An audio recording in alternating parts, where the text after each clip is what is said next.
Namaskar and a very pleasant morning to all of you.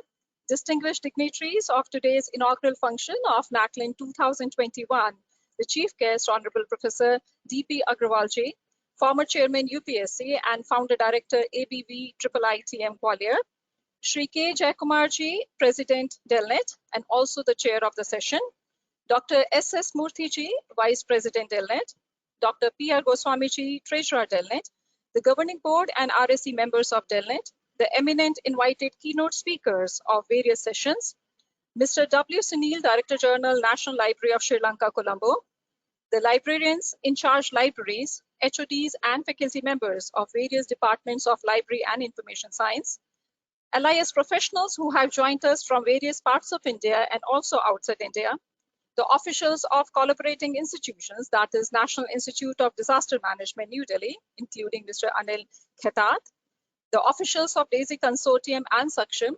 representatives of publishers, including Balani Infotech, iGroup, Gale Sengish Learning, and ProQuest, Delnet staff officials at its coordination units at Bangalore, Hyderabad, and Pune, and their consultants, Mr. O.N. Safapuri, Dr. Neela J. Deshpande, Delnet staff officials with its at its head office here in Delhi.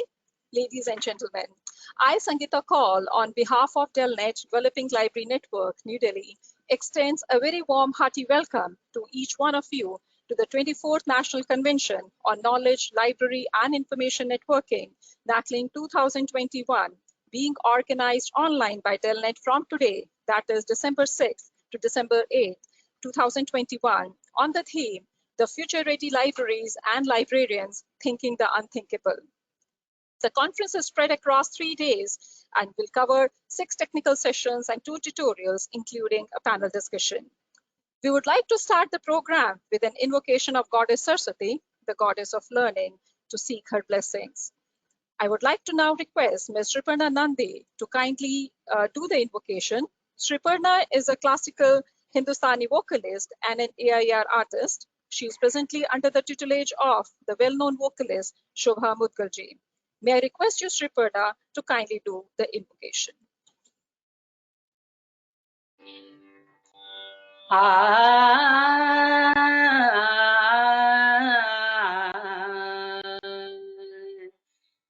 Jaya Jagadishwari Mata Saraswati Jaya Jagadishwari Mata Saraswati Sharanagata Prati Palanhari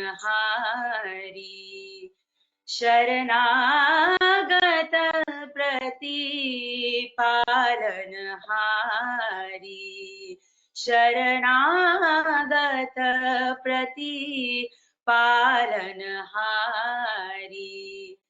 Chandrabimba Sama Vadana Viraje Chandrabimba Sama Vadana Viraje Sheesh Mukut Mala Gal Dhari Sheesh Mukut Mala Gal Dhari Sharanagata Prati Palanhari Veena Vamang Me Shobhe Veena Vamang Me Shobhe Sham Geet Dhvani Madhur Pyari Sharanagata Prati Palanhari Jaya Jagadishwari Mata Saraswati Sharanagata Prati Palanhari Sharanagata Prati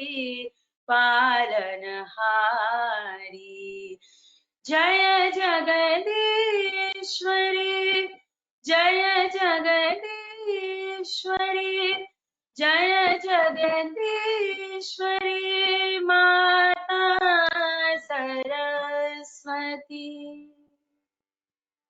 Thank you so much, Suparna, for a very wonderful, beautiful, soulful rendition of Goddess Saraswati's invocation. Thank you so very much indeed. It is a moment of great honor and privilege for us to welcome the chief guest of this inaugural function of NACLIN 2021, Professor D.P. Agrawalji, former chairman UPSC and founder director ABV IIITM Gwalior. I have immense pleasure in requesting our distinguished chief guest to kindly inaugurate the 24th National Convention on Knowledge, Library and Information Networking on the theme, The Future Ready Libraries and Librarians, Thinking the Unthinkable by Lighting the Digital Lamp. Light is a symbol of auspiciousness, prosperity, and abundance. Light symbolizes knowledge. May the path of the information seekers remains illuminated with information and knowledge. With the permission of our chief guest, we would like to have the permission of our honorable chief guest to light the digital lamp.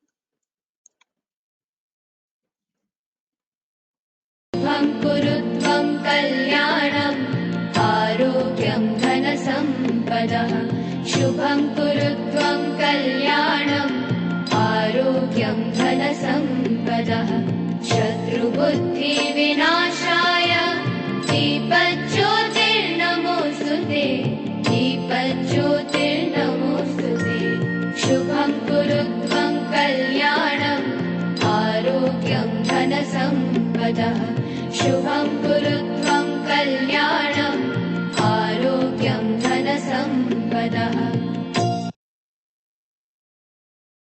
Thank you very much, our honorable chief guest. Thank you, sir. Thank you so very much.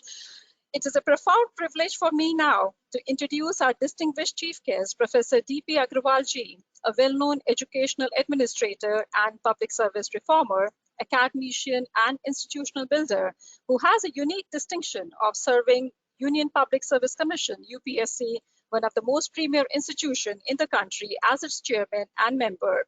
Professor Agrawal had initiated major reforms and improvements in the scheme of various examinations, including the flagship civil service examination conducted by UPSC. Professor Agrawal was instrumental in implementing ICT in a major way for online registration and processing. Owing to his extraordinary leadership, UPSC also engaged in enhancing international collaborations.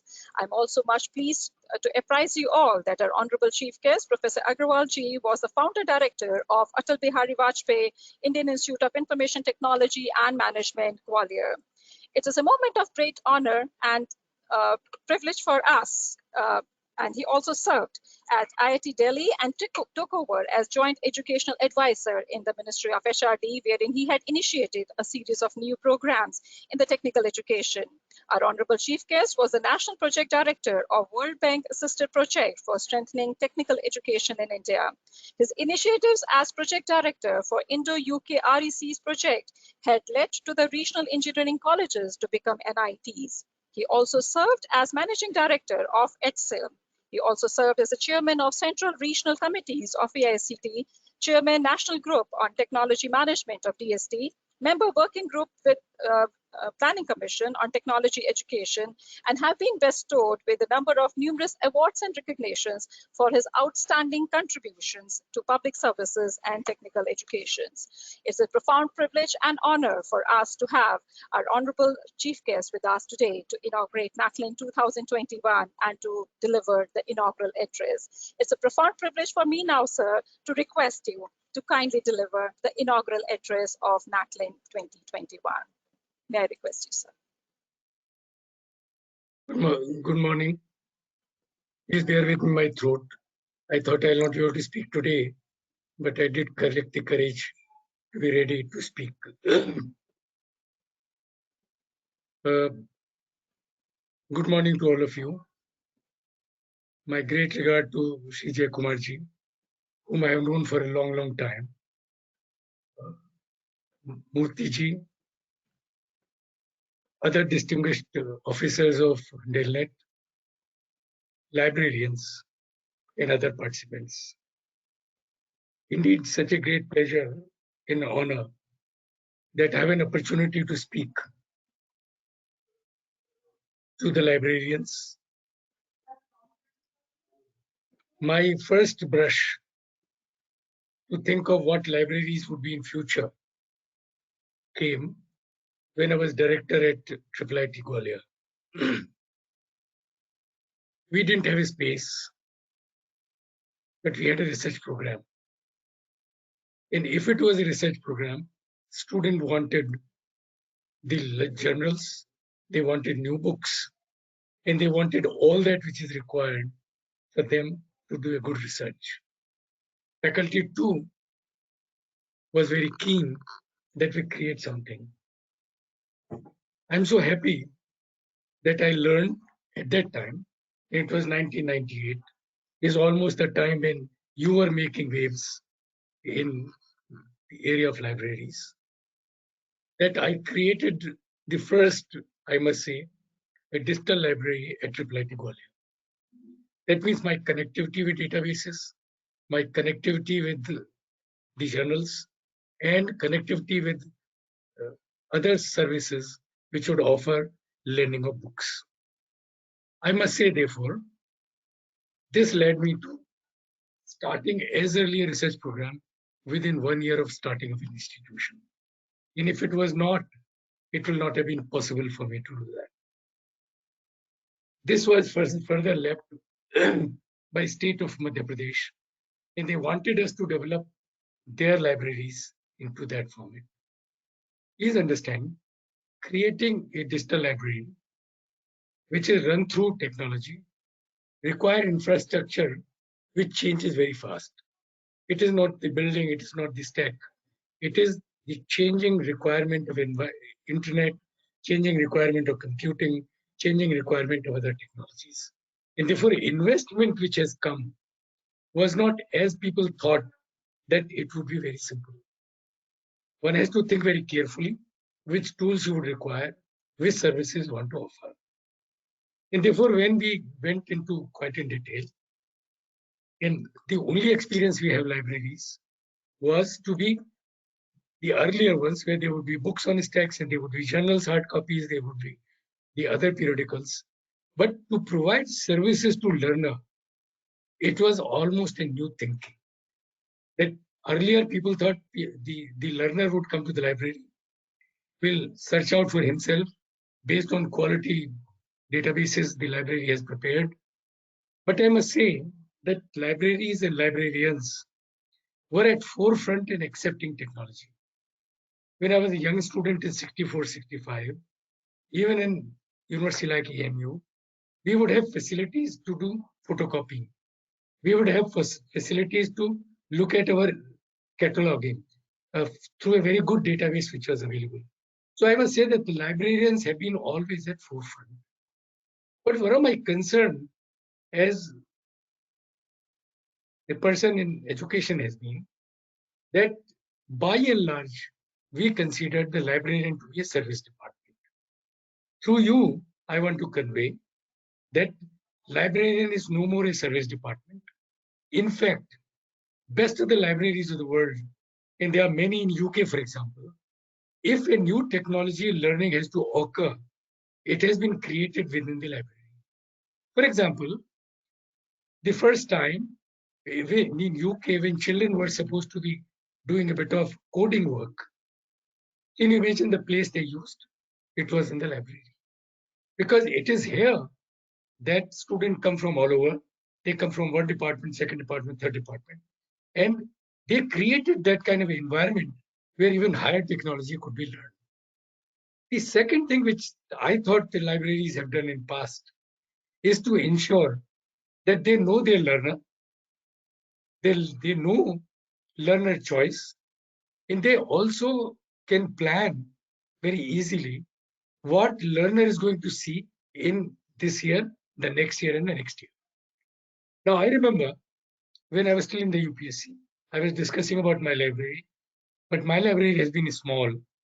But subsequent days, when I started looking at libraries, I tried to identify that if I notice there is a researcher, and the library would have a profile of each of the faculty, And library would also know every semester that what courses the teacher is going to teach. And he would also know what are the kind of innovation the teacher is going to do this time.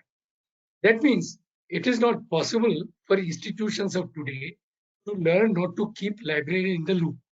So please understand, librarian and HOD of all other department, including library, could act as a think tank in how the teacher is going to deliver a quality education.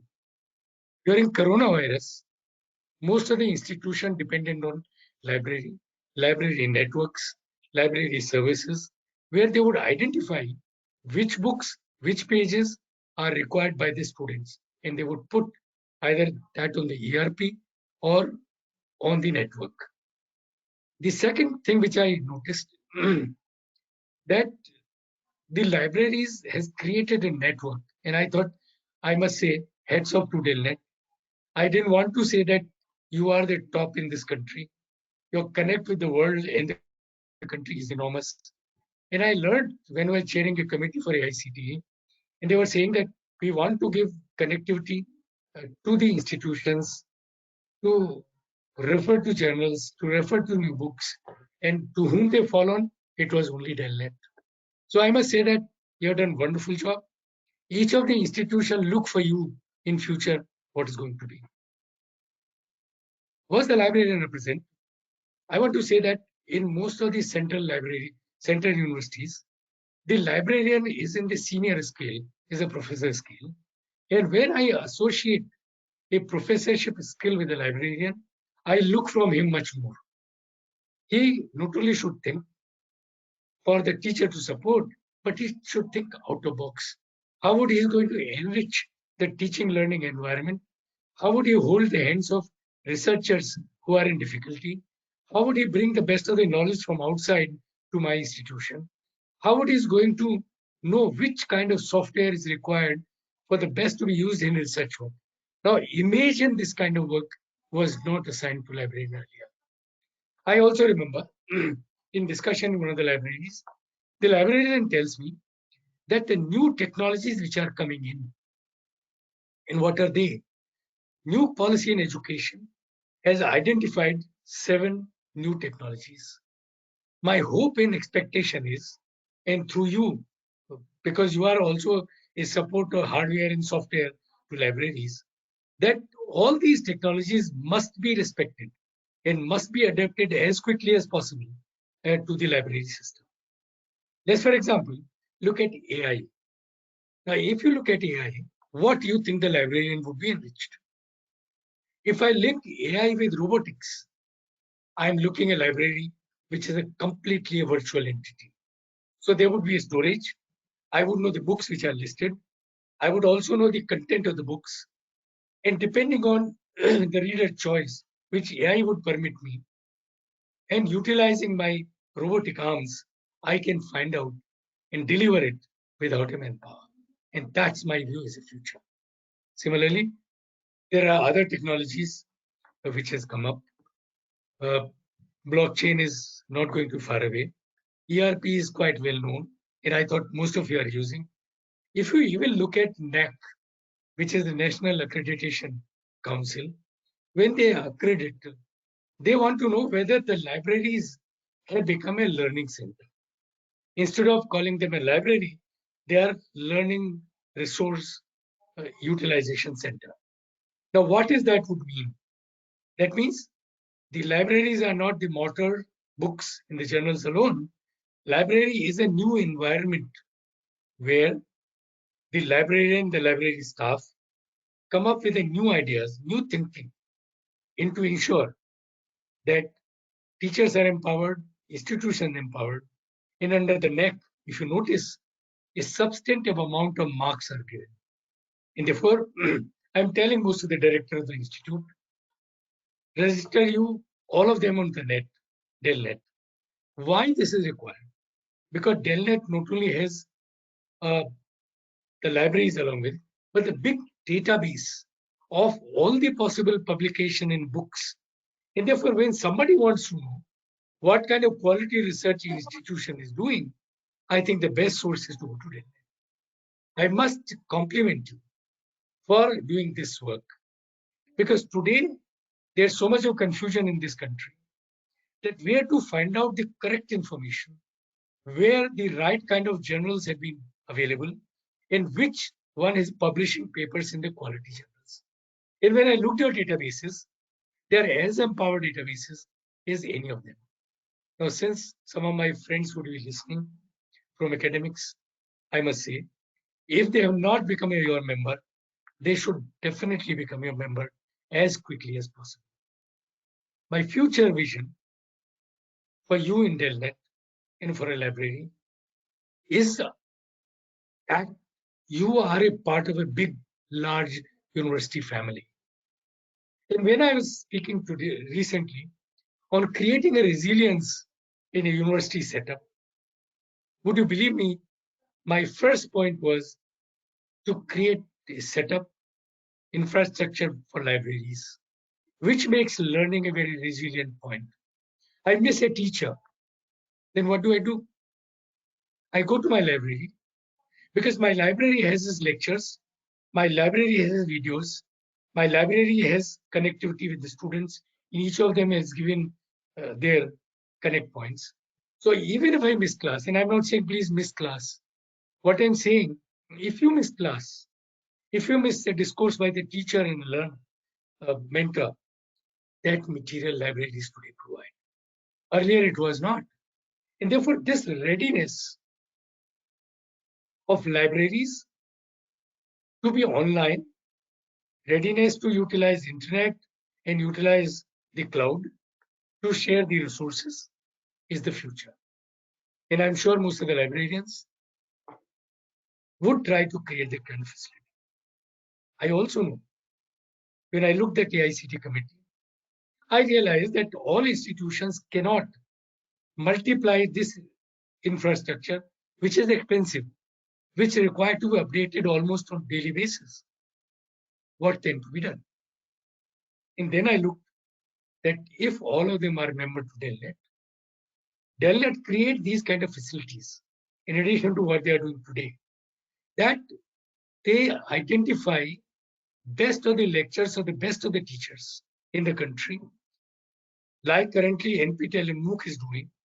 If they can house them on their website, and then it become a very potential source of young students to become a partner with you. Today, institutions are, but I want to bring my young students to you to access the database, they access the lectures, they access the project reports, they access the mentoring lectures, and to listen to people like Giacomarci, who has made tremendous difference in the quality. With these words, I have a great pleasure in inaugurating this very thoughtful conference. It is 24th conference. It speaks volumes of a commitment of an organization to further develop, further enlighten a subject area which people thought is a service. I consider it to be prime. And I would say, if at all, a university must think of anything, the library should be at the center. Library in future is a learning resource development center where quality teachers sit down, develop material, enrich library for future generation. If there's going to be sustainability in education, and this is SDG number 9, which I'm going to speak day after, my first vote will go to investment in libraries. Thank you very much for the opportunity. Thank you. Thank you so very much, sir. We are indeed much grateful to you for a very visionary, inspiring, enlightening, and a thought-provoking address at the 24th National Convention on Knowledge, Library, and Information Networking. Not many, each and every word, sir, that you have spoken is, with full of wisdom and the things what our library and information science professionals have to do. And you have truly set, the tone of this conference. The 7 technology trends, sir, that you have spoken, we can assure you, sir, that we are closely working and seeing that how best we can implement them and bring it closer to the libraries. And also, sir, would like to bring it to the attention of our honorable chief guest that Delnet is in the process of developing a vision portal video sites online, which will be operational in 1 month time. which does contain the lectures of our the faculty members across the country of our member institutions, even besides the member institutions, anyone connecting and has to do with the higher learning. So they are being a part of it already, sir. We have made it, and we would make a point to request you to inaugurate, sir, that vision portal within a 1 month time. So we would be requesting and approaching you once again for gracing, and thank you so much, sir. Indeed, we are feeling so blessed to have your presence with us, distinguished presence, and for being so graceful in delivering the inaugural address at NACLIN 2021. Much grateful to you, sir. Thank you very much. Yeah, thank you. Thank you, sir. Thank you so very much indeed. It's a pleasure now for me to request our Honorable President of Delnet, Shri K. Jayakumarji, to deliver the presidential address. It's a pleasure for me to introduce you all to Shri K. Jayakumarji, who is the President of Delnet, a very well-known administrator, a poet, lyrist, translator, author, and a painter, who has a profound contributions of serving the Indian administrative service for nearly 4 decades. He served as a Chief Secretary to Government of Kerala and also as a Joint Secretary, Ministry of Culture, Government of India. Shri K. Jayakumarji served as a founding Vice Chancellor of the Malayalam University and currently serves as a Director of Institute of Management in Government at Thiruvananthapuram. He has authored 45 books, including 35 in Malayalam and 10 in English. Shri K. Jayakumarji has received various awards and recognitions for his outstanding contributions in the field of poetry public service.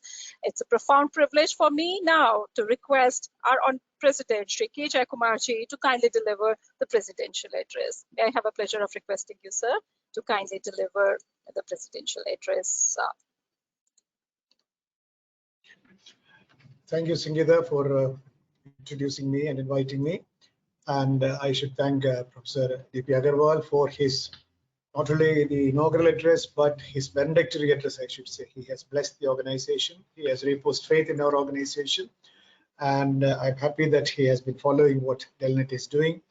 And he has appreciated the importance and significance of this organization, which is very heartening and very encouraging to all of us associated with Delnet.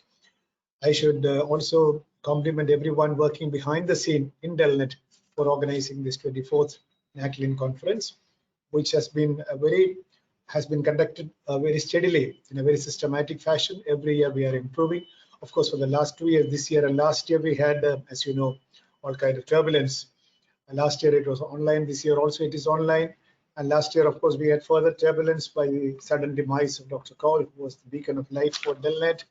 But then we sort of regained our poise and we are going ahead with the mission and the mandate of Delnet. And I think we are happy that we are positioning ourselves and asserting the relevance of Delnet in the changing times we are passing through. Although being the president of Delnet, it may be inappropriate for me to praise this organization, but I would say that Delnet is increasingly becoming a futuristic organization. In the sense, it is becoming even more relevant to the future or the emerging times that we live in. Any organization which is not relevant to the future is becoming a thing of the past. That is the pace at which things change. Therefore, our future is becoming more and more unpredictable, and more interesting also, and more challenging. The more unpredictable it is, the more challenging it is. Therefore, any organization which is dealing with knowledge infrastructure and knowledge content and the delivery of knowledge, the futuristic or the pattern of change or what is going to happen tomorrow is of utmost importance for us in deciding our agenda today. The more we recognize the nature of the changes, the better for us.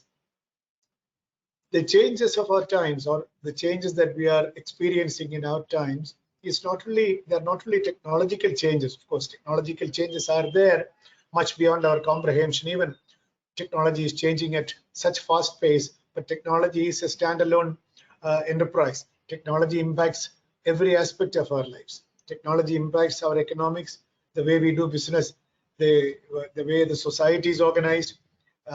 It is even impacting political changes. So the kind of magnitude of the changes is not only confined to technology, but it goes beyond technology. Society is changing, politics is changing, economics is changing.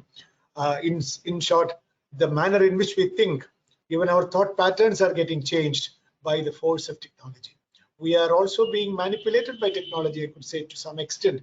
The more we recognize that that sweep of technology, the better for us. It is also making people more aspirational. Technology, by its democratization, technology is now accessible. It is not only the rich that has access to technology, it is everyone who has got access to technology. So technology is also a democratizing agent in a way. Although it creates its own asymmetry in society, it is also a democratizing agent. And the more democratizing it becomes, the more aspirational society becomes. Aspiration of the society goes up. So stereotypical thinking patterns are giving way to daring ideas, more imaginative ideas, more aspirational ideas. Sky is the limit kind of thinking. Now, sky is the limit kind of thinking. People are even encouraged to think in more daring ways than they were used to. Earlier, when we were all growing up, we were all trained to think in conventional fashion, incremental fashion. Think about one thing at a time. There were a lot of, family myths and sayings which would say that you first sit down, then you do something.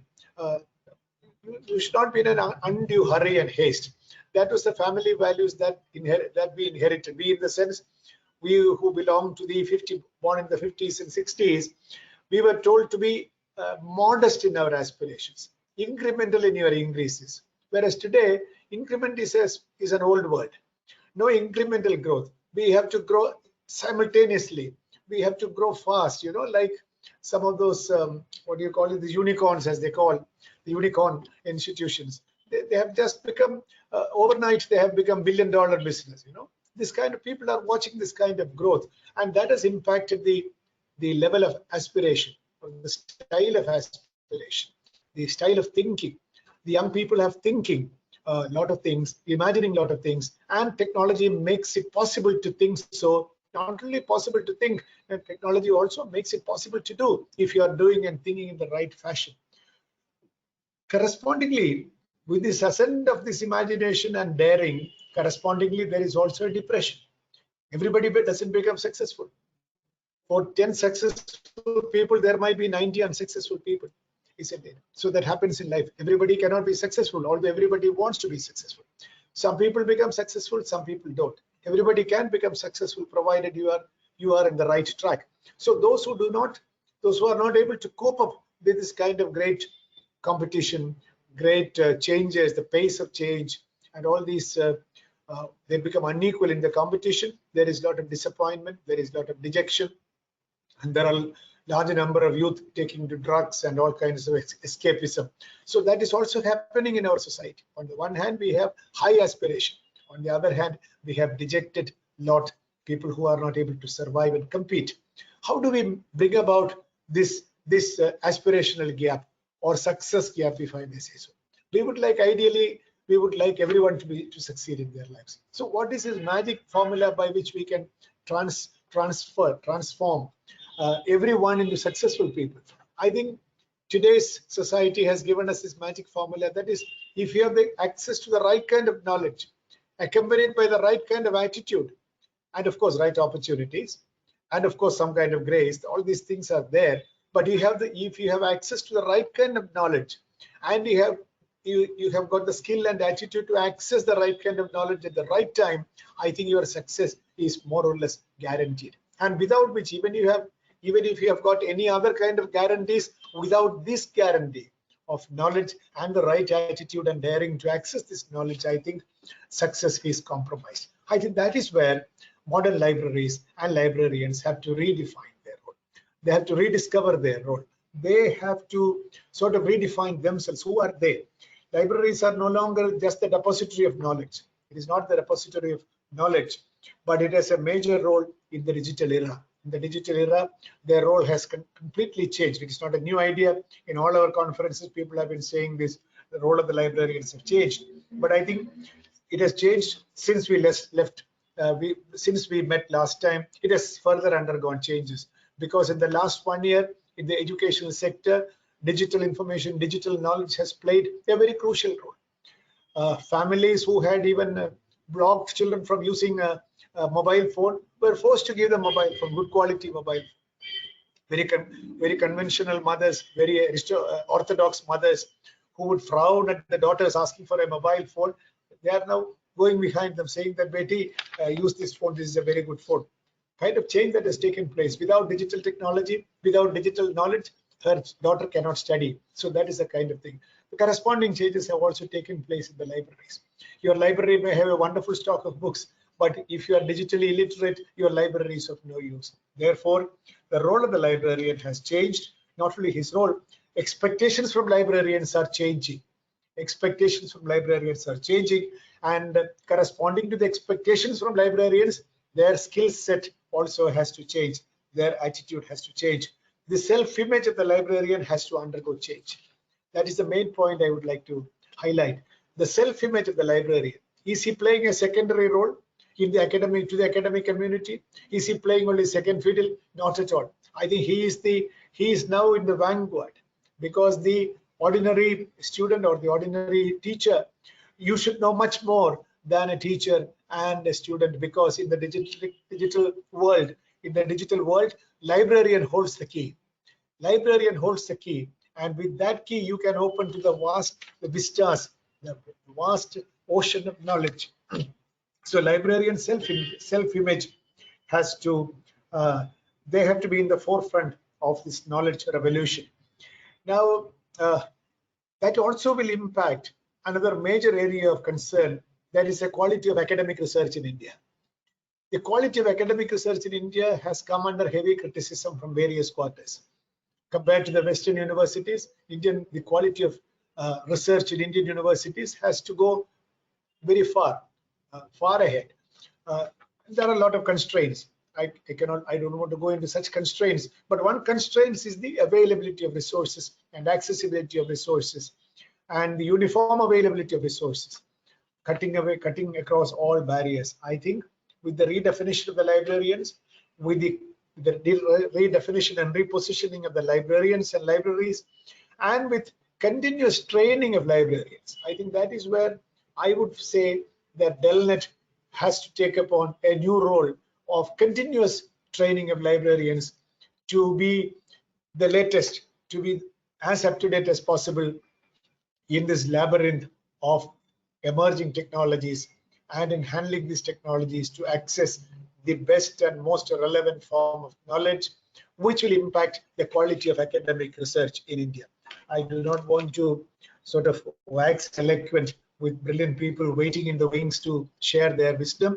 I would only say that 3 A's, some teachers are fond of putting all these in this kind of formula. I would say 3 A's will make our movement, the library movement, even more relevant. That is attitude, agility, and acceleration. We all change, but accelerated change is the need of the hour. So accelerated change, agility to change, and attitude to change. So 3 A's: attitude, agility, acceleration. And that will help us to reach out, share, and connect. Without standalone libraries are thing of the past. The more we share, the more powerful we are. The more connected we are, the better we are, the stronger we are. So reach out, share, and connect with the attitude, the right attitude, agility, and acceleration.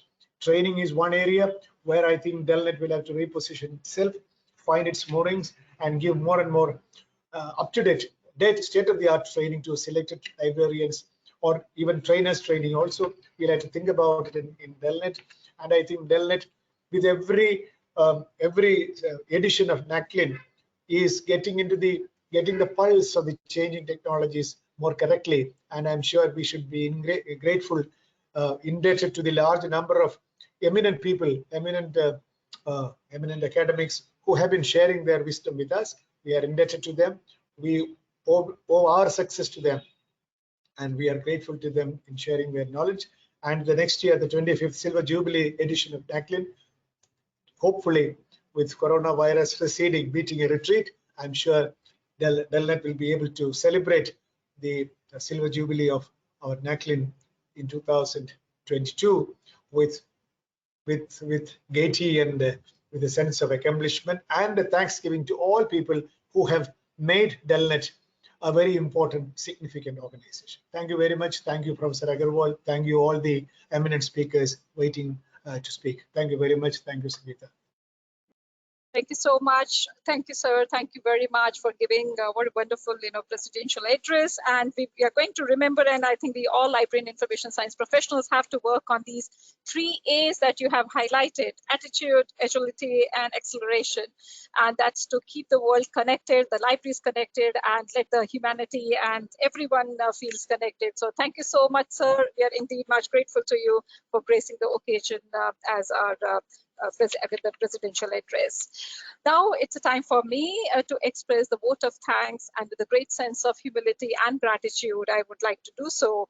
And at the very outset, let me convey our very warm, sincere gratitude and thanks to Dr. D.P. Agrawal ji, who has been very kind in gracing this occasion. We are indeed, sir, indebted to you for your very warm presence with us.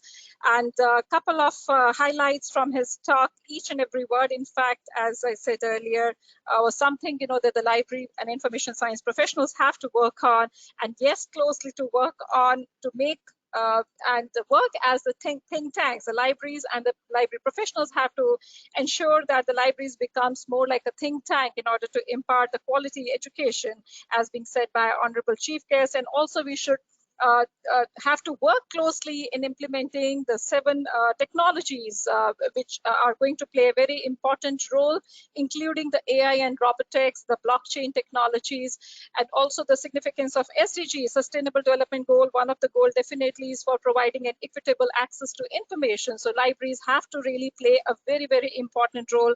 Also, we have to bring more resilience in the setups, in the institutional setups, and libraries have to play an important role and to make the libraries as learning centers. So not just simply as the centers of providing an access to information, but more importantly as the learning centers. We are indeed, sir, much grateful to you for bringing a new fresh thinking into they have to think afresh. The library and information science professionals have to do.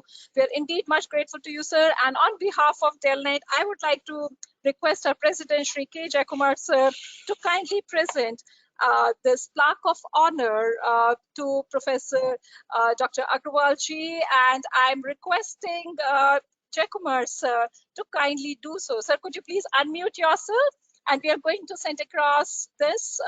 We'll try to see if we can meet Professor Agrawal ji in person. It will be duly delivered. It will be duly delivered. Thank So you. I would like to get it delivered to say, we would, sir, like to get it delivered to you in person. At least since you are nearby to Delhi, so we would like to do so, sir. Thank you so It'll be a much. pleasure. We'll meet someday. Thank you very much, Jayakumar ji.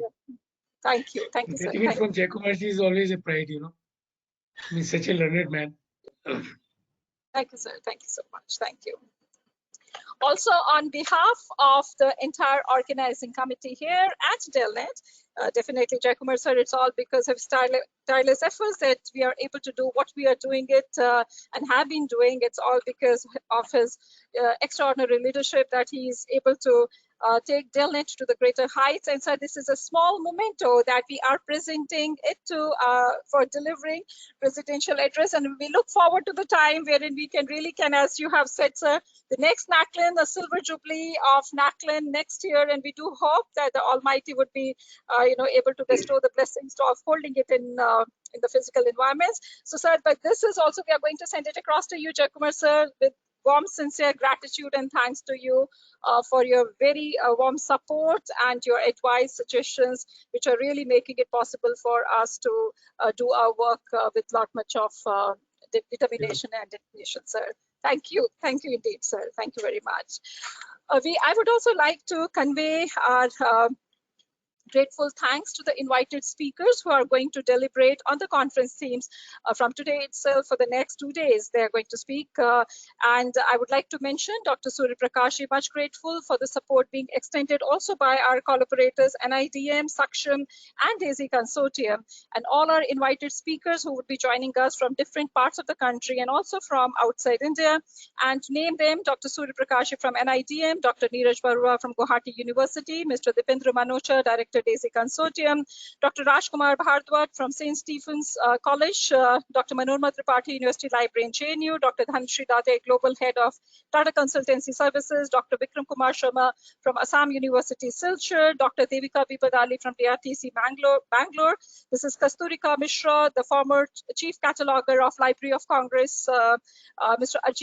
Ajit Kumar, Nehru Memorial Museum and Library, Dr. K. Rama Patnaik, IMM Bangalore, Mr. Saurabh Prajapati from Irma Anand, Dr. Pierre Goswamiji on Treasurer, Dr. Vian Patkar from Mumbai, Dr. Rajesh Singh, the University Librarian at Delhi University, Dr. Shantanu Ganguly, Chief Librarian at AIMS Delhi, Dr. Nabi Hassan, Librarian at IIT Delhi, Professor Dr. Ramesh Segar, Head and Dean at IGNCA Delhi, Dr. P. Vishakhi, Librarian at ISER Mohali, Dr. D.V. Singh from the Chief Librarian at SRM University in Sonipat, Dr. Jagtar Singh Ji, former head at Punjabi University, Patiala.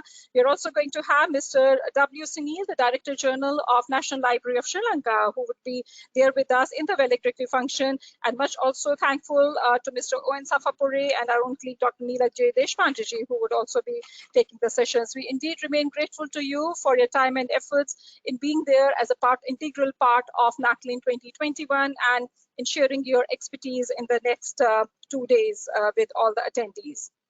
We are also much grateful to the overwhelming response that we have received from the library and information science professionals from across India and also from a number of countries, including from UAE, from Sri Lanka, from Nepal, Bhutan, Bangladesh, and many more countries. We are having the professionals who have joined us in being there with us.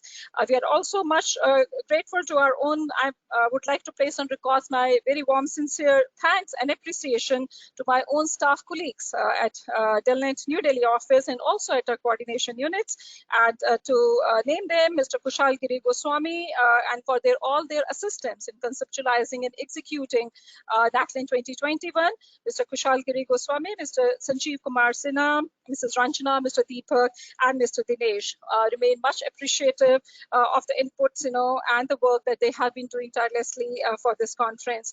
We are indeed much grateful to the forces, seen and unseen, invisible forces who have really made it possible for us to hold this conference in these trying, challenging times in the online mode. Much remain grateful to each and every one who has really made it possible for us in making it possible to organize this 24th National Convention on Knowledge, Library and Information Networking, what Delnet has been doing continuously since the year 1998 every year. We remain much grateful to. It has been a great honor and pleasure to have each one of you at the inaugural function of the 24th National Convention on Knowledge, Library and Information Networking. My very special thanks to Ms. Sriparna Nandi for doing a beautiful rendition of Goddess Saraswati. Much thankful to you, Sriparna. And it's indeed has been a great honor and pleasure in having each one of you at the inaugural function of NACLIN 2021. We will shortly be starting off with the very first session, and that is by paying our humble tributes to the great visionary, Dr. H.K. Kaul, who has created NACLIN in 1998 and institutionalized it with every year continuously been doing it. So we would shortly be starting off paying our humble tributes to the great visionary, the man who was responsible for seeing to it that we are able to establish this network as a self-sustainable library network, and going to give you the glimpses of his addresses at NACLIN 2021. With this, we are at the closure of the inaugural session of the 24th National Convention on Knowledge, Library and Information Networking. Remain grateful to all of you. And once again, my sincere gratitude and thanks to Professor D.P. Agrawalji, sir, for gracing this occasion as our chief guest. And we really look forward, sir, to your support and cooperation in the days to come. Thank you so much indeed, sir. I'm also much grateful to our president, Shri K. Jayakumar, sir, for gracing the occasion today. Thank you very much. Thank you. So we are now going to start off with our very first session. Firstly, as I said, paying our humble tributes to Dr. H.K. Kaul, the visionary. What we notice today is that knowledge is still important. It's becoming more and more important. The countries that have access to knowledge, that have control over knowledge, are now the more powerful countries in the world. and therefore we have to have access to knowledge. But the means of accessing knowledge have changed. From the print, they are slowly going into the digital form, and information is becoming available in the digital form. But at the same time, it was manageable to handle books in the 20th century, but today, knowledge is doubling. Information is almost doubling every few months. 6 months, 1 year, estimates are there, and it is very difficult for the individual to get the best information from the internet or from web resources or from digital resources. So therefore, there is a great responsibility on librarians today, more than it was 100 years back. Today, the message of Sir Gaikwad is becoming much more important, and we are really going to take his blessings in seeing that people have access to information. We in Delnet, we have more than 4,000 libraries in the network throughout the country and outside India in 7 countries.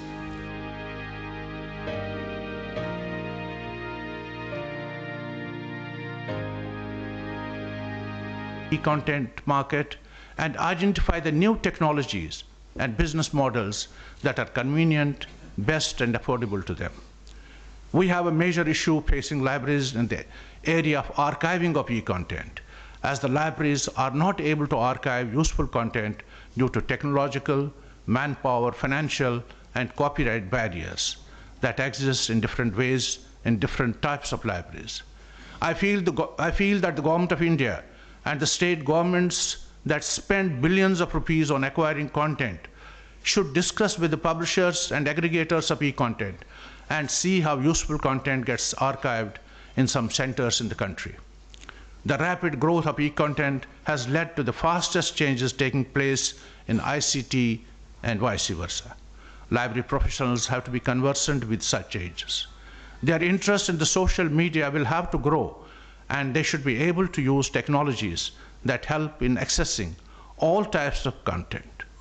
E-content is of special interest as it is basically collected or archived from every library user who may use the library today or in future. But we notice that in many libraries, the footfalls of users are falling in number. To attract such users back to libraries and to attract every person who should be interested in information, libraries need to become special places by organizing special programs, by offering special services and content, and by using special management techniques. Delnet is prepared to give a helping hand to every library user and official in order to bridge the gap which is growing between libraries and their users.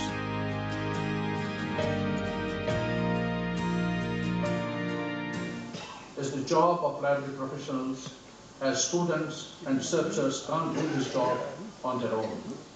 Library professionals need to be highly trained, motivated to undertake this job. There is a need for providing personalized services to every type of student, teacher, and service. The library professionals should be knowing exactly what are the needs of the users. They should make surveys, whether they are in the public libraries or they are in the academic libraries. So there's a need to provide personalized service. It is like a doctor providing services to a patient. So therefore, we have, as library professionals, an important job to do. There's also a greater need to bridge the digital divide that exists today between the resources available in libraries in the Northeast and in libraries in other parts of the country. Delnet is in a position to bridge this gap to a greater extent through millions of information resources if the donor ministry and state governments so desire. 19 years, we have not increased the annual membership fee. It is just the same what we had started in 1999.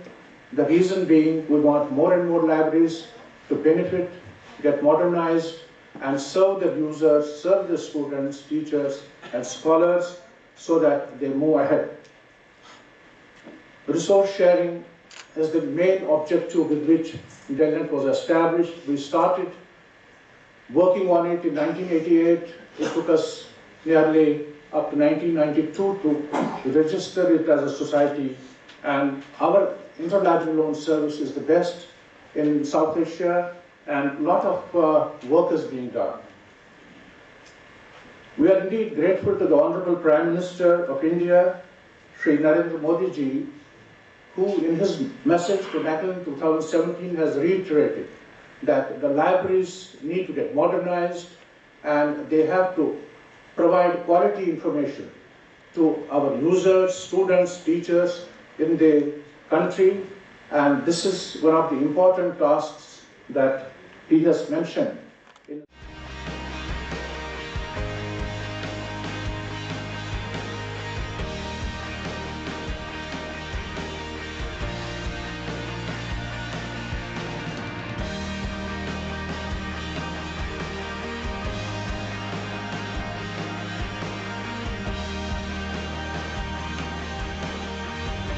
What we at Delnet, we are dedicated. We have more than the library movement will spread. We take the blessings of Sir Gaikwad and we move forward and hope that this conference, this national convention will give us more strength to do better things in this field. Thank you.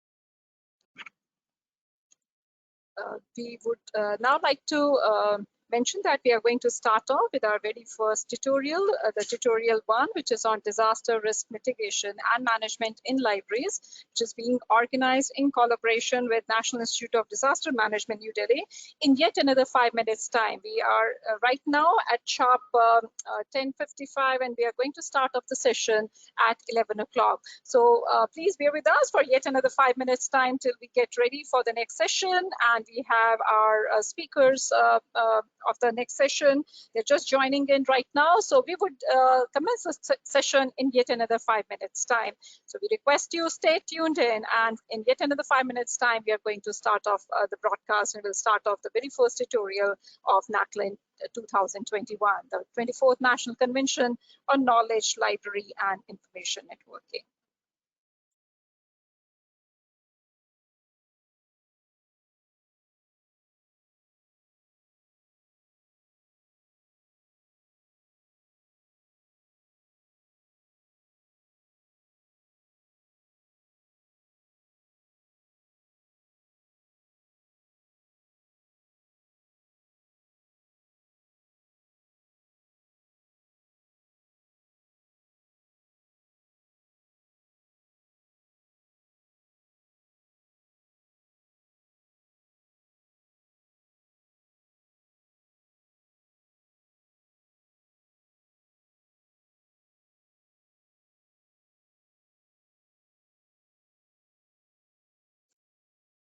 I have immense pleasure in welcoming the speakers of our very first tutorial, which is on disaster risk mitigation and management in libraries. And we have with us Dr. Surya Prakash ji.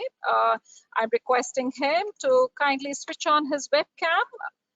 Dr. Surya Prakash ji, may I have a pleasure of requesting you to please kindly switch on your webcam. Also, would like to request Dr. Neeraj Barua, our second speaker of the session, to kindly switch on the webcam. Dr. Neeraj Barua, may I request you to kindly switch on the webcam?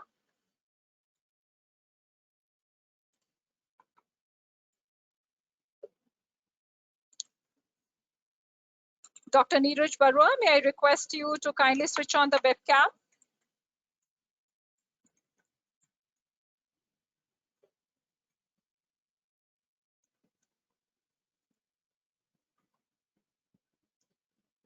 Dr. Neeraj Barua, I'm requesting you to kindly switch on the webcam.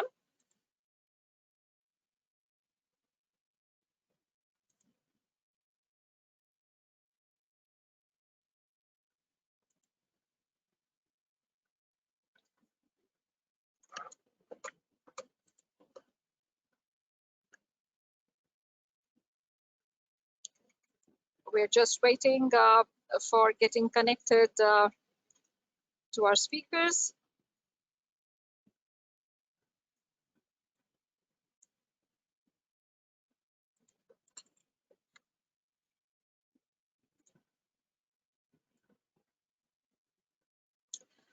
So I would like to, it's an immense pleasure for me to welcome the speakers, Dr. Surya Prakash Ji, who is going to speak shortly on disaster resilient library infrastructure.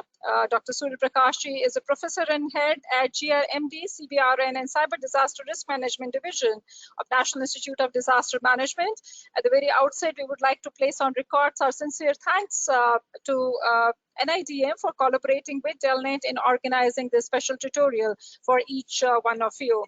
And we extend a very hearty welcome to you, Dr. Surya Prakash Ji. Thank you very much for joining us today at NACLIN 2021 and for the enormous support that you have given to us in conducting this special tutorial. It's also a pleasure for me to welcome Dr. Neeraj Barua, an assistant professor at Department of Library and Information Science. Dr. Neeraj, I would like to request you, now you are visible, to Dr. Neeraj Barua is an assistant professor at Department of Library and Information Science at Guwahati University, Guwahati, and he is going to speak on disaster planning and preparedness for libraries. It's a profound privilege for me to welcome Professor Surya Prakash Ji and to apprise you all about him. As I said, Professor Dr. Surya Prakash Ji is a professor and head at GRMD, CBRN, and Cyber Disaster Risk Management Division at National Institute of Disaster Management. Dr. Surya Prakash possesses a doctorate in earth sciences with specialization in geohazards risk management. Currently, he's a professor and the head of the Geometeorological Risk Management Division and CBRN, DDR, and Cybersecurity Division, faculty in charge of specialized centers, Center for Hill Area Development, Center for Early Warning and Communication, Center for Coastal Disaster Risk Reduction and Resilience, Flood Monitoring, Center and Emergency Operations, and many more. He has pursued his career at CBRI, IIT Roorkee, JNU, Wadia Institute of Himalayan Geology, Forest Research Institute, and also at Vellore Institute of Technology. Professor Surya Prakash Ji is a well-known name and a well-known specialist in disaster management. It's a profound privilege for us, Professor Surya Prakash Ji, to welcome you at NACLIN 2021, and thank you so very much for taking out time and for being there. And also, we would like to place on record our very warm, sincere thanks to NIDM for collaborating with Delnet in organizing this very special tutorial, which holds a great significance for each and every library professional.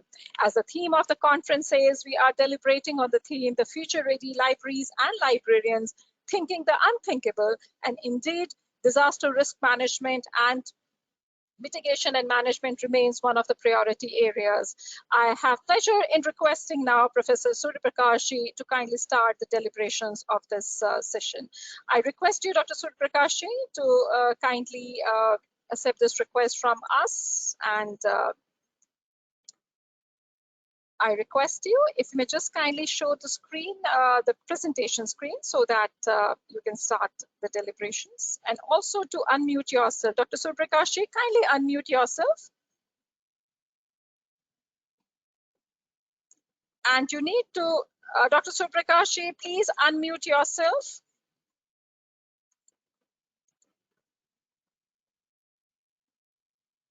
Please unmute yourself, Dr. Surya Prakash Ji.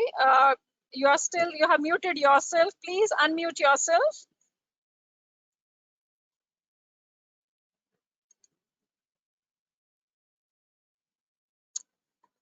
Surya Prakash Ji, may I request you, please unmute yourself. Good morning, madam. Yes, yeah, very good morning. Now it's perfect. And I request you, if you may just kindly put it in the display mode, the presentation file, so that our viewers can have a better look. If you can have it in a slide mode.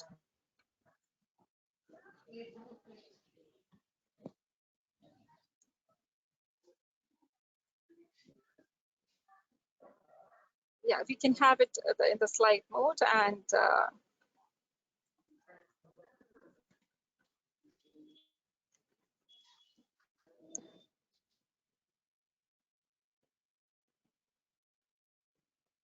so Prakash, may I request you?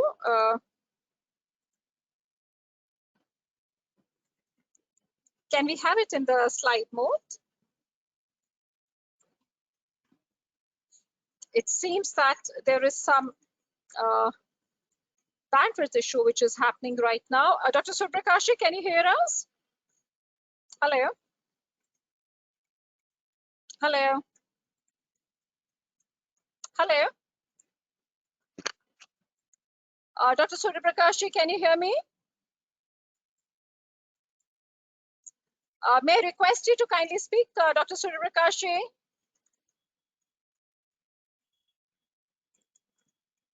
I think there is some bandwidth issue, which is a network connectivity issue, which is there right now. There seems to be. So what we would try to do right now is, it seems that Dr. Surya Prakash is having some connectivity issue. This is a part of the online, everything relies on the online internet connectivity. So everything is centered around on the internet connectivity when we try to conduct the conferences programs online. So what I would like to do is, we would try to have him back on the session because he's trying to, we may just wait for yet another minute or so. Yeah, Dr. Surya Prakash ji. अच्छा, मैं ऐसा करता हूँ. Dr. Surya Prakash ji, you are audible now. You are audible now. Yeah, madam, now I'm audible. I can listen now. You. Yeah, so you may, because I think you have a, it seems that there is some network issue. I'm sorry, I couldn't listen to you. No problem. No, now it is okay. It is okay? Okay, so you can keep, if you want, you can keep with the webcam also on, and just kindly put the slide in the slideshow so that everyone can view the slides better. Okay. And thank you.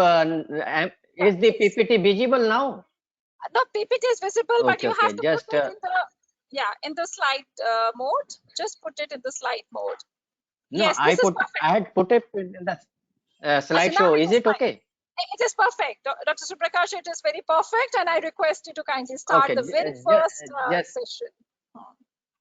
Just let me minimize all other things because I'm seeing so many. Fine. You may be seeing many other things onto your system. Okay, but this is perfectly fine here.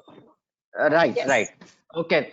First of all, my warm welcome to all the participants for this winter morning when we are joining together with many of the librarians and concerned management staff, as well as the officials who are managing the library systems and infrastructure. I thank Delnet for providing me this opportunity to talk about disaster resilient library infrastructure. To me, this is very important theme in terms of the value that libraries carry in the education sector. I know that when we are talking about disaster management, we talk about critical structures and areas in which we are also talking about the emphasis on educational and health buildings. Amongst the educational buildings, if I look at, libraries are central points where most of the teachers, staff, students are likely to visit. These will be the common places and the center of gravity, I would say, for the whole educational institutions. Whether the student is doing graduation, post-graduation or research, he or she is likely to visit the libraries, and the protection and safety of the resources within the library, infrastructure within the library, and also the people visiting the library or working in the library is very, very crucial and important for us. That is one. Second is, libraries actually possess invaluable assets, I would say. I have written valuable assets, but I would say invaluable assets in terms of the heritage values, the archival records, and the rare books that are otherwise not available or gone out of publications. And if these get lost, this will be a big loss to our society and humanity at large. The third is that then it's not only the printed materials, but even the non-printed materials. As you know that nowadays our libraries have gone digital, and the expansion of digitization, not only in terms of the resources and also the functions, it becomes very important, and they have to actually preserve these valuable historical materials through the digitization process. However, there is a big risk to these libraries due to number of natural, you can say, as well as anthropogenic or technological hazards which may affect these libraries, or elements within those libraries which includes the human beings, be it fire which happens, be it flooding, be it cyclones, be it the terrorist attacks, or be it some other kind of events like landslides. They can all affect the library systems within the educational institutions. Therefore, we need to bring our attention to these particular hazards which are likely to strike the library systems, its resources, and its infrastructure. I'm not speaking this from the air, but from the evidences that have actually been available from the various sources. I'm just producing some of the data around the globe where the libraries got affected. As it is said that wise man learns from others' mistake. They don't have to get an opportunity to make their own mistake and then learn from them. So let's see how these libraries way back in the history have been affected by various kind of hazards at various places, different places. So May 14, 1943, the National Library of Peru, which is in South America, got affected by a fire, and 1 lakh volumes as well as 40,000 manuscript got destroyed. So besides the more than 97,000 volumes of books. So this has been reported by Albeda in 1996. June 1981, again there was an arson in Sri Lanka. I will show you that photograph also, how that library got affected in Jaffna Public Library. Libraries, whether they are in the education institute or the public library, have to be protected, and librarian have to, and management has to look into that perspective. And at Jaffna, many culturally important and irreplaceable material from that public library got destroyed. This was reported by my Severin in 2008. September 1988, again due to hurricane, which subsequently led to floods, library of the law school in the University of West Indies, Kingston, got affected, and 150,000 books, that is 1 lakh books and periodicals, got damaged. It was reported by Aaron in 2003.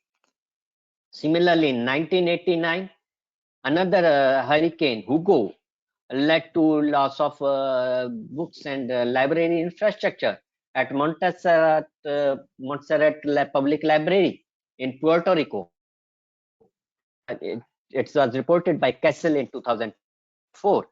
In 1992, warfare, when Bosnia's National University Library, it got affected, and 1,55,000 their books, along with several manuscripts and codes, they got destroyed. 93 flood waters at Punjab, Chandigarh, Patiala, Thapar University, and Punjabi University. Patiala usually gets flooded, and it was reported in 2009. And these are recurring floods. Then 98 arson, Afghanistan, Iranian Cultural Library, and 55,000 volume got affected. 2003, National Library of Baghdad in Iraq, and 2004, Federal Polytechnic at Ida, and library. And 2004, we had a tsunami which happened in Indian Ocean. Not only India, Sri Lanka, Indonesia, there were about more than 11 countries which got affected, and that brought lot of waters within the land territories. And it was reported that several libraries, not one library, several libraries, almost about 170 school libraries, 55 public libraries, and 68 libraries. These are the number of libraries, not only the extent of the damages that got affected. And then the Indonesia also Center for Documentation and Information at SA, and the flash floods which took place in Maharashtra in July 2005. Again, several libraries were reported to be destroyed, and then Muzaffarabad earthquake, which happened on 8th October 2005. Again, many libraries got damaged. Similarly, January 2010 earthquake, which happened in Haiti, which caused heavy damages, again caused the loss of bibliothetical library. At the national level, in March 10, fire caused the loss of Federal Polytechnic Library and 11 Egyptian library and national libraries. You know, the national libraries are repositories, big repositories. And January 2015. I will show you some later events also. So these are those events which has actually destroyed. You can see how the library buildings themselves got completely destroyed because of fire, and all the books, you know, they are extinguishable and got burnt very quickly and lost. Again, the memory is from the old literature of 1984, when the Sikh reference library it was burnt. And then the Jaffna library, which I just talked to you, has lost due to a fire by the Narson. And 1926 in Imperial University Libraries impacts, you can see from the historical photograph. And again from the US, the Cantor Library, due to Loma Prieta earthquake, 750,000 books got lost. So what do we do in case earthquakes, storms, fires, floods, landslides, they are affecting the libraries, its resources, and the personnel? So these are examples from 2016 Nigeria's Stanford Library, Ashok Nagar Library, Chennai floods. You remember when it happened, even resulted into loss of several books and the library infrastructure, and even the earthquake which happened on 25th April 2015 and subsequently in 2018 also affected the educational buildings, particularly libraries in the educational institutions. Now, what actually empowers us to undertake actions for safety, protection, and resilience of the library infrastructures? The Disaster Management Act is the key. And in this act, there is Chapter 5, Section 37, which mandates every ministry or department of Government of India to develop their disaster management plan in accordance with the national plan. So all national libraries, which I just showed to you like that, have to actually develop their plans. Not only libraries, even the educational institutions, which are supported either by the state government or the central government or the local governments, have to prepare as per this section and act. Chapter 5, Section 37. Now, for what is required in terms of resilience? Resilience is required in terms of safety of the lives, sustenance of the infrastructure, and minimizing damages to the collection and the resources of the library. And in case we are not able to avoid, prevent, or reduce these impacts, then effective and prompt recovery in case the disaster strikes or affects. So that means we have to be actually proactive in disaster resilience, not waiting for the disasters to happen. In the pre-disaster situations, we have to prepare either by first assessing the risks to the libraries through various kind of potential hazards, and then taking adequate avoidance and preventive steps or mitigative steps. In case these cannot, then you have to prepare against them. So I've written risk reduction, prevention and mitigation has to be priority for disasters which can be dealt with, or where it is not possible, then you have to prepare against them. In case the disasters happen, our first is that whoever is sitting in these libraries, if it happens during daytime, many readers may be there, staff may be there, or library management may be there, then how to evacuate them? Do have an appropriate evacuation plan, and also safety plans and safety areas identified. So in case anybody gets trapped due to heavy almirahs and books available over there, then how to respond to that situation and rescue them, and in post disaster situation, how to restore the functions and resources of the library at the quickest possible time. So rehabilitation, reconstruction and recovery are the challenges in the library. Then how do we go for it? There are few terms which every librarian and library management has to understand: hazards, vulnerability, exposure, and risk, which ultimately, when come together, will form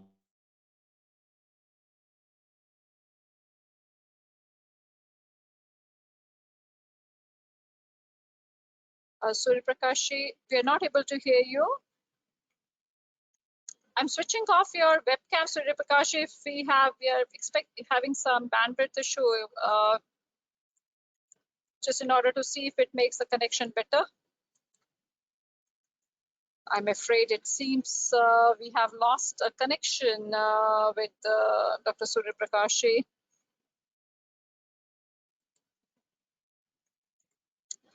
We request you please bear with us. He's locked out from the system. It's such an interesting talk. Please bear with us. We request you to please kindly bear with us. type of risk. Yes, Surya Prakash. Anything? Surya Prakash, we missed out. We were not able to hear you, and the link got lost. In fact, for if you can take your slide back to the previous slide, and we can just have a discussion. Am I? Now you're audible, Surya Prakash. Now you're audible. Yeah. Which slides you have missed? You have seen the. No. You please kindly move forward, Surya Prakash. Okay. Yeah. We were onto that hazard and vulnerability. Move forward. Next one. Yeah, this is the one. Yeah, previous one. No. Previous one. Yeah, previous one, Surya Prakash. Previous one. This one only. You have not missed anything, I think. Okay. The connection got lost for a while. Sorry for that. Yeah. Okay. So now, actually, I want you to understand the process for disaster risk identification, prioritization, and management. Okay. Every librarian has to learn this. And then what I wanted, it has got stuck, I think. Yeah, now it is working.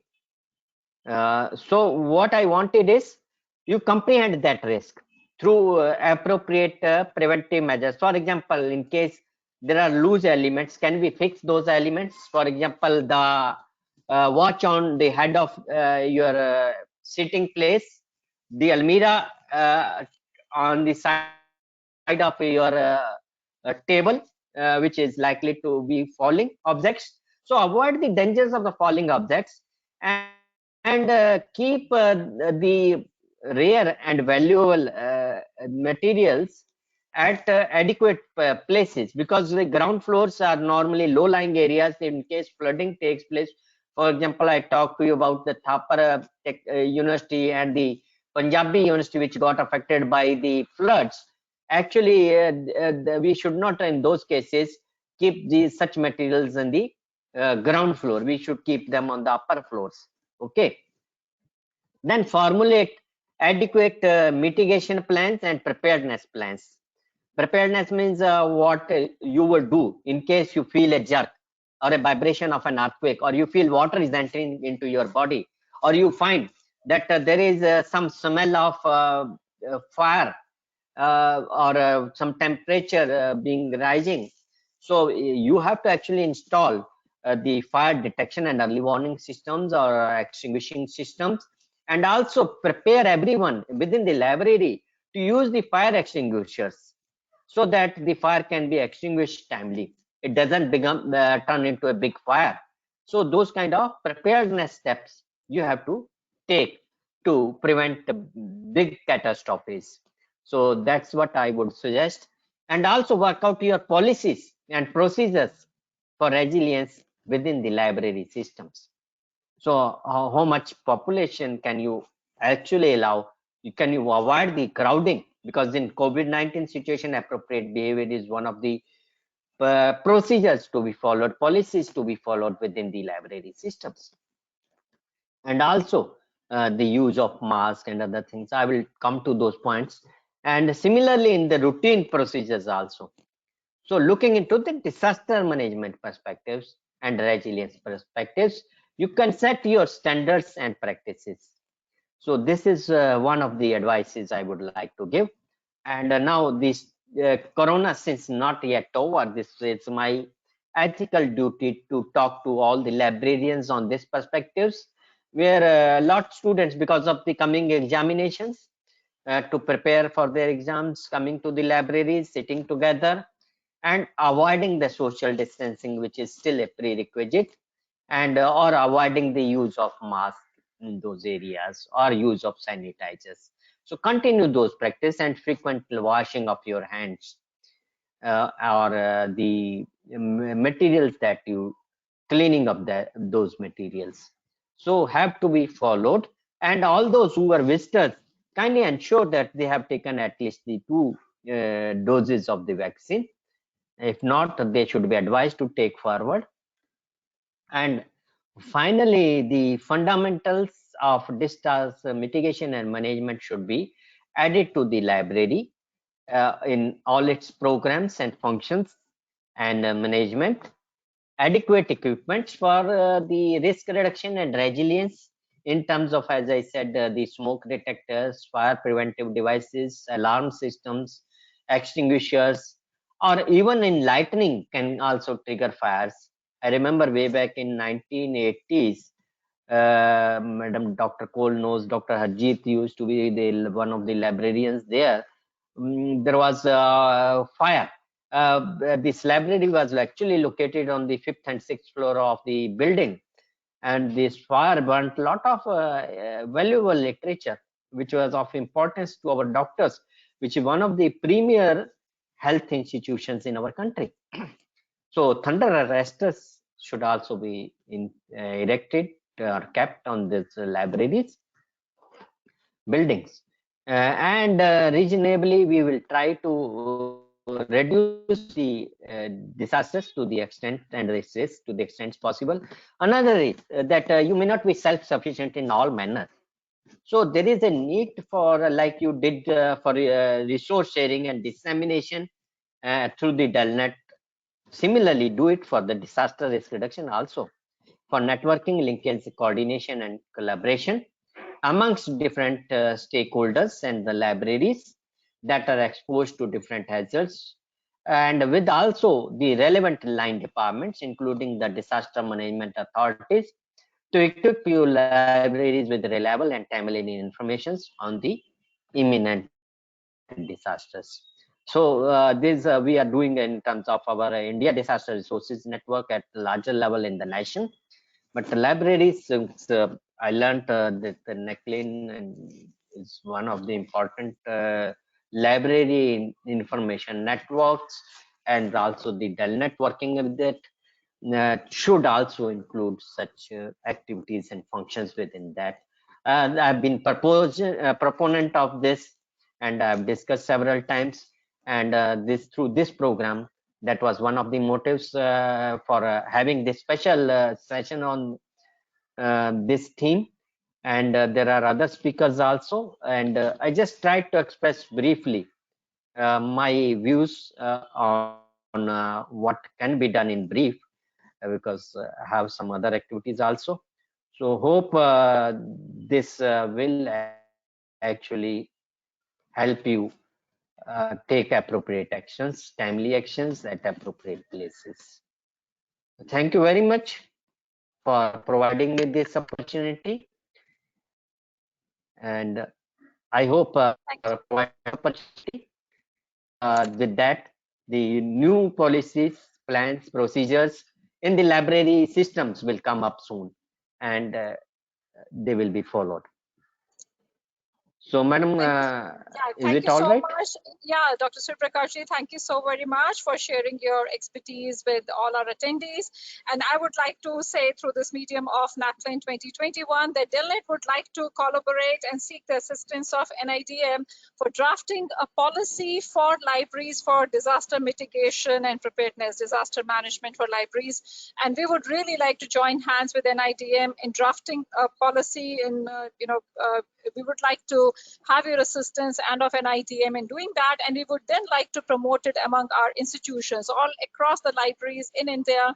We would like to send it to them and see to it that they have a kind of a manual to follow for doing a preparedness in their libraries, as you have very rightly pointed it out. So we would, this is a beginning that we have made today, and it's indeed, we are so much happy that you have been able to spare time with us. You remain very occupied, and this is to inform to all our attendees that Dr. Surya Prakash is the one who holds such a great expertise, and it's very, very difficult to have him and in the programs because he remained occupied with the training of the manpower in drafting the policies and seeing to it that everyone is in the safer zones. So it has truly been a great honor. And Dr. Surya Prakash, I know that because of paucity of time, we would like to take the questions straight away right now for you, because we would like to see to it that you make the best use of your presence. So not towards the end of the session, because I know that you have other commitments also of the day.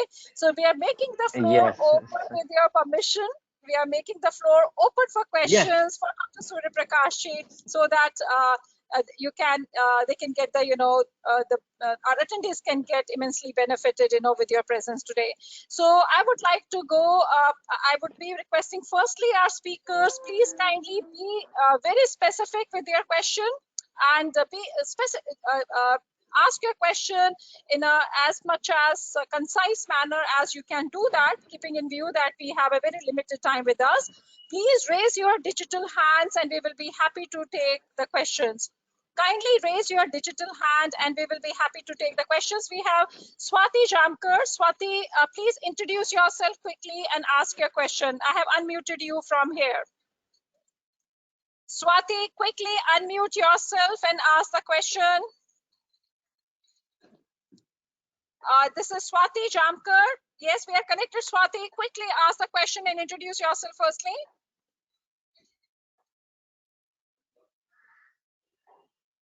Swati, if you're able to hear us, kindly do that quickly. I think Swati is not able to do it. Let me just, there is a question from Dr. Pradeep Das.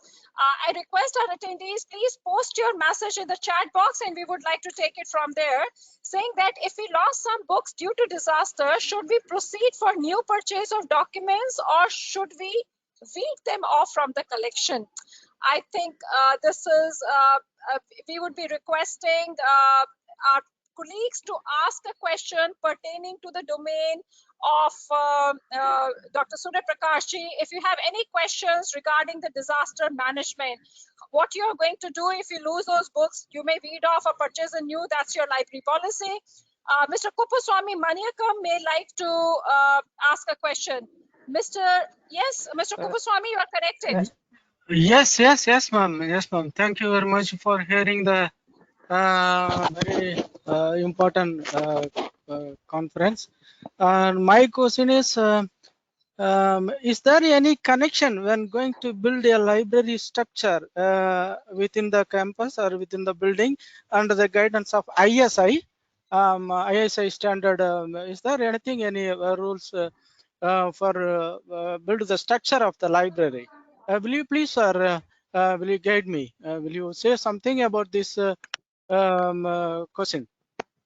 Yeah, it's a good question. In fact, actually, we have a National Building Construction Code, and number of other codes related to disaster management under Bureau of Indian Standards. Okay, and it's good that as you said, if you are going for construction of a new library, then one must follow those construction codes with disaster resistant design techniques and technologies. The second part is that you may be working in yeah. Please keep your mic in mute mode. Yes, yeah. The second part is that you may be working in an existing library which is vulnerable to some kind of disasters. In that case, we have codes for retrofitting, re-strengthening, and other techniques for the reducing the vulnerability of those buildings. These are the two things that one can do in construct of structural resistance against any kind of disasters. The second part I would also like to answer that somebody actually asked about the replacement of books. I would refer it in terms of replacement when you are required, if your books get lost in disaster situation and a huge amount of loss is there. In that case, the Disaster Management Act has a provision to allocate annual budget, part of your annual budget for such purposes. That in case any disasters which are frequent and likely, and you are going to lose something, how will you recover fast? You no doubt would also require some money to repurchase those books also. So that budget can be allocated and utilized for replacement of the book. That is one possibility. Thank you. Yeah, thank you, Sir Prakash. Thanks for taking the other question also, and also highlighting that in the Act, Disaster Management Act, we do have a provision for allocating the special budget. And that's, I think, conveys a strong reason why we should have and work on mutually on this disaster management policies for the libraries.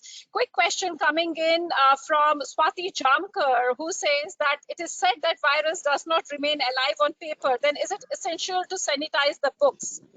If you may kindly help us knowing. I see. I am not a biological specialist, but to me, I have also heard about the same. But the issue is, it may not be propagating or multiplying on physical materials, but on the live materials, it has a potential.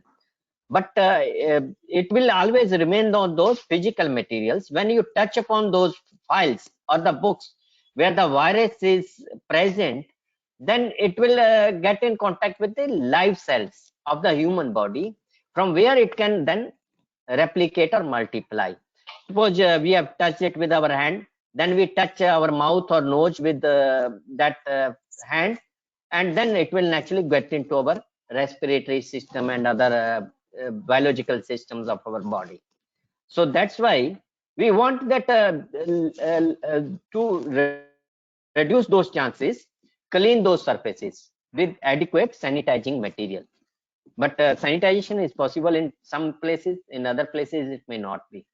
So those things have to be realized. And then use of sanitizer. Sometimes we got sometimes cases, sanitizer, because it's a vaporizer, and it's also highly inflammable as well.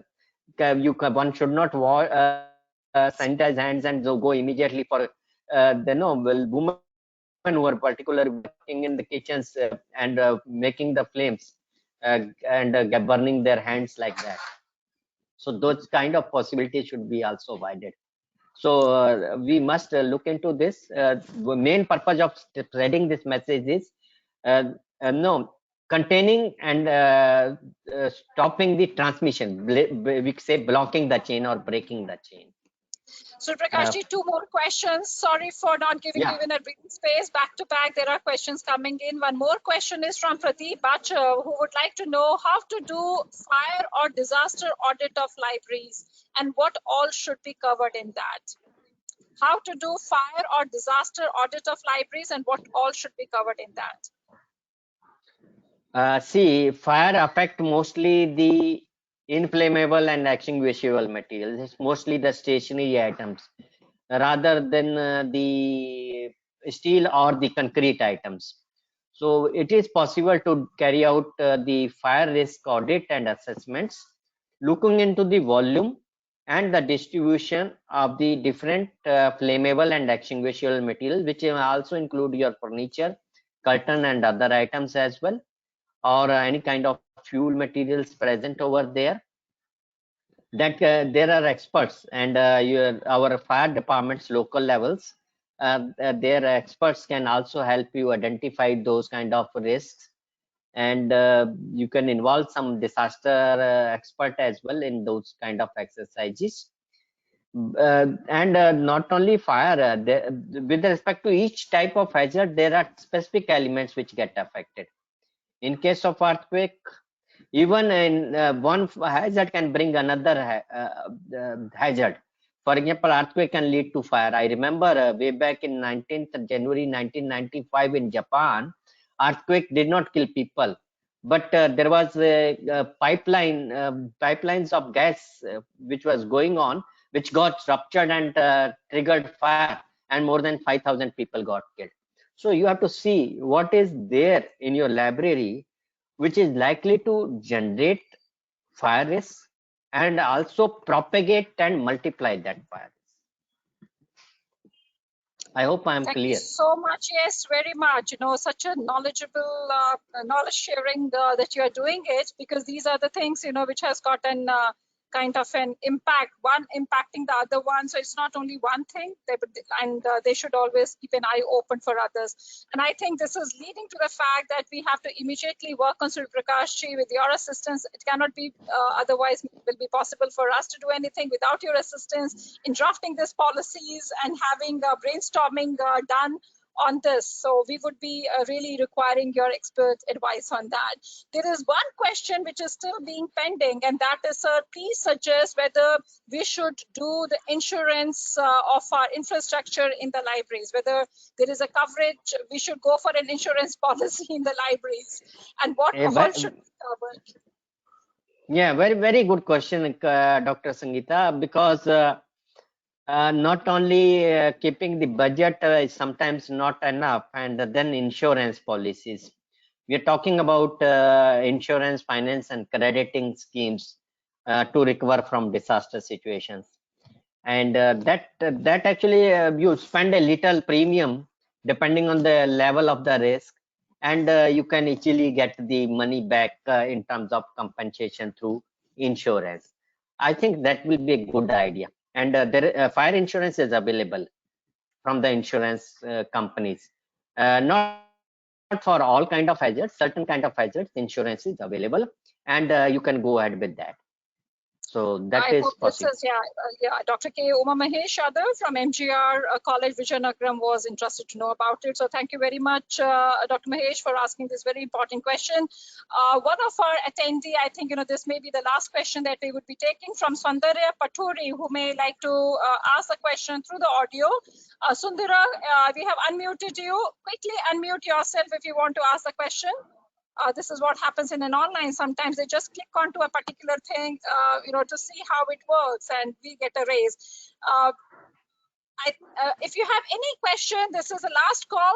If you have any question that you may like to ask our distinguished expert, Dr. Surya Prakash ji, please come forward and asking that, because as he has lot many other commitments to honor in the day, we would appreciate if he would just kindly use this wonderful opportunity to make the best use of his availability on the platform of NACLIN 2021, and he has been very, very kind and generous in taking out time for us. So this is a last call for doing. It seems that we are through with the questions, but yes, definitely, Surya Prakash ji, Delnet would be interested to further be in touch with you and to ensure that we are able to draft a policy exclusively for the libraries. Could you please let me know, do we have any exclusive policy for the libraries in current day and time through any of the law if it has been covered?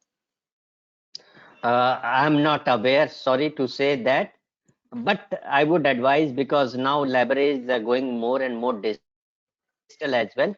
So not only looking into the physical infrastructure and the libraries, but also look into the digital libraries, and cyber risk management is another issue which you may have to address.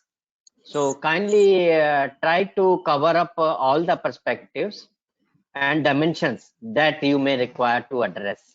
So Yes, sir, Prakash. since I'm also looking up a specialized center on cyber risk, and IT information systems and networks are also causing new type of disasters. So kindly be careful for all kind of such systems as well. Yes, sir, Prakash. And Thank you. I can assure our support to you in all possible manners, Thank you. Yeah. whatever Thank you is so possible much. from our side. Okay. Thank you so much, Surya Thank Prakash. you. In fact, and that's how, like in this session, we do have our next speaker. We have tried. I myself also would be speaking more for the digital libraries because this disaster preparedness has to be there. Cybersecurity risks are in place. So we would like to really work closely and seriously on drafting a policy for the libraries, and that would be all being made possible. It can be made possible only with the association of NITM and with the vast expertise of yours that you hold. It has been a great honor and pleasure to have you, Sir Prakashji, today with us, and thank you so very much for taking out time for us, addressing our library fraternity today. And it has truly been an eye-opening for many things that you have shared today. Our librarians have not been able to do that as of now, and we are pretty sure that this session has inspired them, sensitized them about the vulnerabilities, and also the need to have a policy decision making to be done for risk mitigation and also for disaster management. And it's a pre-disaster is very important, as you have rightly said in your presentation. It's not that disaster happens and then you start deliberating and thinking about, but a pre-disaster preparedness that has to be there, and there has to be a policy document in place what to do, and also to keep the staff ready enough. They should be knowing, as you have said in the libraries, the safer zones. What are the safer zones? God forbid something happens, and where they should think about moving and all. So it has truly been a great experience being there, and thank you so much for taking out time for us. On behalf of the NACLIN and behalf of Delnet, we would like to present a small memento, and we really look forward to giving it to you in person at an IDA, and we also look forward to many more opportunities to have you with us. And this is for you, Dr. Surprakash. So thank you so much. On behalf of Delnet, we would like to give it as a warm token of our admiration for you and the wonderful work that you are doing it for the society. And it's a big name today. Thank you, madam. Before I leave, just one last suggestion I would like to make, because many of you may be involved in education on library science and management. Kindly do include a subject on disaster risk reduction and resilience in library infrastructure as one of the subjects in your library education. No, you are having MLib and BLib systems. Yes. So that can be one of the subjects, the curriculum development and other things, and that also help you in future as well. Thank you.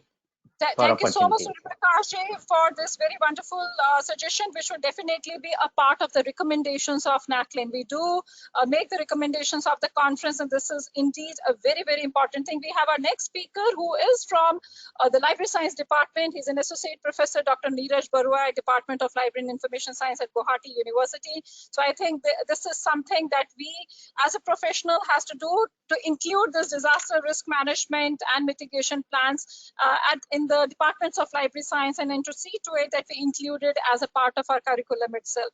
So thank you very much, Dr. Surya Prakash. It has truly been a great honor for us to have you, and thank you for taking out time. And we are definitely going to be in touch with you and help seeking your help in drafting a disaster risk management policies for the libraries. So once again, on behalf of Delnet, we would like to thank you, and also to the immense support that we have received from National Institute of Disaster Management in organizing this special tutorial for the NACLIN 2021 attendees. Once again, a very warm thanks to you, Dr. Surya Prakash. Thank you. Thank you, madam. If you allow, I will have to leave because yes, some other meetings. I do fully appreciate that, and thank you so very much for taking out time for us, Dr. Surya Prakash. Okay. Thank you so much. Thank you indeed. Thank you. Thank you. Thank you very much. It has been a great honor and pleasure to have him and for the wonderful deliberations that we had on this platform. We have with us Dr. Neeraj Barua. It's an immense pleasure for me on behalf of Delnet and on behalf of NACLIN 2021 to welcome Dr. Neeraj Barua to NACLIN 2021. Neeraj, it's a pleasure for us to have you with us this morning on the very first opening day of the conference. And Dr. Neeraj is going to deliberate in this tutorial on disaster planning and preparedness for libraries. I have immense pleasure in welcoming Dr. Neeraj and also to apprise you all about Dr. Neeraj Barua, who is currently assistant professor in the Department of Library and Information Science at Guwahati University in Guwahati. He has completed his schooling and higher education in Guwahati, and he's an active life member of several professional organizations, including ISLIC, ALA, ACLA, and GLA. He has over 15 years of professional experience of working in modern libraries in various capacities. He had worked in libraries of NIBM, IIT Guwahati, and also at B. Barua College in Guwahati before joining Department of Library and Information Science in Guwahati University. He has attended a number of conferences at national, international, and regional levels and has published papers in different journals, seminars, and conferences. He was a member of the editorial board of journals published by Department of Library and Information Science at Guwahati University and the book Stroswani Cascading Knowledge, a publication under HRDC of Guwahati University. It's a pleasure for us, Dr. Neeraj, to have you with us this morning. Thank you very much for agreeing to our request to be one of our distinguished speakers for this session, which is on disaster risk mitigation and management. May I request you to kindly start your presentation, please? It's over to you, Dr. Neeraj. Thank you, ma'am, for my introduction. Am I audible? Very much. Neeraj, I just request you if you can put your slides in the slideshow mode. Yeah. Please. Yeah. Is it Thank okay, you so ma'am? much. Yeah, thank you very much, please. Yeah, thank you. So at the outset, I would like to welcome everyone, including the library and information professionals, to NACLIN 2021. Actually, I am very much privileged, and it's an honor for me that Madam had invited me to give a lecture. And this is a national conference which has of immense importance, started by Cole sir. And I was a part of this as a participant earlier. So today I will be speaking about the subject which has been assigned to me is disaster planning and preparedness for libraries. So disasters actually are common in India and this part of the world, especially in our northeastern regions. Disasters like floods and all happen very regularly. But in context of disaster, actually, when we talk about disasters, many people feel that disasters will not happen to me. So why we need to be prepared for it? But that is not true. Disasters might happen anytime and anywhere. So we must have minimum preparedness to face those kind of disasters. So let's begin with.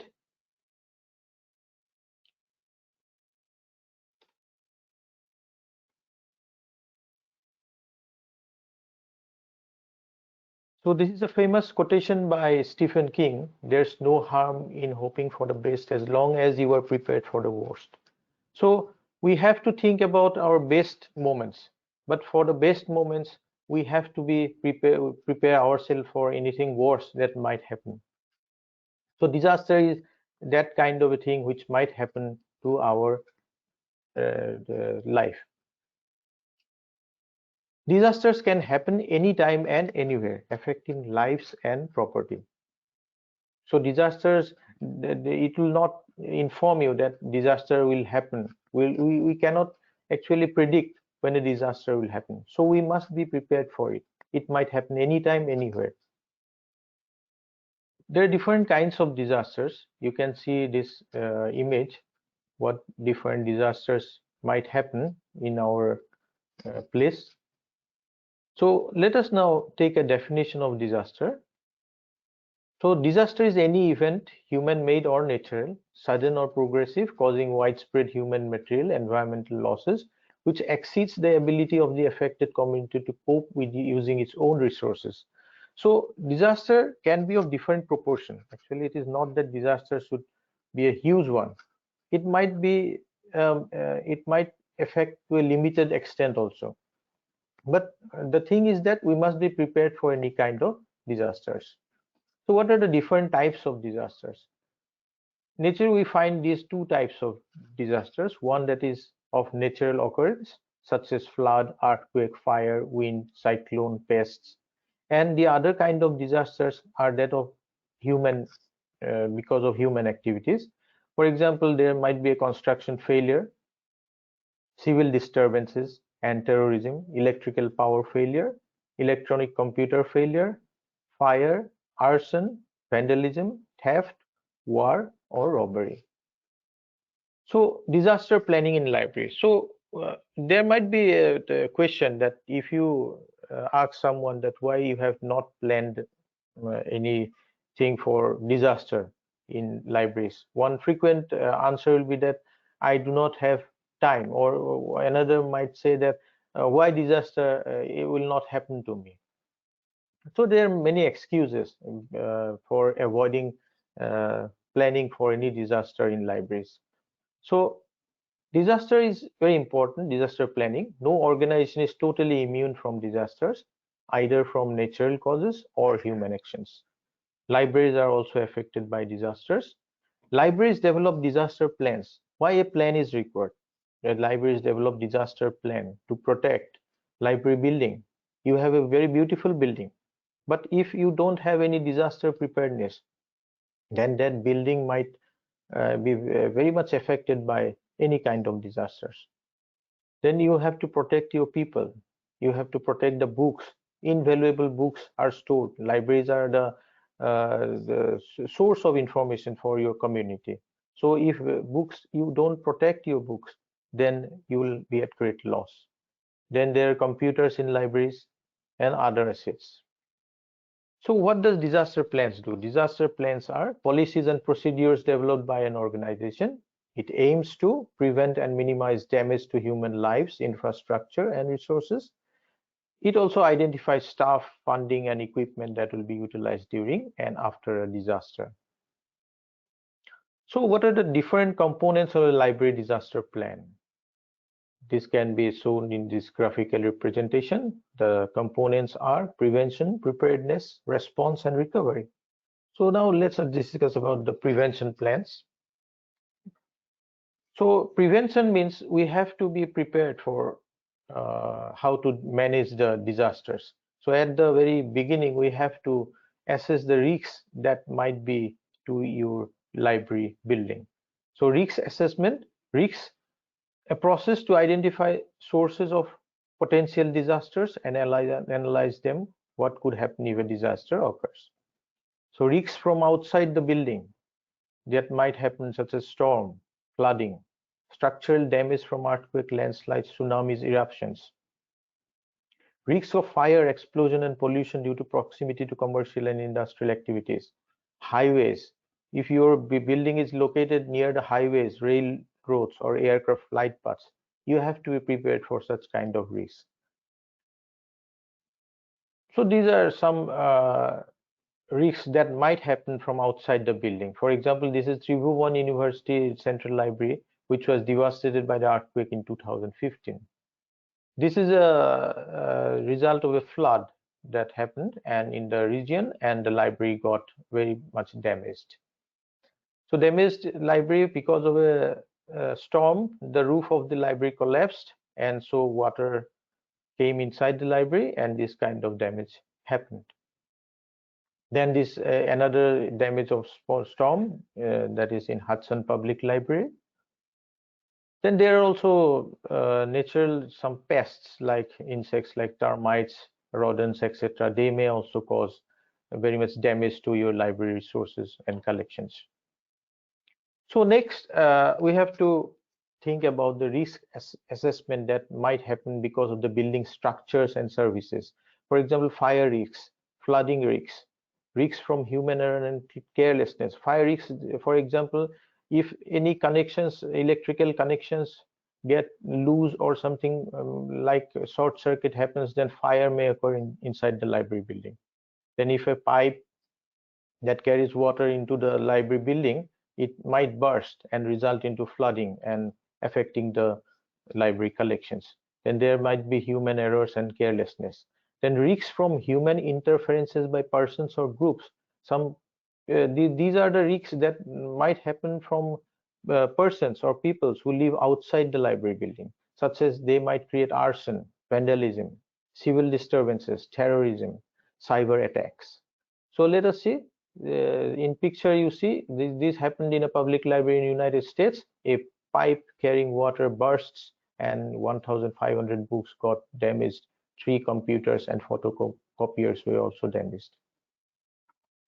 This is a fire damage. See, the whole circulation section of that library was damaged because of a fire. This happened because of some short circuit in the electric connections. This is a vandalized school library. So vandals went on rampage and they destroyed many collections. This is a cyber attack happened very recently in Boston Public Library, due to which many of the services got affected, and library has to bear a lot of things because of this. So if you want to think about the preventive measures that can be particularly environmental factors has to be taken care of because of implementing the preventive measures. These environmental factors include maintaining of a ideal room temperature of 21 degrees Celsius and relative humidity of 45 to 55 degrees. Then sunlight may affect your collections, the papers of the books and other documents might get damaged because of sunlight. So you have to take care of sunlight. And using dehydrating agents like silica gel and minimize humidity. Humidity is a very danger thing in library because humidity might also result in growth of molds. Use vacuum cleaner to clear the dust from the library sources. Then there are biological factors. Avoid contact of book racks with walls, at least 15 centimeters away from the walls. Periodic use of insecticidal powder is a good precautionary measure to prevent insect attacks. Foundation of the new library building should be always properly cured with anti-insect treatment, such as anti-termite treatment. Then disallow presence of edibles inside the library, which might lead to bacteria and fungus growth inside the library, affecting the library collections. And there are chemical factors. Use vacuum cleaner and fine brushes for dusting shelves and books. No chemical formulation should be directly applied to the book and book covers. So someone in the earlier presentation had asked the questions that if we can sanitize the book. So we have to be very cautious because using any chemicals to book might harm the quality of paper and its bindings. Now, uncoated wooden storage should be avoided as it gives off volatile acidic vapors. Then there are human factors which has to be taken care of while undertaking any preventive measures. These human factors are building exteriors should be accessed for ease of access by criminals. So you have to see that the exteriors are properly protected so that the criminals cannot enter the library premise very easily. An alarm of short circuit TV can be installed for the purpose. All areas should be well lit. Close attention should be paid to doors and windows in respect of locks, security glass, or frame. The interior of the building should be kept tidy. All entry-exit points and routes should be separate if possible and staffed at all times. Any staff areas should be locked when not in use. Expensive equipment should be chained or bolted down. All contractors should sign. So whoever enters into the library actually should have proper passes. The need of an alert attitude should be instilled in staff. All storage areas should be kept secure and clear. Policy guidelines provided. Specific measures like use of halls should be taken for security of rare and valuable materials, and training staff to deal with any awkward or aggressive user or a suspected book thief. So the next important component is preparedness, getting ready to cope. So this is a very, you can say, the backbone of the entire disaster planning in the library. So you have to prepare yourself. So what are the things that you need to do in preparedness? Number one, you have to draw up a disaster plan. So plan is the first most important thing. You have to have a written plan of how you will undertake all the activities when a disaster occurs. So you have to select a disaster response team, and alternative staff members will be responsible to manage when a disaster happens in your library. Assign responsibilities for each of the response phases and activities. Availability of plan preferably in print format and widely circulated. So that plan should be widely circulated among the staffs and also the higher management authorities. Set priorities for recovery of each items by format, type, department, floor, or building. Review insurance coverage and update as needed. Determine what is not covered. So someone asked in the previous about insurance. Insurance is very important. This is not a common thing that we do in our part, but this is very much important. We have to ensure even our library building. Establish and maintain links with outside agencies. So all for managing disasters, we cannot have all at our own place. So we have to have help from outside agencies. Train the disaster response team and explain responsibilities to the rest of the staff. Practice response phases, evaluate, plan, and revise. So this is last part is very important. So disaster plan has to be reviewed and evaluated at a frequent time and has to be revised. So library disaster plan, the emergency plan should contain the following information. So what should the plan contain? Introduction and objective of the plan, including a policy statement from director or chief librarian of the library, a brief description of possible disasters, a description of preventive measures that can be taken, emergency procedures, including initial response, a list of key contacts, a description of collections of special concern that should be rescued or protected. The emergency plan should also contain a description or graphic plan of the library building layout or help people orient themselves, a list of emergency equipment and supplies that should be available, including information about possible external supplies, guidelines for salvage of collection items after an emergency. The date of plan has been reviewed, revised, and approved. So the third most important component of the disaster planning is the reaction and response. That is when disaster strikes. This is the action phase of the disaster planning. So how you respond when the disaster happens, all you have planned, you have a written plan, you have made preparedness, preventive measures are also there, but still the disaster will strike you anyhow. Then how you respond? The immediate response, raise alarm, contact appropriate staff members of the emergency services, evacuate the building if appropriate and safe, take local remedial actions, for example, turn off water, use fire extinguishers.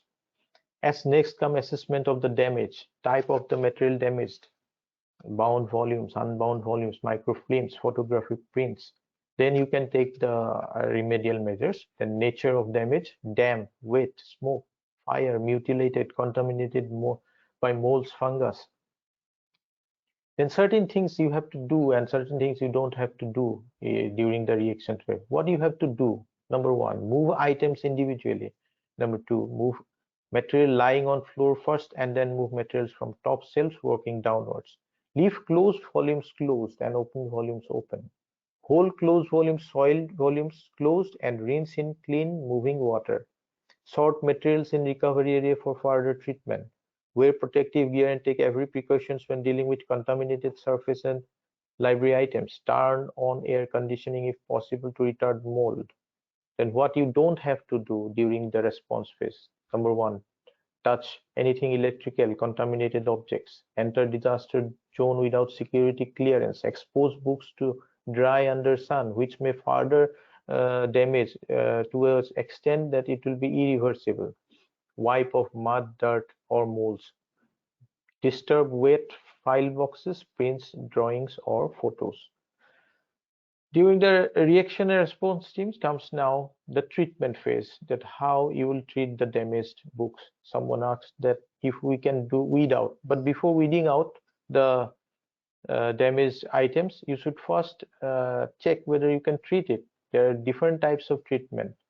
Treatment depends on quantity of damaged collection, type of material damaged items, and availability of resources for treatment. Wet materials can be treated by air drying, freezing, freeze drying, vacuum freeze drying. Quarantine mold contaminated items to a clean area with a humidity below 55%. Freezing is used to deactivate any active mold growth in the library items before cleaning. Molds can be cleaned from library items using a vacuum cleaner with HEPA filters.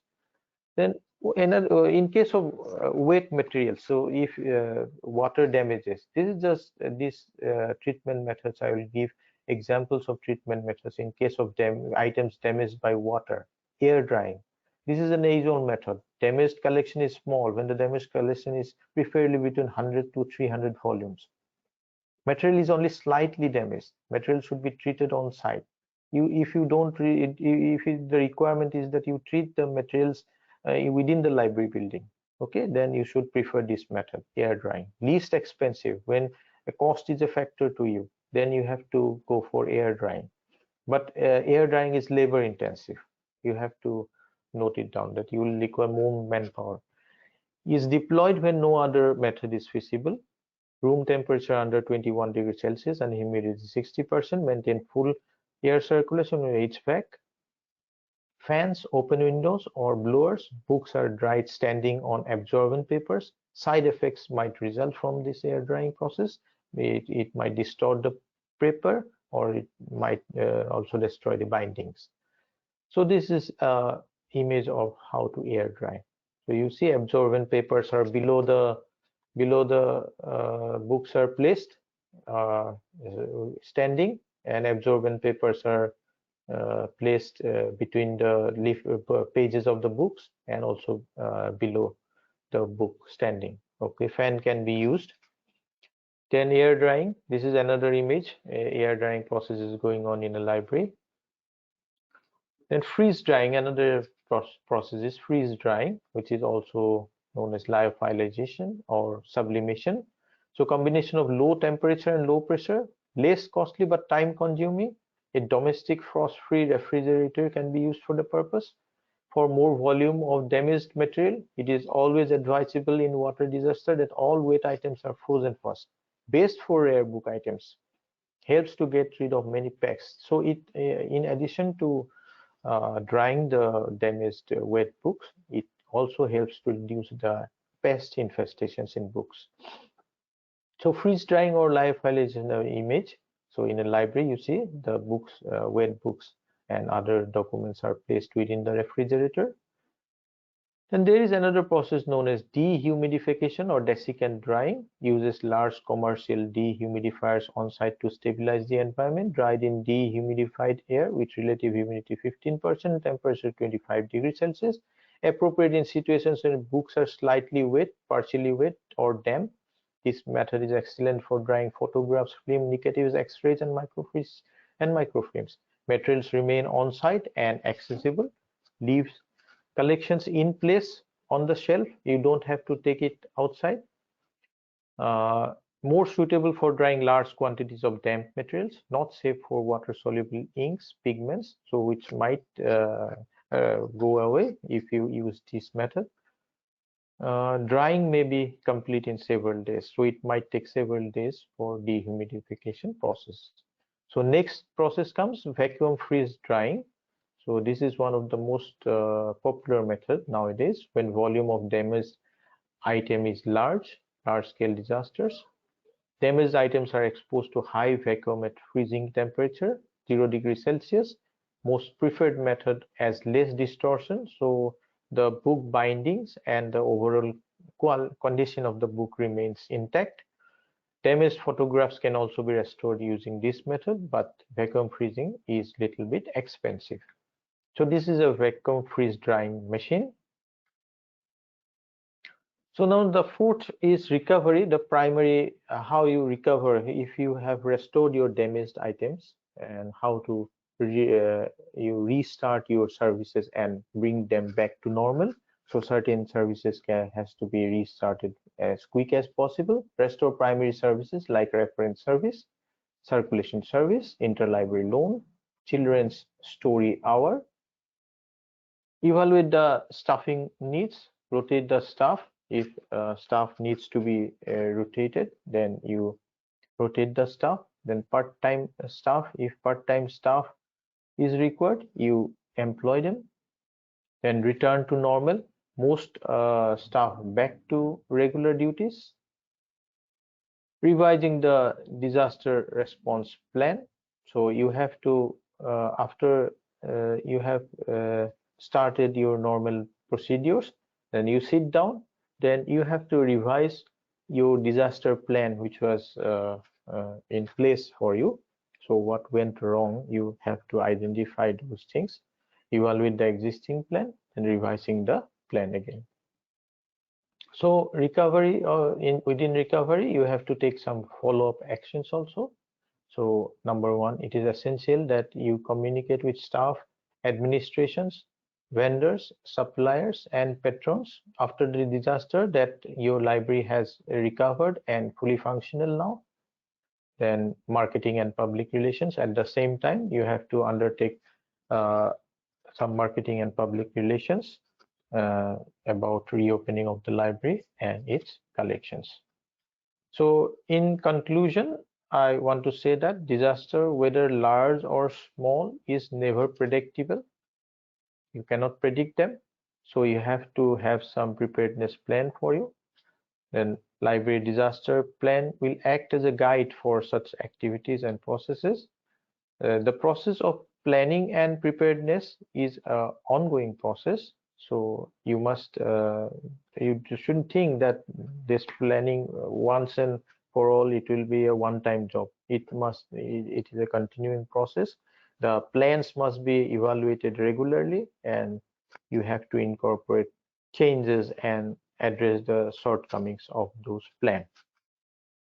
So thank you very much. If you have some question, then I can take. Thank you very much, Dr. Neeraj, for a very exhaustive presentation and covering up all what library and information science professionals needs to do in the libraries. And you have covered so wonderfully, you know, each and every aspect. So you have laid down the entire manual, in fact, with them, that what all they need to do in order to set the preparedness. So thank you very much. You have really worked very hard in making, because thank you, notice that. So it is like it's a phase-wise, entire phased manner in which the library professionals have to work. So it's not just simply having a manual in hand, but it's more like also to have a manual, and then you have a reaction and response. So everything in place that you have brought it together in this presentation, which is really would make the things much easier for all those who are wanting. I think everyone should be wanting to keep the library safe, to keep the people, you know, who are there in the library safer enough. So you have so wonderfully done this. So we are indeed much grateful to you for your efforts and the, you know, the work that you have done through this presentation. Indeed, much thankful to you, Neeraj. We would like to make the questions. I'm pretty confident that many of our attendees may like to ask the questions, and as I could see that already a number of hands are being raised to ask the questions. And let me firstly tell to my colleagues that we would be please kindly post your questions in the chat box, and in addition to that, you can always get connected on the audio also. And we are going to take the questions in the alphabetical mode with the first name as it appears on the screen also over here as an administrator for this webinar platform. This is just a quick advice to Mr. G.S. Narnavare from KDK College, Nagpur. Please kindly re-log in again, Mr. Narnavare, because there's no audio device. Though you have raised your digital hand to ask a question, but there's no audio device, so we won't be able to give you a control. I'm going for our next attendee, Mr. Joravar Singh. Mr. Joravar Singh, who may like to ask a question to you. Mr. Joravar Singh, I have unmuted you. Yes, quickly please. Unmute yourself and ask the question. Mr. Joravar Singh, please unmute yourself and ask the question. He's not able to do that. Please post your question in the chat box. I'm going to Mrs. Surekha Kaul from BrahMos, New Delhi. Surekha ji, I have unmuted you. Yes, we are connected, Surekha. Please kindly go ahead and ask your question. Good afternoon. Greetings to Delnet. I can say Delnet is a great shield to all of us. Why not Delnet take the opportunity to have a panel discussion where we can discuss in detail and draft a policy so that that can be adopted in at various levels. Like we can discuss the cybersecurity, insurance policy, inclusion of syllabus in book, and then firefighting policy, pandemic policy. So I think Delnet is the right way to go ahead with this task. That will be beneficial to all the libraries and the librarians, because we are facing many problems and we have many issues. For example, the insurance policy, which was earlier discussed in this conference. So what I mean to say, like for example, our office say that we are already insured, but no, I am not accepting this thing, because we have many books that are not included in this insurance policy. So I don't want to say that office is not doing anything, but there should be some policy we can present before the authority leaders, so that we can lead our way to work in our knowledge center. Yeah, Thank you. Sureka, that's what, yeah, thank you so very much for this. And as we mentioned earlier, when we have been interacting with Dr. Surya Prakash for last almost 1 year time. It's not that only for NACLIN we have got in touch with him. We have been speaking to him over a 1 year time in having a very exhaustive workshop. And not only that, we are really concerned enough in coming out with a policy document. So as being said, while interacting with him, as a recommendation of this NACLIN 2021, definitely, as we could see, we are into the very first session of the conference. One of the recommendation definitely is to draft a disaster risk management policy for the libraries. What libraries can show, as you have rightly pointed it out, you may have already insurance policy, but that's a very generic one. For our own libraries, the collections, whether it's a print, whether it's a cyber, the digital collections that we have, so we have to really safeguard it, and it's good enough that if we have a very concrete policy in place for it. So Delnet is definitely in the next few days time itself.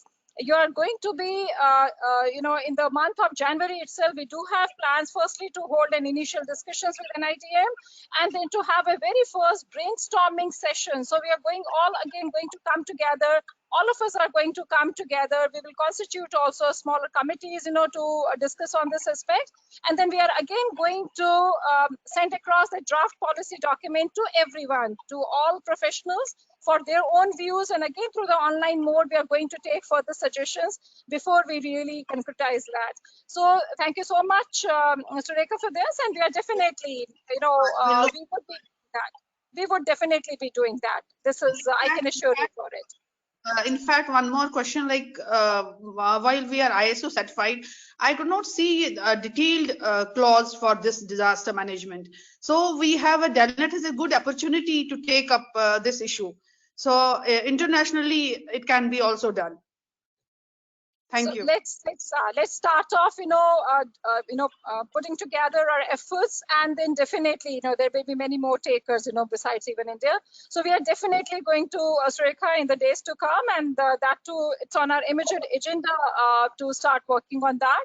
And that we would be doing it with NITM. And then besides that, we are going to have a brainstorming done with our own professionals, because through the interactions is what really, we would be able to highlight also, or we would be able to concentrate on many more aspects as we discuss. So more concerns would be expressed that we would be, covering up in the manual itself.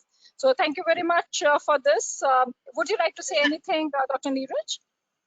My regards to sir, and God bless the Delnet team. Thank you very much. Thank you, Sureka. Thank you so much. It means a lot. Yeah. We have Neelam Verma, one of our attendee, who may like to ask a question to our speaker. Neelam, I have unmuted you. Please unmute yourself, introduce yourself and ask the question. Neelam Verma. Neelam, could you please unmute yourself? You have raised your hand. It seems Neelam is not able to do that. If you are facing any difficulty, please do kindly write your question in the chat box, and we'll be very, very happy to approach our speaker to answer the question. So this is once again to request you all, if you have any question that you may like to ask to our speaker, please kindly raise your digital hand.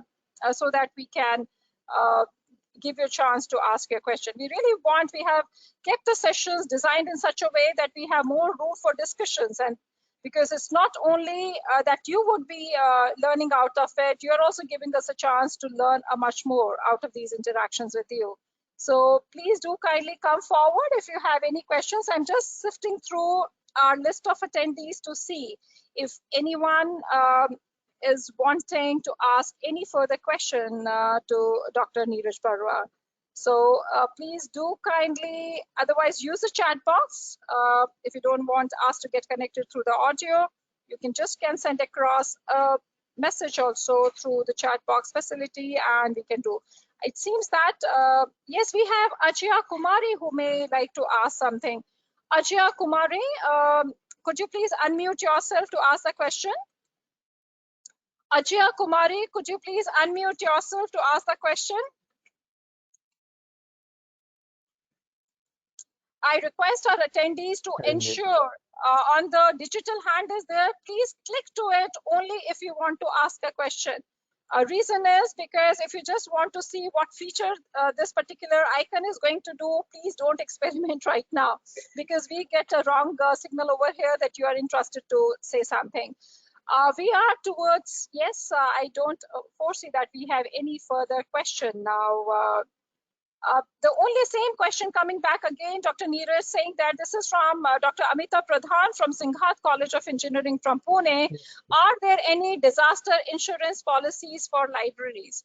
I think this is a question which is coming back again and again. So it seems that this is a major concern which seems to be there.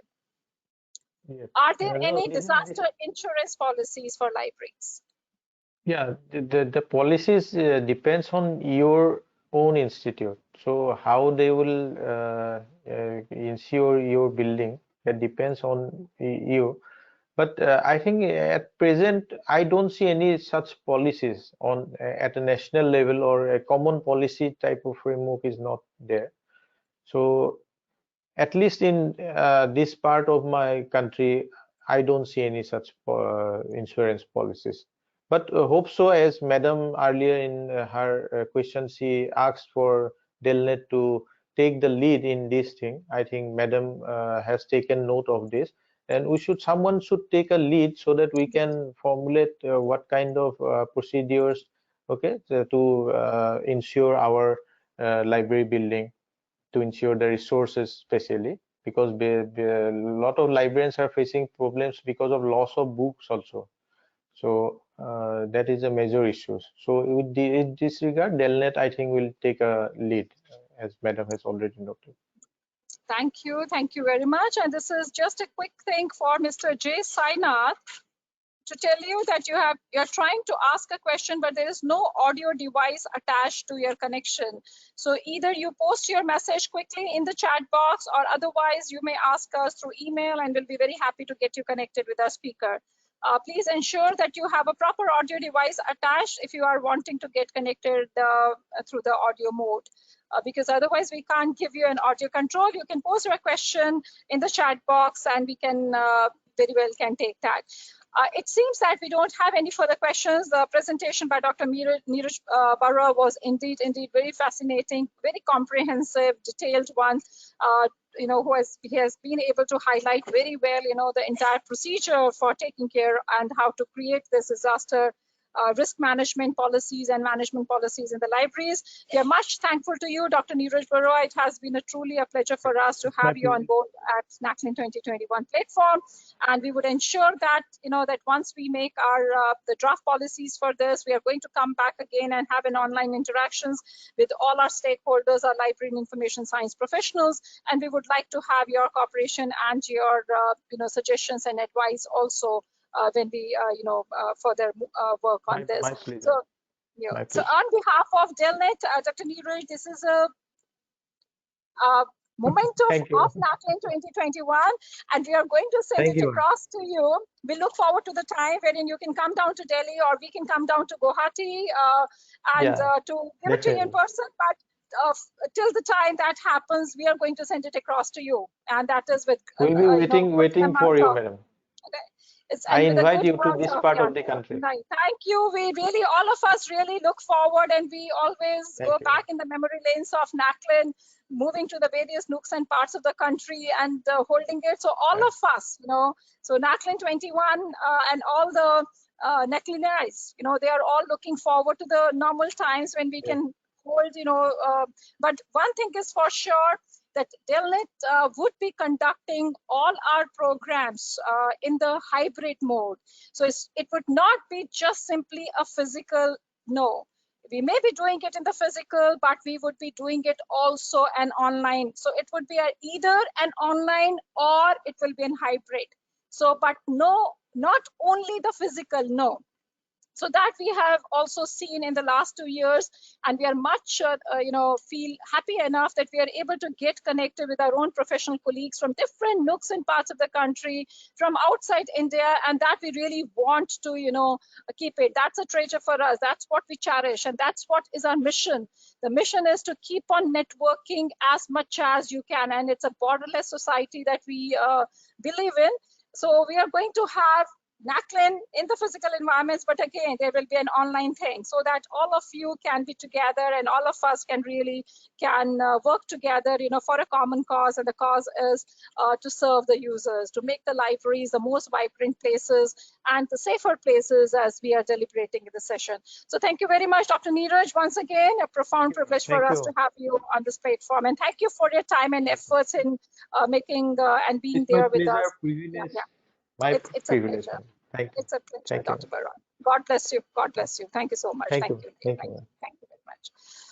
So it has been a pleasure interacting with our invited speakers. And as I could see now on our schedule is my own presentation, and I would just like to mention that yes, since we are talking on the same theme, and the theme is the disaster risk mitigation and management in libraries, certain aspects that you may find it a little overlapping in the presentations that we are doing, but I can it's always good enough. We have whenever we try to discuss about something which holds great significance, good enough if we keep on hearing the same thing again and again, because that makes the things more impactful. So you may be finding a certain things which has already been covered in my own presentation now.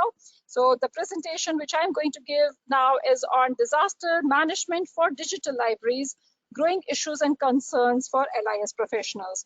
I will try to be as brief as I can because many of the aspects have already been covered. As the title says, we are talking more on the disaster management for the digital libraries. We all are into the process of developing. We have already developed, creation of the content, accessibility of the content. It's an ongoing process. It's an every moment's work. But one of the most important thing, as our two distinguished speakers, the expert speakers have already dwelt in detail about it, we need not to really let anyone know that what is the need for doing that. All of us wants to be safer.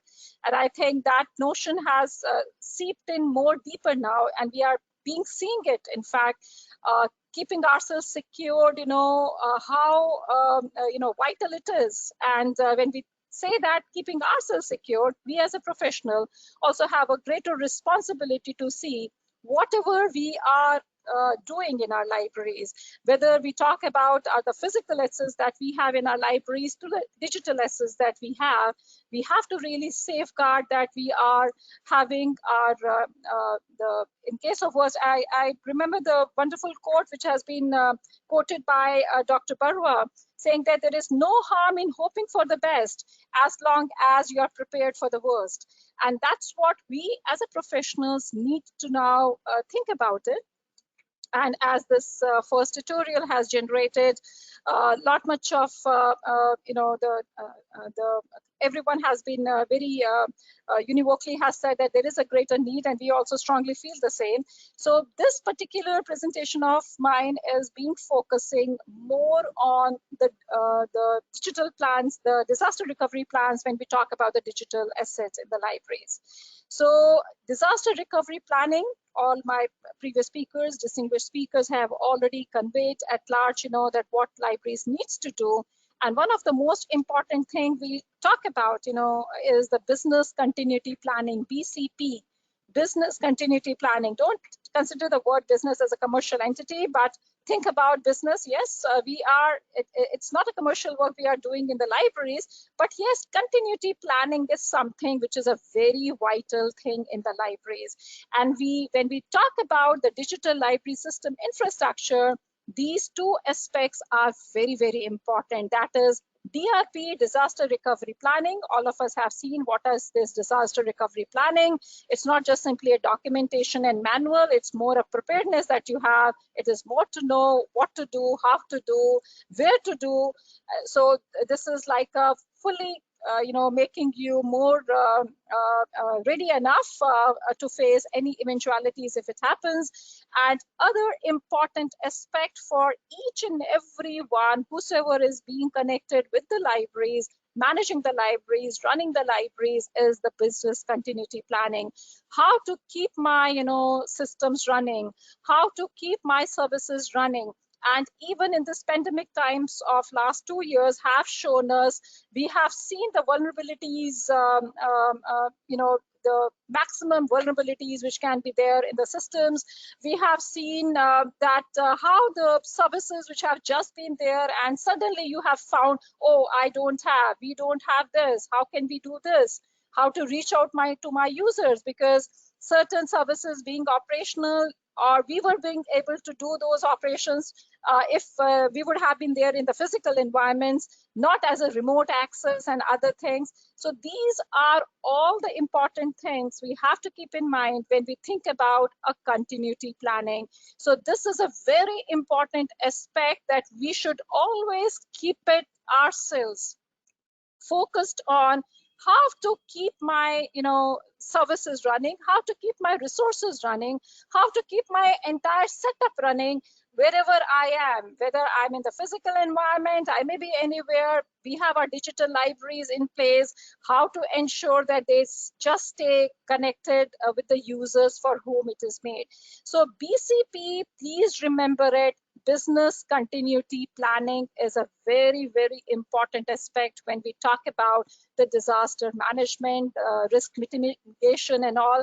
Why we all undertake all those activities is to ensure that we are able to have continuity of our own services. And for we the professionals, it is one of the most important thing that we always, not only important, it is continuity has to be there.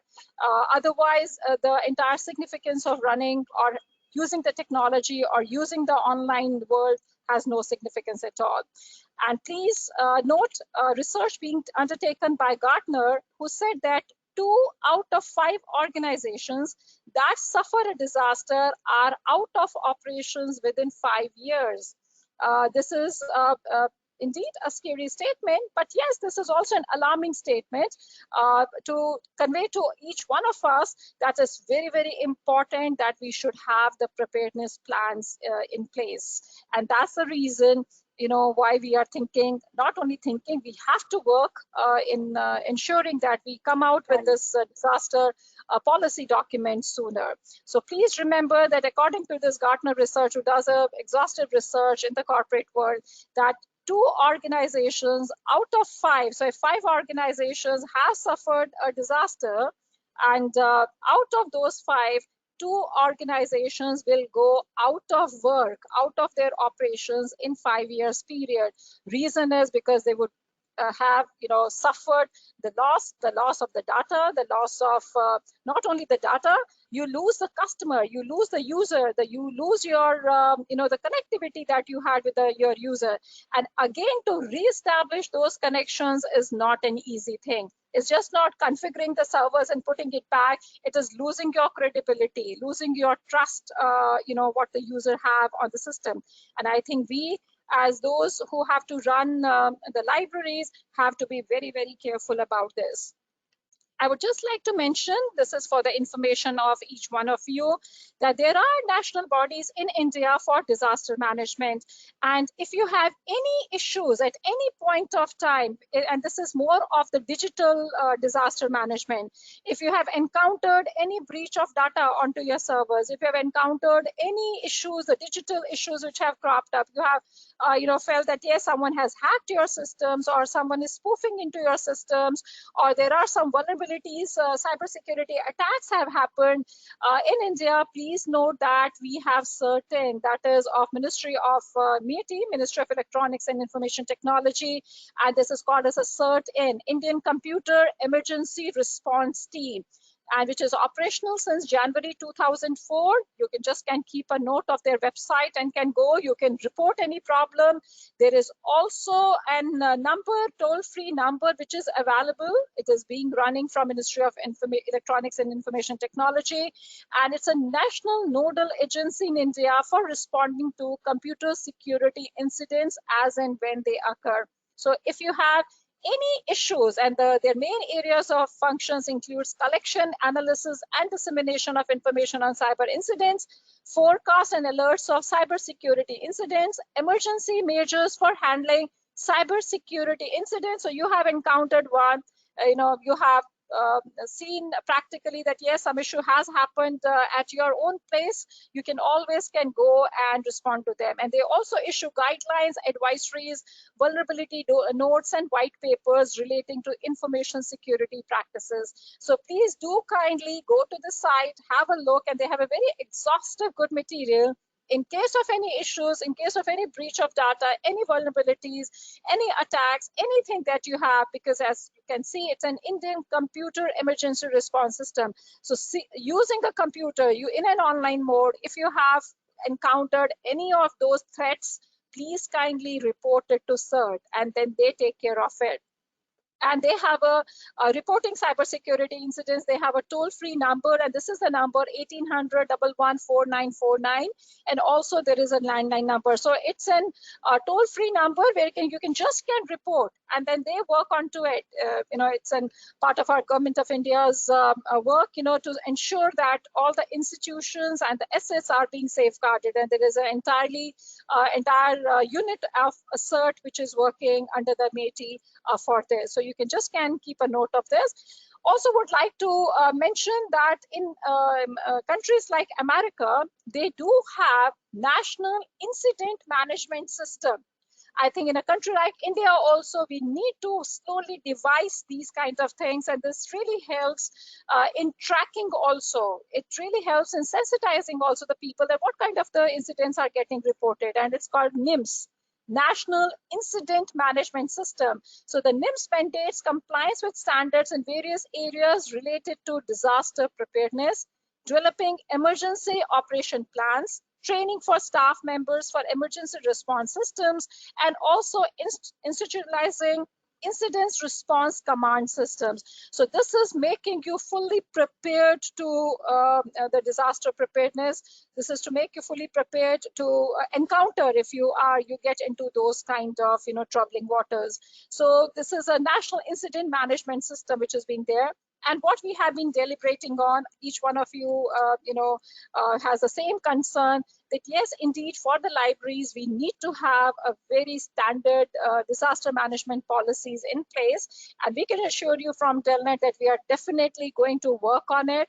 And in yet another maximum 1 to 1.5 month time, we are going to again meet online with the entire agenda of deliberating on the draft policy of the disaster risk management policy for the libraries. And this would be a step towards achieving the compliances which are being done internationally for disaster preparedness.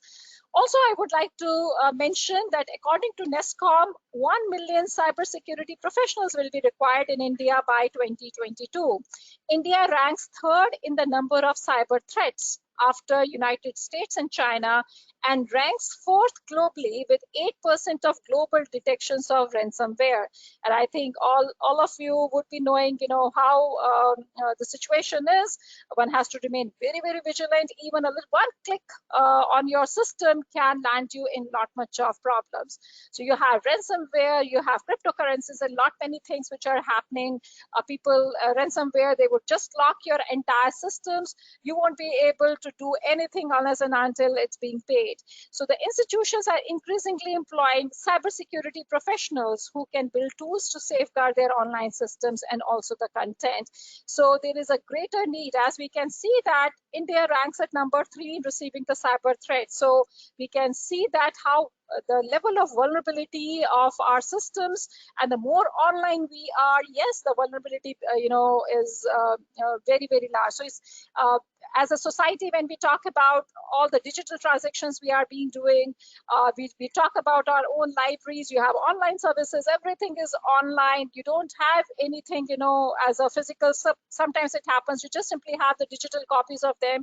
You don't have even a print copies of them. So the vulnerability is very, very high, and we have to really ensure that we are protecting those digital assets.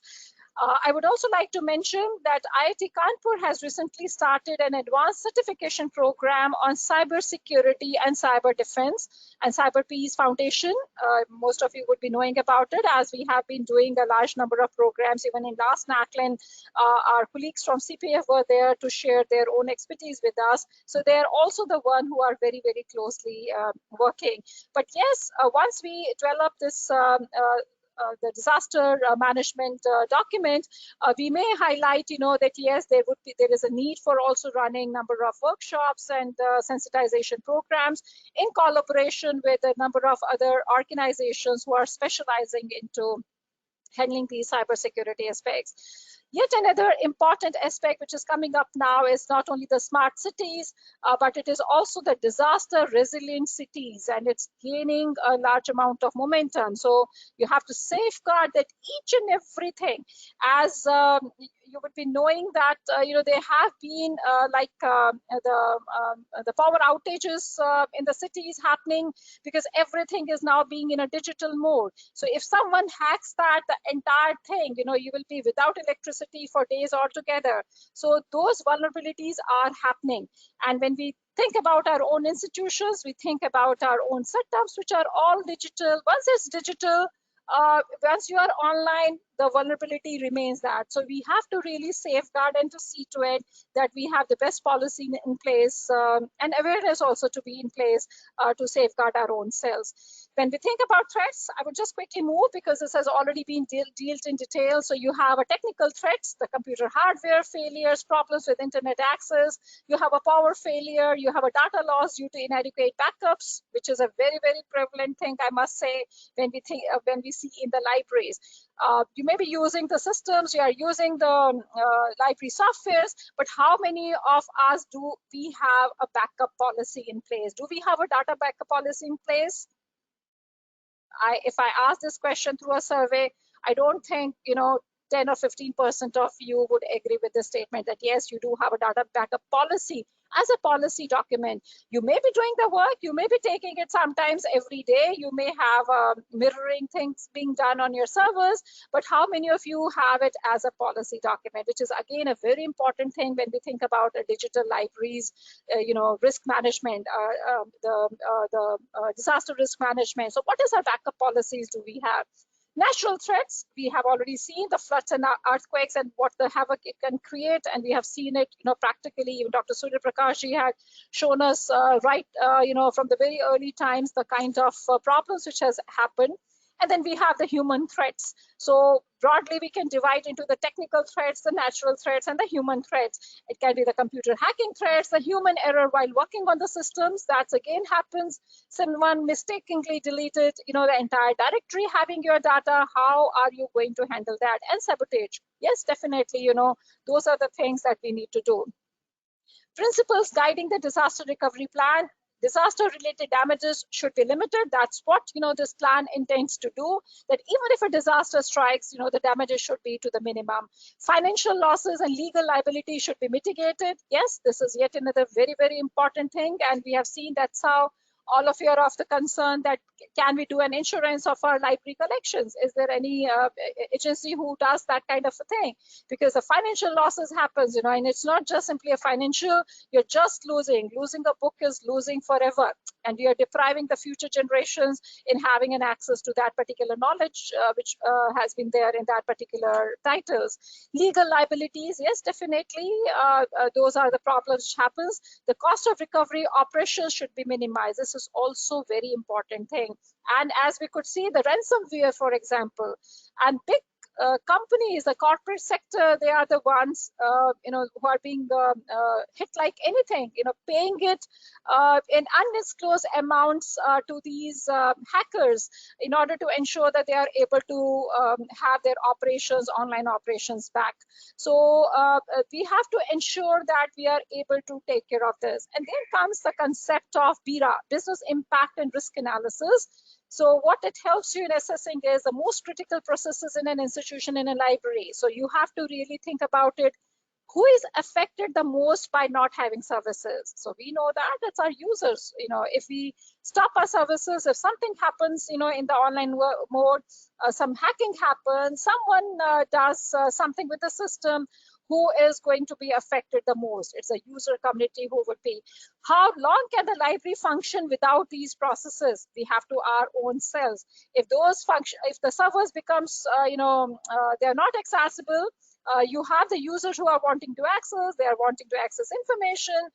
How long can you think that those library functions can work without those processes? How long will it take to restore in case of a disaster? It's a very important thing for the libraries to always concentrate on. We have to keep ourselves focused.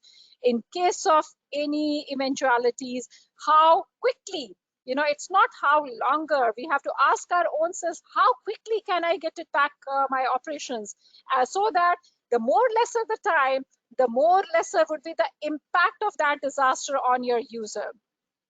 Even if your services remain inaccessible, even for 5 minutes, let's say 100 users or 50 users tried connecting with you in those 5 minutes. So what has happened? They are carrying the impression, oh, it was not working. When I tried last, no, it was not working. Perhaps it is working now. So we have to be really asked these, we have to introspect and retrospect when we think about having these policies in place. What are the existing vulnerabilities in the digital libraries developed? Very, very important. So the vulnerabilities, as our previous distinguished speakers spoke at length about it, the physical vulnerabilities which are there in the physical collections that you have, very important also to know.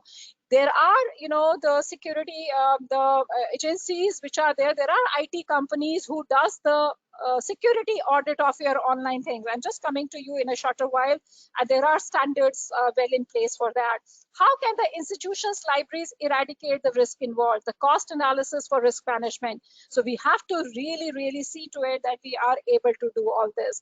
So guidelines for institutions building digital libraries. Everyone in today's day and time, each one of you may have your institutional repositories that you're making. You have built up your digital assets, your entire institutional memory, is being there in the digital environment. So it's very, very important that we have to go by certain guidelines has to be in place to develop an overall disaster recovery strategy plans that takes into consideration the processes for recovery in case of a disaster. Every institution must have their digital library disaster recovery policy. And this would become, as being also said by Surekha ji, that it's also the digital. So yes, definitely, it's not only the physical we are going to concentrate when we come out with our policy document. So there would be two different aspects. So one would be for the physical assets that you have in your library, and it will be including all the library collections, to the furniture, to artifacts, to everything. And the other one will be the digital collections. So, and digital collections can be anything. It will be your IR, it may have anything whatsoever you have in a digital, and you need to have a policy in place for that. So, and because the way that we look at it, there may be some overlapping areas, but there are some very exclusive treatments that you need to have for this. So to create a disaster team, I would strongly suggest that you should have a disaster team in place. There should be a designated team, some 4 or 5 staff members who would be a part of that disaster team, and try to create, it should be like for 3 months, this disaster team to take care of, because the ultimate aim should be to get everyone prepared enough, so it's not just that those 5 people knowing about it, God forbid, only 2 of them being there. If something wrong happens, then they will say, no, we don't have adequate knowledge. So good enough, have everyone, and it may be on rotation you should do. For 3 months, this is a disaster team who is being, in charge now. So it is like train the trainer. So those kind of things we should try to do it. So a manpower team from the existing staff, which are responsible for creating exhaustive plans and procedures for the recovery of operations of digital library. A disaster team leader also to be there, the one who is going to lead that, and he would be the one who will have the prime responsibility of coordinating the entire work. So it's right from having the plans in place to the execution to the reaction and the response as being also focused and stressed upon by Dr. Neeraj Barwa in his presentation. So we should have as a wholesome a team working for that. So there is a need to appoint a disaster recovery coordinator, very important thing. We should have for our digital collections, whether we talk about digital libraries or anything, we should have a disaster recovery coordinator in our libraries. And these are some of the things we would further deliberate on. As I said, we will have a brainstorming, a one-day entire brainstorming session only in this topic of disaster recovery plans. To test the trial run to ascertain its functionality, very, very important. You have your plans in place, but try to do a trial run. It's like a mock drill. So you have a fire mock drill, which you see it even in the metro stations, in the institutions. Similarly, we also need to run those mock trial runs. Also, a regular review process should be undertaken to ensure that the recovery plans remains applicable. Very important thing. It happens at times in the policy document made, 5 years ago, and that's what Dr. Surya Prakash also said in his presentation. There's a need. It's not only making the policy for once. No. You have to keep on revising it and do it. It should not be like a once in a year. Make a practice every month. See, is there some new adage of a thing that you have done which you really want to safeguard? So please keep on revising it on a monthly basis, those recovery plans. So it should be very updated kind of a thing that you should have with you when you are thinking about this. Most importantly, a mirroring site to be developed for each digital library application so that in case of a disaster, the access can automatically be activated from the parallel mirroring site. These questions we are going to ask you when we have a brainstorming, whether do you have a mirroring site? You may have a state-of-the-art infrastructure, digital infrastructure. You may have a huge content, digital content you are offering through your digital libraries and IRs, but do you have a mirroring site? If one site goes down, do you have another site wherein automatically the user will be directed to? Australian Library and Information Association noted that the digital library software can be set to capture an image of a library system every 15 minutes. So this is a work we are trying to have one of their speakers to address all of you in next few days time. We do hope that we will be able to have the head of this ALIO in one of our sessions scheduled later this month.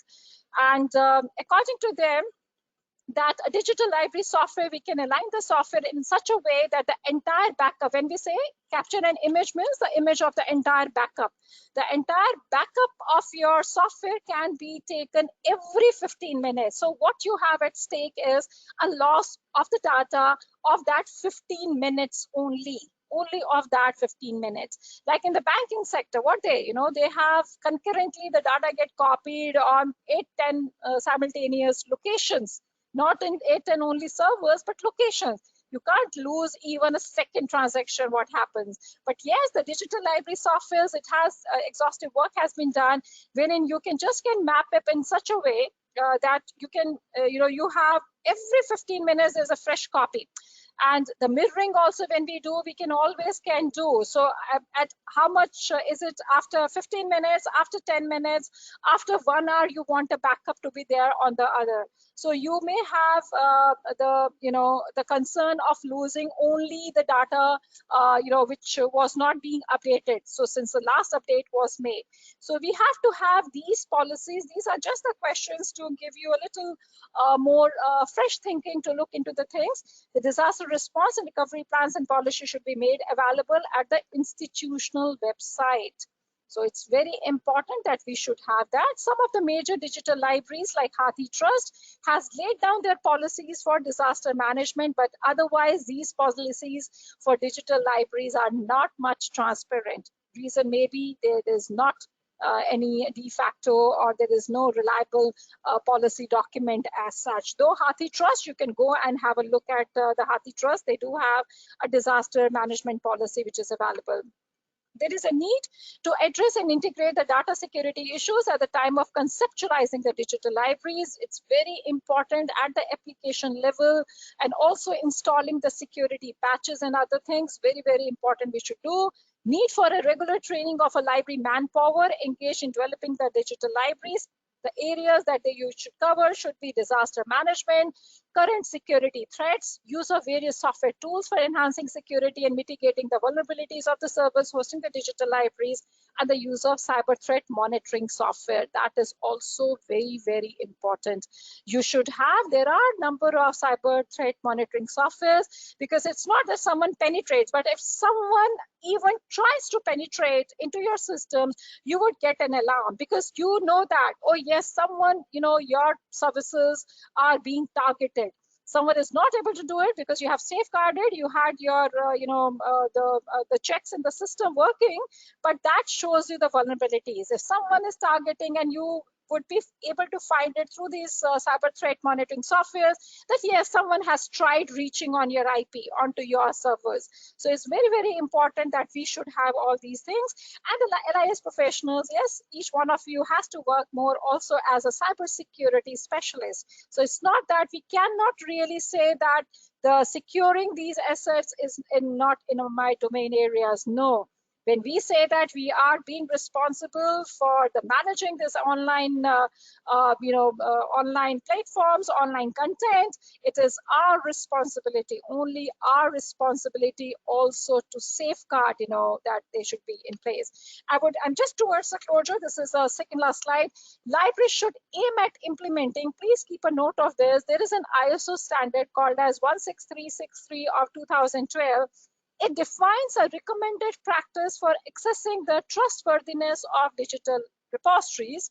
It is applicable to the entire range of digital repositories, and the effort should be made to get ISO 16363 certification of trustworthy digital repositories for the digital libraries developed. And if you have to. So those of you who already have got an ISO certification, or you want to do it, you have not much of content or even anything, you should aim at having this ISO certification for your own IERs, for your own digital libraries. And because this is the one, and then it says, if you visit those websites, the digital libraries, which has got the certification, it has got a nice good stamp, and it says it's an ISO 16363 certified digital library. That means they have seen that there's a trustworthiness of those digital repositories, and it's not vulnerable. It is not vulnerable for any kind of a thing. You must subscribe or see this. It's a very important, especially for the libraries. I think you must really have a look at your ease. That is a disaster recovery journal. This is a very good journal, simple enough, drj.com, and please do kindly have a look. But I can assure you from Delnet that in the days to come, we are definitely, as a follow-up, so we are immediately going to follow up with NIDM and to request them for having their expert advice on drafting this policy. And we would like to have a brainstorming session that we may do it perhaps we would like to do it in early next year, that is to start the next year, as we all wish to keep everyone safer. So whether it's the libraries or whosoever is there, they should always remain in the safer zones. So we would like to do it in the first week of January. So it's an open invite to everyone. And well before that, it's our responsibility, and we remain committed to that, that we would send you a draft policy for it. We will start working immediately with NIDM and with each one of you to ensure that sooner we are able to have a policy in place. And then we would also like to get it approved by the government organizations, so that that becomes a policy to be used in the institutions when we talk about, especially the institutional libraries we are talking about. So we really look forward to working with each one of you, and we can assure you that this is one of our priority areas. We have been wanting to do it, but yes, with the deliberations that we have today, we are very shortly we are going to start working. This is in fact a prelude that today these discussions has really inspired us to work more faster now on this, and we will definitely be doing so. So it has been a pleasure interacting. If you have any questions, we are sharp at 1 o'clock right now. If there are any questions you want to ask, I would be very happy to answer. We do have Dr. Barua also, Dr. Neeraj Barua. If you want to ask any questions to him, you may do that. And please kindly let me know if you have any questions. We'll be very happy to give you an audio control. We could see that Dr. Pradeep Das is there, who may like to say something. Dr. Pradeep Das, yes, you are connected, Dr. Das. Dr. Das, you are connected. Could you please speak? I'm sorry, Dr. Das, you're not audible. I'm going ahead to Sonia Singh, who may like to say something. Good afternoon, ma'am. Yes, Sonia, very good afternoon to you too. I was just listening to your content, and this was so much informative. Thank you so much for sharing. Ma'am, these days what we as a librarian, what I am observing is that everybody is coming up with their own digital libraries. Nobody knows which all resources can have the copyright issues or other problems can be there. We're talking about maintaining disasters. Isn't it is itself a disaster that everybody is coming up and there is no guideline that what should be done and how it is to be done? Sonia, that's the reason we have to start from somewhere. That's the reason, it's a very, I have just mentioned to you about this ISO standard. So yes, why these standards are made? So standards are that, yes, you have something in place to refer and to swear by. So you say, oh, yes, I have done everything which is in complete compliance. It gives you a roadmap, basically, and it keeps you highly disciplined. And that's the reason why we are, wanting now to really work together. As a profession, we want to work together in getting this policy document made for disaster management. And for everything, there are do's and don'ts. For everything, we talk about anything, there are do's and don'ts. You may have a manual in place and you may have a standards in place for doing that, but yes, one has to really work and do it. And Delnet will be very happy to take a lead role in doing this, which is it's a need of the hour that we should have, because more we are going online, we have to also safeguard. It's not just building up the collections, it's also to safeguarding what we have, what we possess. So that's the reason we would be wanting to do it, and we'll be very happy, Sonia, to have your inputs and things from time to time for this. Thank you so much, ma'am. That was wonderful. Yeah. So more we sensitize, that's the reason. And as I assured you through this platform, in the first week of January, very shortly, we are going to let you know the exact date. We'll start the new year on the note of making the world safer, and also to making the library world safer enough, more secured and more safer. And we will start off with a brainstorming session on disaster management in libraries. So we look forward to doing that, and to also work and seeing to it that we are able to get that policy document, not only just making it, also we will put in that policy document to the government, to the various agencies who are being concerned with the concerned ministries, and requesting them, whether it's an MHRD, whether it's the Ministry of Information Technology, METI, we would see to it that that's being, it's a kind of an adherence which is being requested there. So, but we will firstly have a series of brainstorming sessions so that we don't miss out, because each Sure, small ma'am. little thing, really counts a lot when we think about disaster management and Yes, preparedness. yes. Preparedness is something that we should always, think about doing. So thank you very much, Sonia. Thank you for Thank you joining. so much, ma'am. Have a You good didn't day, ma'am. introduce Thank you. yourself. You didn't introduce yourself, Sonia. So quickly Ma'am, I tell me. am a librarian, and the pandemic had actually helped me to know my own potential as a librarian. I'm taking online classes for my school Okay, that's students, nice. and I'm very Great, happy great. to grow this way also. That's This is nice. something very nice. God bless, Sonia. God bless, and thank you so much. Indeed, we are very Thank you, happy to ma'am. that you have joined. Thank you very much, Sonia. Thank you. I would just quickly, I'm going back to Mr. No, this is Dr. Pradeep Das. Dr. Pradeep, this is one last time trying. You're connected, Dr. Pradeep. Dr. Pradeep, you're connected. If you want to ask a question, please do that quickly. He's having a technical glitch. Dr. Pradeep, you may post your question in the chat box. We have Dr. Apparao Nangdela. Mr. Apparao Nangdela, could you please unmute yourself and introduce and ask the question? Apparao Nangdela, could you please unmute yourself and ask the question? Not able to do it. Moving on to next. If you're not able to get connected through the audio, post your question in the chat box so that we can take your question from there. We have Mr. Shesh Narayan. Mr. Shesh Narayan, I have unmuted you, requesting you unmute yourself and ask the question. I would just say once only, because those of you, if you're not able to make it, please post your question in the chat box. Vikas Prajapat, Mr. Vikas Prajapat, Vikas, I have unmuted you, requesting you, please unmute yourself. Vikas is not able to do that. It's our loss because we're not able to listen to him. Papinder Kaur Nagi, Papinder Kaur Nagi from Mumbai. Yes, Papinder, it's a pleasure to get connected.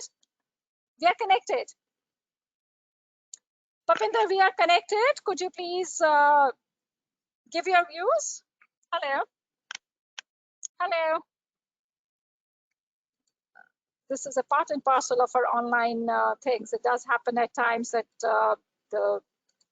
because of Mr. Vijay Satao.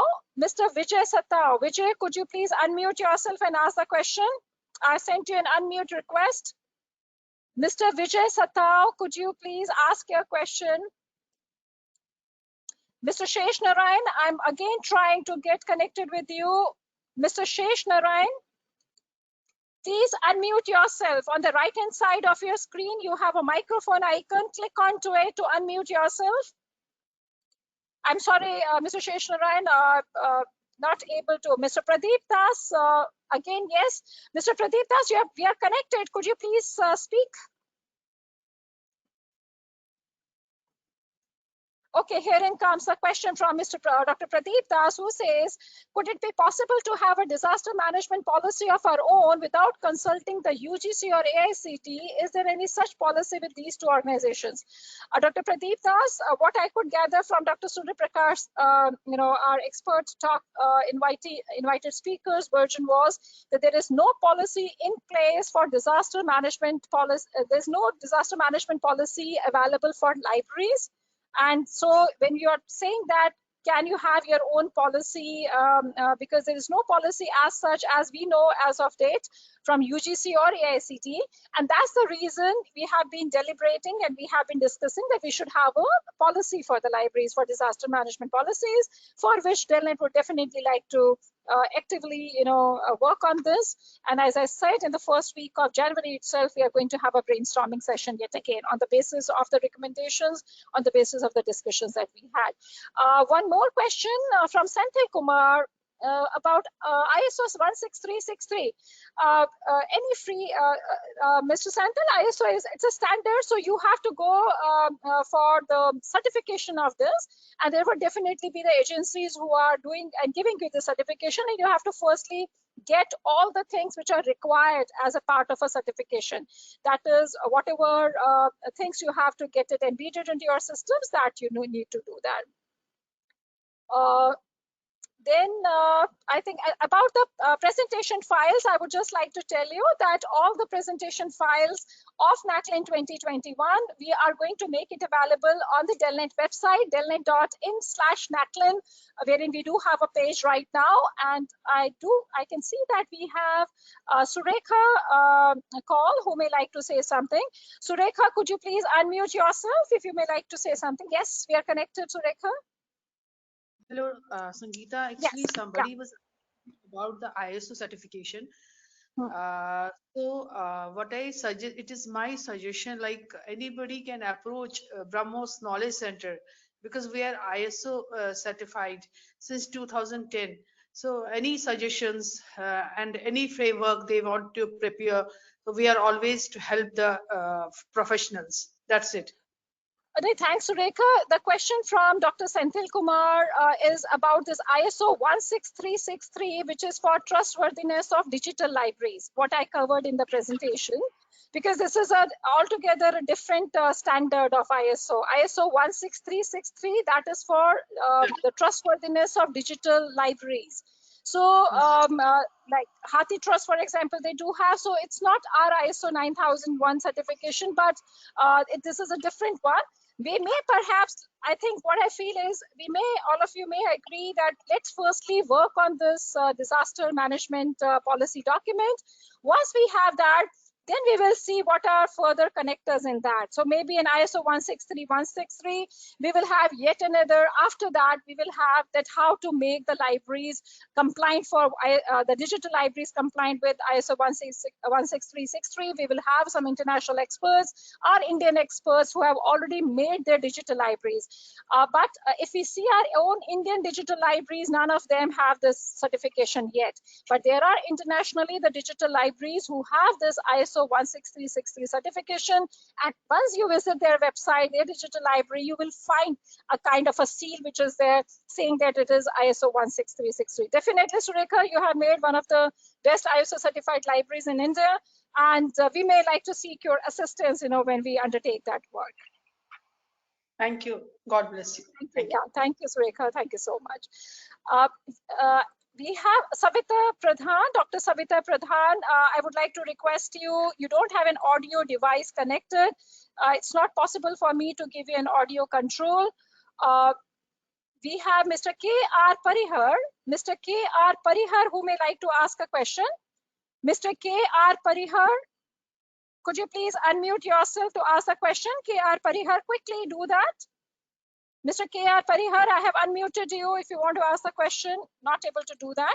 We have Mr. E. Ramesh, who is there online and may like to. Mr. E. Ramesh. Mr. E. Ramesh, yes, yes, you're madam. connected. Good morning, madam. Yes, very good morning. Yeah, good morning. Good morning. Good morning, Mr. Ramesh. Madam, your presentation, can I expect from Delnet cyber security related, data security related course for the library professionals, madam?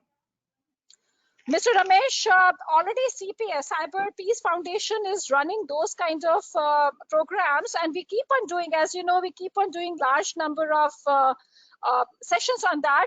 But as a course, we are having some plans to have, as also being advised by our Honorable President, Shri K. Jayakumar sir, we are wanting to have some regular training programs for the library and information science professionals, and we are working on formalizing it as a very formal continuous programs, and certain things we are going to integrate it as a part of that curriculum. So allow Madam, us some time to do that. Excellent, madam. NACLIN highlight topic nowadays. Not thinkable. Topic also, madam, disaster management. Nowadays, digital library, pandemic, remote access, safety, backup. These are all the hats, madam. Thank you. That's the reason why we have picked up the disaster management and also the second upcoming tutorial on re-envisioning library services, thinking the unthinkable. And that is what we have not been really focused on as of now, thinking about it, deliberating about it, discussing about it so that we can work on it. We have Ajay Kumari. I think this may be the last question that we have for the session. Ajay Kumari, please unmute yourself. I have unmuted you from here. Ajay Kumari, could you please unmute yourself and ask the question? Ajay is not able to do. Dr. Pradeep Das, I would just like to say that it's not getting unmuted from your side. That's the reason. I have been trying from here, but it's not getting unmuted. One more question. Are these presentations available in Delnet website? Sujata Kannan. Sujata, as I said, these presentations are going to be made available on the Delnet website. We already have our page, delnet.in/NACLIN. Earlier, we used to have a NACLIN.org. That domain is still with us, but we thought of connecting with the Delnet so that you keep on remembering it's a Delnet's conference, that is a NACLIN, especially for those who are getting connected for the first time. So we have the URL is delnet.in/NACLIN. All our presentations with the permission of the speakers would be made available. And we are going to get the PPTs from our speakers, and we are going to certainly upload that. And you just simply have to just give us a maximum of 1 or 2 days time once we conclude the conference so that they would be in part of it. And you are most welcome to always write to us. Is there any standards designed to combat effect of biological disasters like COVID on physical library operations? This is from Indranil Chakravarti. Indranil, as you know, that COVID has shown us how, unprepared we have been on various fronts. Libraries definitely has been, as we have anything and everything to do with the libraries, and this preparedness is now coming into place. So we are all being, and that's the reason why we are even deliberating on this topic today, to keep ourselves more prepared for the future. And that's the future readiness that we are, that's the main theme of the conference, to keep ourselves more future ready. So we will be very, very happy to do that. Dr. Pradeep Das for this ISO 16363, and they have been further reviewed, but that's the, the versions which are being there. We have to, look into those because we are not the ones who have implemented this standard. So it will be unfair on my part if I try to, answer your question that is there any further newer version of ISO 16363. You can always put it on the site. You can get in touch. I have told you Hathi Trust, who has large number of digital repository with them. And you can always get in touch with them and can ask, or even you can always get more relevant information from digital libraries who are already having this certification of ISO 16363. But yes, as I said earlier, firstly, our focus area, priority areas remain to work on this manual and for a policy for disaster risk management and risk mitigation in the libraries, and definitely whatsoever would be the further things required to achieve that in full compliance, we would then take up a kind of sub-work. So an ISO 16363 definitely would be. But if we have a policy document in place which tells us very, very clearly what is the right direction to move, what is the roadmap, for the libraries, I think that let's firstly achieve that. And we will keep it this ISO 16363. But those of you who are interested, you can always get in touch with some of the worldwide digital libraries to get more. And even on the net, you'll be able to get a lot much of information. My last attempt, this is Dr. Pradeep. I have answered your query through the chat box. Last attempt now to Mr. Apparao Nangdela. Mr. Apparao Nangdela, if you want to ask anything, because otherwise we are on the closure of the our first tutorial. Mr. Apparao, if you want to ask anything, please kindly unmute yourself. It seems so that we are towards the closure of the tutorial 1. So on behalf of Delnet, I would like to express my very warm, sincere thanks to all the invited speakers of the session. The very first tutorial that was on disaster risk mitigation and management in libraries. We are much grateful to the collaboration being offered by National Institute of Disaster Management, and especially our very special thanks to Dr. Surya Prakash, who has been very kind in gracing the occasion and sharing his vast expertise. He has been there at NIDM for past nearly 2 decades, and we are closely going to work now with NIDM and with each one of you seeing to it that we come out with a draft, not only a draft we are going to deliberate, but to come out with a policy document on this. Also, my very warm special thanks to Dr. Neeraj Barua for joining in from Department of Library and Information Science from Guwahati University. It has been a great pleasure getting connected for the very first time with Dr. Neeraj Barua, and he has a very extensive, exhaustive presentation that he gave, which gave us a clear guidelines that what is the way in which, what are the stepwise guidelines, and that how we should, a phase-wise manner. So it's not like working on one and forgetting about two other aspects, no. So he gave a very holistic picture of this entire disaster planning and preparedness. We are much grateful to Dr. Neeraj Baruaji, and my very, very special thanks to each one of you for being one of the most engaging library and information science professionals. Communication always makes the things more better, and I'm much grateful to each one of you for being there online, and for also, because when you ask something, it's not that for your own knowledge enhancement you are doing, you're also enhancing the knowledge of everyone whosoever is being listening to it. So it has been truly a knowledge enriching session for us, also for the organizers at Delnet. And thank you so very much for taking up all those very pertinent and important questions concerning this disaster management in the libraries. And we assure you that this is we have just started off with this tutorial today. When we will come out with our policy document, we would always quote that this is to quote that the first very deliberation of this initiation was done at NACLIN 2021 in the very first tutorial that we had, and we remain much thankful to each one of you. We truly appreciate. That's the reason if you see the NACLIN's, this year's NACLIN's entire layout, we have kept the sessions to the minimum, giving more time for discussions, and we have truly valued the presence of each one of you and your expert advice, and also your inputs that you have given. We remain grateful to you for that, and it's indeed has been a great honor and pleasure for us to interact with you. And always it is a pleasure for us to interact with our library and information science professionals and each one of you. So on behalf of Delnet, I would like to place on records a very warm, sincere thanks to all our invited speakers and each one of you for being there in the very first tutorial of NACLIN 2021, the 24th National Convention on Knowledge, Library and Information Networking. We request you all, we can't really give you an e-lunch, it's not feasible enough. We really look forward to the times to have and offer our hospitality to do that.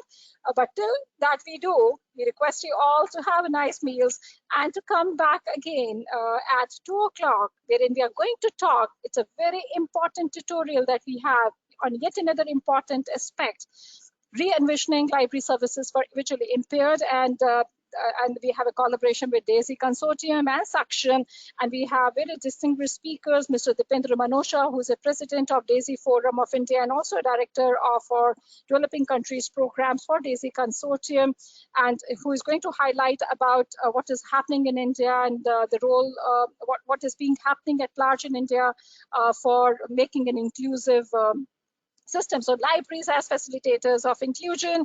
We are also going to have, the presentations, expert presentations by Dr. Rajkumar Bhardwaj on developing inclusive information systems in libraries for users with visual impairments.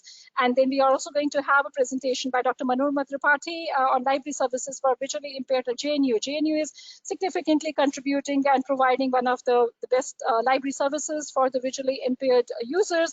And also, I'm very happy to share with you that we will be joined by a number of some of our research scholars from JNU who are availing to these services. So we really look forward to interacting with them, to understanding, and also to know what are the gap areas that we as a professionals need to keep ourselves focused on and to work in that direction.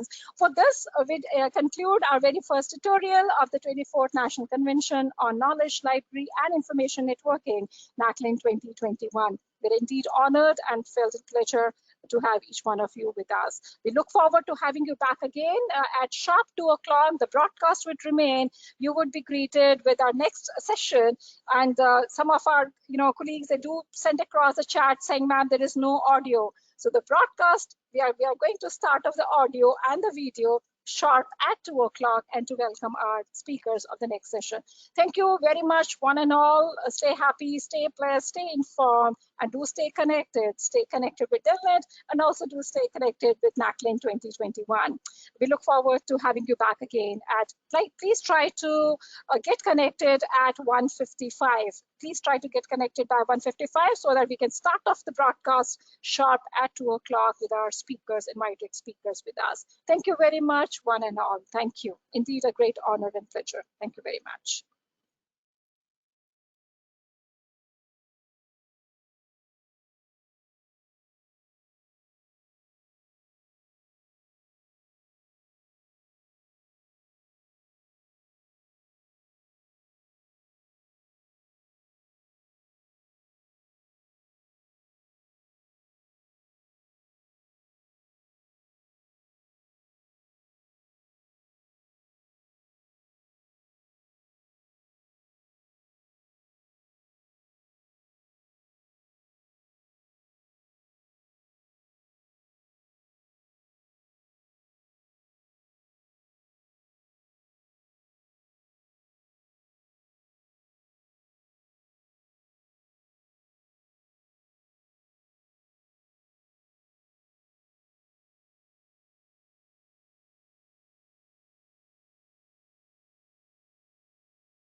Video on it?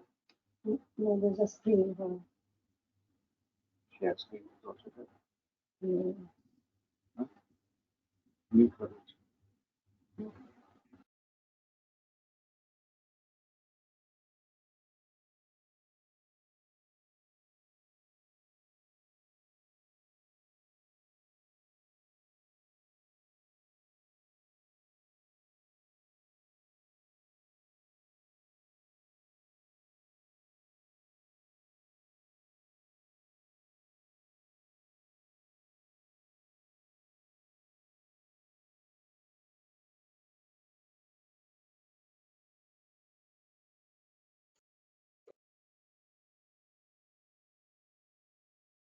Deepinder ji, I request you, Namaskar, I request you to switch on your webcam. Also requesting Dr. Rajkumar to please switch on your webcam.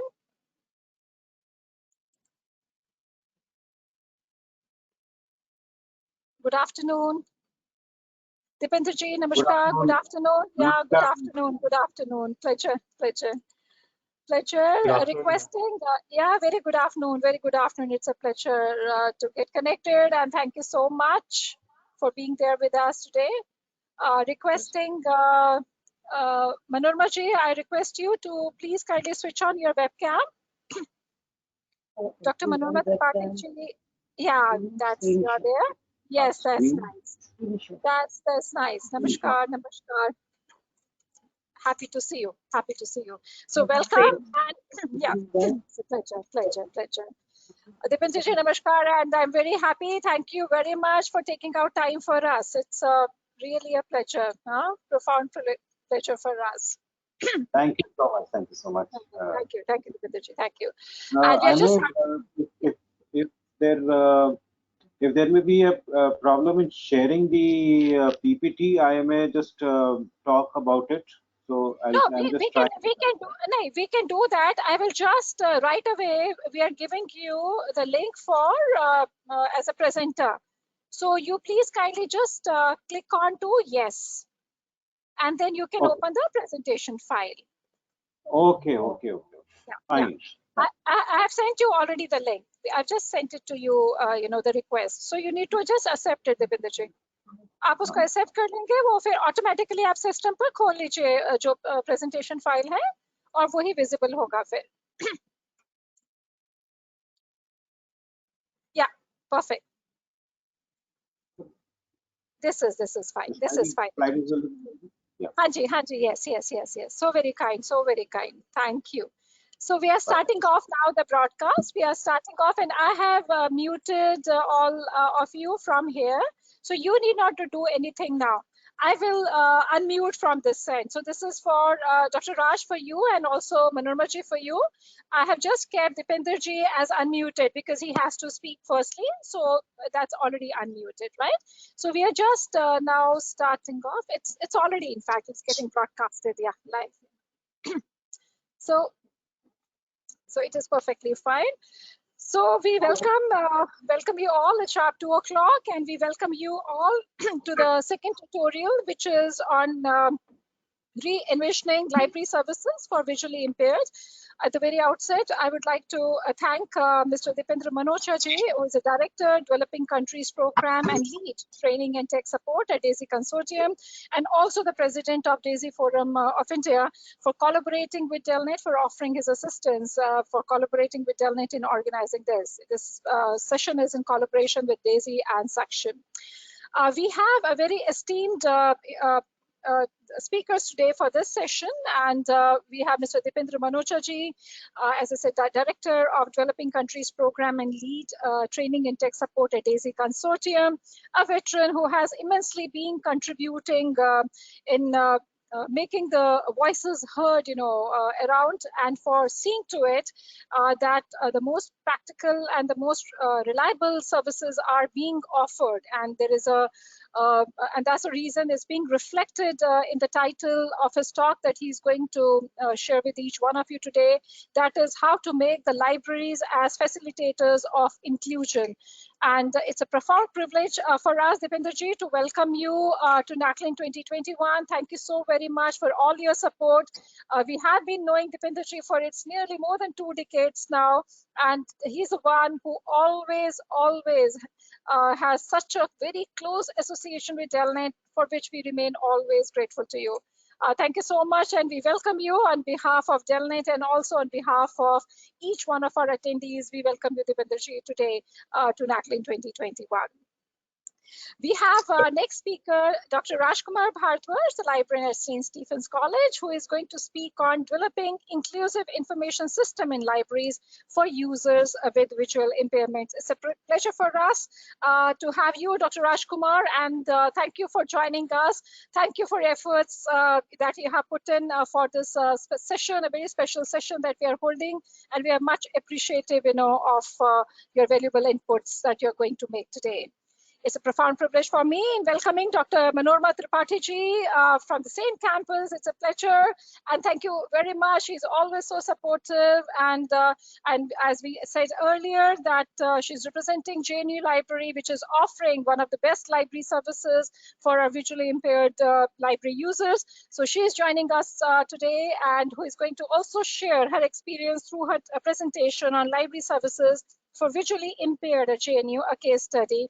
And Manorma, also wanting to check, we do hope that we have some of our research scholar with us today who would be there with you. Right. Thank you so much. Thank you indeed. So we would like to, firstly, I take immense pleasure in welcoming and also introducing you all to Mr. Dipendra Manocha-ji, who is the Director at Developing Countries Program, Lead of Training and Tech Support with DAISY Consortium, who is working tirelessly towards providing publications in accessible formats to persons with print disabilities. That's the organization of DAISY Consortium. Mr. Manocha is also the president of the DAISY Forum of India, and he's the founder trustee of Sakshan. Mr. Manocha is a vice president of Delhi State Branch of the National Association for the Blind and is a key partner in the SE Tech Lab of IIT Delhi that is involved in the development of assistive technologies for persons with blindness. He's a member of the Braille Council of India and Ashoka Fellow. He's also a recipient of the National Award, IBN Super Idol Award, and an IMM Lucknow Leadership Award. I have a profound privilege in making you all aware that Dipenderji has managed and coordinated several technological developments or implementation programs meant for the visually impaired in the country, which includes establishment of IT training facilities for persons with blindness, development of Hindi language Braille transcription software, establishment of DAISY Resource Center in India under the DAISY for All project to introduce DAISY standards in South Asian countries, setting up of DAISY focal points in 4 South Asian countries, establishment of digital library for print disabled, content creation project for university books in Braille, e-text, and talking book formats being supported by Ministry of Information and Communication Technology, Government of India, development of screen reading softwares for Indian languages, establishment of equipment distribution center for persons with blindness, audio description of films, providing IT-based work-based solution for persons with blindness or low solutions, has been bestowed with a number of recognitions and awards, including Ashoka Fellow and recognized as a social entrepreneur, National Award by Government of India for contributing for community development in the area of disability in 2005, IMM Lucknow Lakshmipa Singhania National Leadership Award in 2008, given by the Honorable President of India in 2007, Network 18 Super Idol Award in 2010, Sitaram Jindal Foundation Award in 2012. Profound honor and pleasure in welcoming Dipendra Manocha-ji, and we really look forward to, there cannot be any session completed without his presence, and you are the one who is a torchbearer, and you are the one we really look forward to advise us, to suggest us, to show us the path ahead, that how we, the library and information science professionals, can become the facilitators for inclusion in our libraries and to address all those gap areas.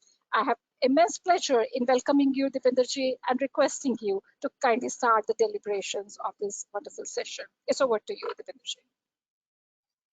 Thank you so much, Dr. Sangeeta Kaul. I mean, this is absolutely very humbling to be introduced in the way you have done, and obviously the platform here is very close to my heart.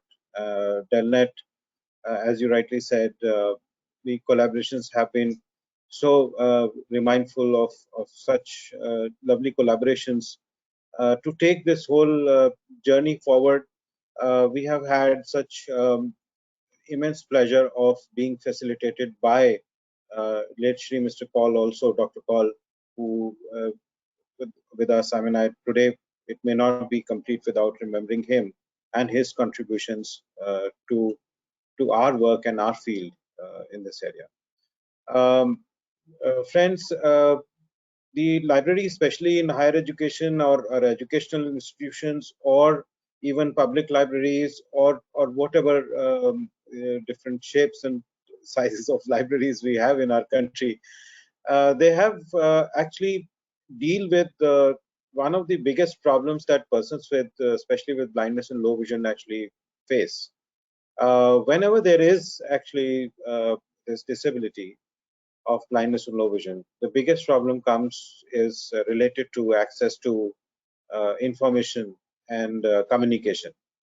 That is the biggest problem that leads to several other issues of inclusion in society, in education, livelihood, daily living activities. All these stem from this one single issue of us being dependent on others and not being able to read normal print. Fortunately enough, way back in early 19th century, there was this advent of Braille, with which at least we started having our first interaction with the written script.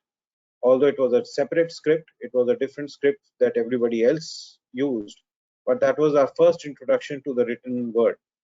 Well, there's another revolution which is very extremely as important, if not more important, than the advent of Braille itself, is which happened in 1990s, in which the information technology actually came up. So the whole world started using computers, and most of our things started moving to computers, and more so when the smartphone revolution happened. A lot of our interaction is happening through digital text instead of text on paper. That brought about a completely new opportunity for us, because that digital text could actually be made accessible to persons with blindness and low vision. And the huge implication here is that now suddenly persons with blindness could also read and write in the same script and using the same methodology and same tools like the rest of the world. This one single fact has a huge implication on the education prospects, educational opportunities, livelihood opportunities, and, as I said, on the daily living activities and or being independent. For example, for banking, for economic independence, for managing our work. The basic, you can say, a real literacy came into our lives. An extended literacy, you may say, came into our lives with this computer technology coming into force, and it being a possibility of being accessible for all, including persons with blindness and low vision. The title, of course, today says that how can libraries facilitate inclusion, can be the focal point for inclusion.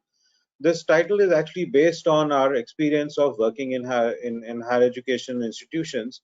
Right from beginning, it has been extremely difficult for persons with blindness and low vision to, first of all, even reach university, and then to be able to complete their degrees in universities. Another gap area which was actually also has been happening is that persons with blindness have been getting educated, but they were not being employable. And again, in today's context, if we look at it, the traditional methods of, especially in higher education, the traditional methods have been of, somebody reading out text to us, or we dictating our answer sheets, answers to people during our assignments or examinations. So in a way, the whole education, at least the interaction with the education bodies, would be oral education. And shifting that, unless we shift that to the written communication and the written method of communication directly between the persons with blindness and low vision and the university authorities, the real employability prospects may not be realized. Because as I said, this revolution has opened up several new opportunities of livelihood for persons with blindness. And these have got opened, realizing that yes, persons with blindness can read and write themselves in that mainstream script like everybody else. So for example, a job of probationary officer in a bank obviously would not get open for a person who cannot use a computer to read and write themselves, and may require, always may need help of somebody else to deal with any kind of written communication. So that job definitely is not suitable. The jobs which are actually suitable for such people who are not skilled with these the latest technologies or latest methods of teaching and learning would be like the jobs of telephone operators or railway announcers and so on and so forth, which did not require reading and writing in mainstream or written communication with the rest of the office. But yes, that has changed. Today, people are getting recruited as probationary officers, even IAS officers and civil servants, welfare officers, legal officers, and pursuing the career of a lawyer. So all these things have opened because of this one single fact. Now, obviously, library is to do all with reading materials and reading, etc. But so they become one of our natural partners in introducing these technologies and in extending these facilities for persons with blindness to be able to be included really in the real sense in our education system. Acknowledging all this, yes, there have been various schemes such as Hepson scheme or other schemes of university, but also at the school level or other places where these facilities are introduced, or some resource allocation is happening to introduce these facilities to enable persons with blindness to read and write themselves. They could read books themselves, or they could write their assignments themselves. What is again as a gap area which I saw was that generally what would happen is I would receive a call from a university saying that there is this resource requirement. Please suggest what kind of equipment can be purchased under this scheme, and how can we just introduce this facility, add this facility in our library. But fact of the matter is that the equipment actually comes quite late in the story. First of all, we really need to decide what exactly are the services that needs to be rendered in our current environment, and then to be able to provide those services, we need to deploy the required infrastructure, including equipment, and the human resource for it. We recently actually, to create a model, we recently tied up with one of the colleges, and we said that let's try to do it in a way in where we say that we must decide on services. We called it our own project. That's what the title slide here says. And under this Arohan project, what we are doing is we are working with the students and the faculty to first of all identify the gaps. And once we identify the gaps, we actually determine what is the kind of intervention that is required in that institution, and then what is the resource requirement for for administering those activities. So it's a process that is very important to understand. It the facilities that can be provided, or the role of facilitating inclusion that a library can play, is not just by purchasing equipment and placing it in the library, but actually to going through this process of identification of gaps, which can be very different from differ from institution to institution, and the subjects that students leave, or whatever institution, the kind of subject that this institution is actually offering to students.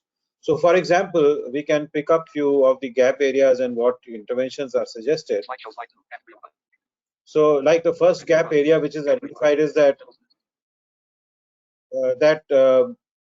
students were sharing that that there are certain accommodations that the students need to be able to attend their classes, and many of the teachers are not sensitized that how these accommodations, or what kind of accommodations need to be provided. And that also meant that, and students were actually very hesitant in advertising their disability, for a simple thing like what a student actually shared with us, was that for a person with low vision, it is always better that that person is actually sitting in the front of the class. Now, by the time the student is actually entering the class, maybe the front desks are already taken, and now this person to come and request other classmates saying that, please come on, I have this disability, so please let me sit here or vacate and go. That may become a very big hurdle, because there can be many, as many people said, that we don't want to advertise our disability for getting all this. But if there is sensitization enough in the classroom and from the faculty, they can play that role of ensuring that that at least the first seats are reserved for persons with disabilities. Maybe for a person with hearing impairment who wants to see the lip movement of the teacher to be able to understand, or a low vision person for whom the distance from the teacher and the blackboard actually matters a lot. So these are small examples of how students need such kind of they felt that the sensitization amongst the teachers and the fellow classmates can actually make a lot of difference, and a lack of it actually creates a lot of hurdles. Also, that because of the they're coming from a very sometimes not that background itself or disability can make them non-assertive, and their participation in many of the activities all around, besides just the classroom and studying, was found to be very low. So these are the gap areas which were first gap area which was identified. And then to deal with it, what we suggested was that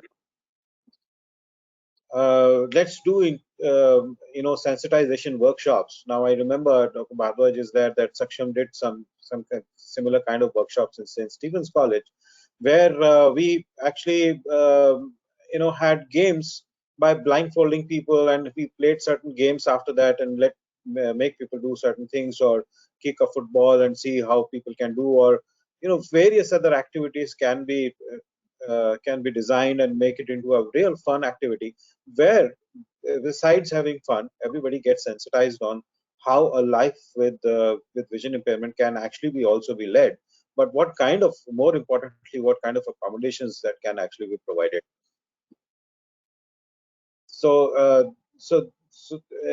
And then also we thought about creating a handbook for teachers that could actually also be offered to people, so that it's a reminder and it's a reference point for many people to be able to deal with such sensitization program. Second gap area, for example, was that, as I said, that using computers or smartphones with keyboards, they can actually take their notes themselves, they can write their assignments themselves, they can get access to our online library called Sugamya Pustakalaya, for example, which is the National Repository of Accessible Materials, or Bookshare. And these libraries can provide thousands, if not lakhs, of books in the hands of users if they have assistive technology, access to computers and smartphones, with proper training with them. And yes, students did not have access to such devices, these devices, of course, assumed a different role altogether in the online classes that are happening because of the pandemic. But even before the pandemic started, these devices were, as I said, a huge enabler, enabling persons with blindness and low vision to be able to read and write themselves.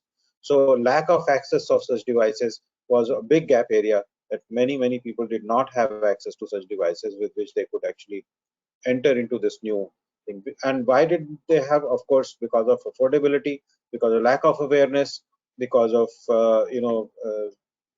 earlier we had a problem of um, lack of compatibility with Indian languages. At least those few things have been taken care of. The devices are fairly accessible, affordable now. They are now compatible with 16 to 17 Indian languages, but still, due to lack of awareness, and still many people would still not be able to afford it in spite of being made it into a low cost thing. So these were the gap areas identified relating to assistive technology devices. Then there were several activities proposed for it. We said that let us identify government schemes under which such devices can be provided to students, which would mean that like facilitating to fill up forms for EDIP scheme for them to be able to get those devices from the government schemes, or making use of various schemes from the Ministry of Education itself, or any of those other schemes. And if they are not able to get certain things in time from government schemes, then at least even facilitate or partner with organizations to get these devices using CSR funds, because if we really feel per institution number of people who are there in that institution is not that large. I mean, we are not talking about thousands of students in each college or each institution. We're sometimes talking about just 5 people, 10 people, 40, 50 people at the most, and getting resources to fill up that gap of affordability, etc., is not that huge.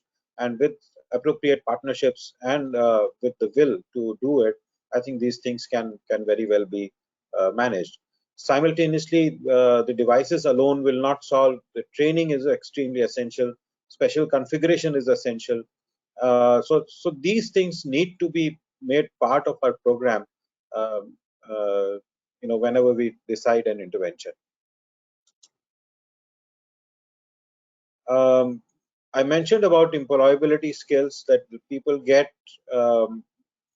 are getting qualifications, they're getting degrees, but they're not able to still be employable. And the dilemma is, and the paradox is, that after completing whole of their education, several organizations are offering employability skill training. So there is a whole skill development ministry, and you will find that at least with persons with blindness, for those basic skills, after doing their post graduation, students are getting into those skill development programs. It's a pity that that thing should happen. And what are they learning in that program? They're learning to read and write. They're learning to use a computer to be able to read and write, have written communication, so that they become employable. All these things, of course, need to happen while they are studying and not after they have completed the studies. And therefore, it needs to be identified that what are the employability skills that need to be given. And again, it's not that the college itself or the institution itself has to provide all those facilities. All these things can happen through partnerships. There are preparation of competitive exams, etc. A lot of these practical things that can be done, for which partnerships, and as I said, even us as Saksham organization in Delhi, we will be happy to partner with anybody to provide extend such facilities on providing employability skills and connecting them with various organizations to enhance their skills for preparation for competitive exams, for example.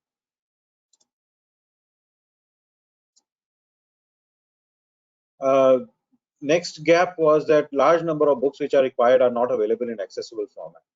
And also here, students pointed out that suppose a teacher gives a student something to study, or a reading thing, saying that, okay, this is the chapter in that book that you must refer to and prepare your assignment. So the student will then need to go and first of all convert that material into accessible format and then start learning it. So it's like if we just put a scanner in our library, we are saying that if somebody has to drink water, they must start drinking, digging the well first and then reach the water and start drinking it. Whereas I feel it's the responsibility of the institution to actually provide these facilities in an accessible format. A lot of these would actually already be available. So if there is institutionalization of this process, what can happen is that we can connect them to libraries such as Sugam Pustakalaya, Bookshare. We can actually, if the book is available in digital format on a platform like Kindle, we could actually just purchase that accessible copy and provide that accessible copy to them. And if this accessible copy doesn't exist, we can actually take up the task of conversion, or at least have a tie-up with an organization which can do conversion for that student, and then contribute that to Sugam Pustakalaya, so that any other student in this whole library system, if they need the similar text, they actually get it through Sugam Pustakalaya. So Sugam Pustakalaya, again, I'm mentioning this name again and again, is a collaborative platform. So where if one institution becomes a member, they take a lot of text which is available, but they also contribute the text that they create for their students, so that other colleges and other students are able to, take benefit of these facilities. So there's a whole lot of activities which were decided. We are actually then going ahead and identifying what kind of resources, human resources or equipment resources, which are required for implementing those activities. There was again people who are doing economics or getting into science and mathematics areas, and the materials absolutely there were not accessible, or they were finding it difficult. Again, this is something which is due to lack of awareness many times, that this is an evolving field. A lot of new tools are coming up every day, enabling persons with blindness themselves to read and write mathematical equations and deal with graphs or those kind of things. So there is a need to introduce such tools to the people, find solutions and provide such trainings and create awareness sessions on these issues for persons with blindness. Many people again said that they would want to visit libraries, but they are not able to use their systems to find a book, like accessing a catalog, etc. So they would also want to go with their friends and use the physical library infrastructure. They would also want to go there and sit there and study instead of getting a peaceful environment in the library and actually pursuing their study there. But then the accessibility issues were there, but similar things were there with several other infrastructures where they pointed out that they face lack of accessibility. This would be absolutely be institution specific, because then the identification of key hurdles had to be done and be removed as far as possible. This was not related to specifically persons with blindness. One of the gap areas was that there were a lot of students with Hindi medium, and this particular institution, a lot of teaching was happening in English medium, and they were saying that it's not just that the Hindi medium accessible format books are not there. They're saying that even the mainstream paper books for Hindi language are not available. We just said that I think we are flagging it out, but this is not a disability specific gap, but this is a gap which is a language area which other people also, and the faculties and other people will need to explore how they fill up this gap. The academia will need to play a lot of role, and I'm sure libraries will need to find appropriate books in accessible format. First of all, find books themselves in Indian languages for pursuing subjects, and quality material is a big issue here. Maps, graphs, etc. have been a problem. The solution being there are now, fortunately in India, organizations like Raised Lines Foundation who are dedicated to create tactile materials, tactile maps, graphs, etc. can be created in tactile format and can be provided to students, and colleges need to collaborate with such institutions to provide such material. There is also this CAPTCHA kind of things or the bus number, route number accessibility issues. A lot of students were pointing out such critical issues here in terms of accessibility. What we actually suggested for this was that let us actually facilitate and create an advocacy cell comprising of students themselves, because a lot of these things are not specific to just the institution itself, but like inaccessibility of transport to be able to reach university. It's not in the hands of the institution directly, but an advocacy cell can actually advocate, take these matters up collectively, and the institutional help that can happen is that yes, institution itself can provide weightage to such things by backing up their demands, by sending in representations to right authorities from the college itself. So those kind of facilities can happen, but it is important to have the solution that we thought here was to actually have an advocacy cell where students themselves are getting trained to become a better citizen and become a contributor in the society. So in nutshell, I think I'll stop my presentation here. That this was a glimpse of how a library can facilitate, instead of just buying equipment and placing it. I think a lot more can be done, and the right methodology would be to talk to students, talk to the faculty, identify gaps, and then prepare a plan, a very well thought out plan, and a strategy to deal with all these things, and then look for resources, which is a smaller problem. If you ask me, getting resources is a much smaller problem than the real identification of gaps and solutions. So this, if we make this beginning, I have always seen that once we are able to identify a problem and the solution, resources do come by, because obviously our efforts start going in that direction. So happy to collaborate with any of the institutions which are interested in taking such strategy development within their institutions or the libraries. I've made this into almost as a presentation for a university library, but similar things actually apply to almost every library. If it is a public library, what are the key things that a public library can do to make information accessible to persons with disabilities in their area and people who are around them? There's a whole strategy that can be worked out, activities that can be planned for filling up those gaps. Thank you so much for patience. Thank you so much, Mr. Manocha, for giving such a wonderful insights into and addressing these gap areas. I think, not many of us would have definitely been knowing about it, but yes, hearing from you and some of the things on which we are silently seeing it, we are witnessing it, that it's happening, but we are not doing anything, to bring a change in that.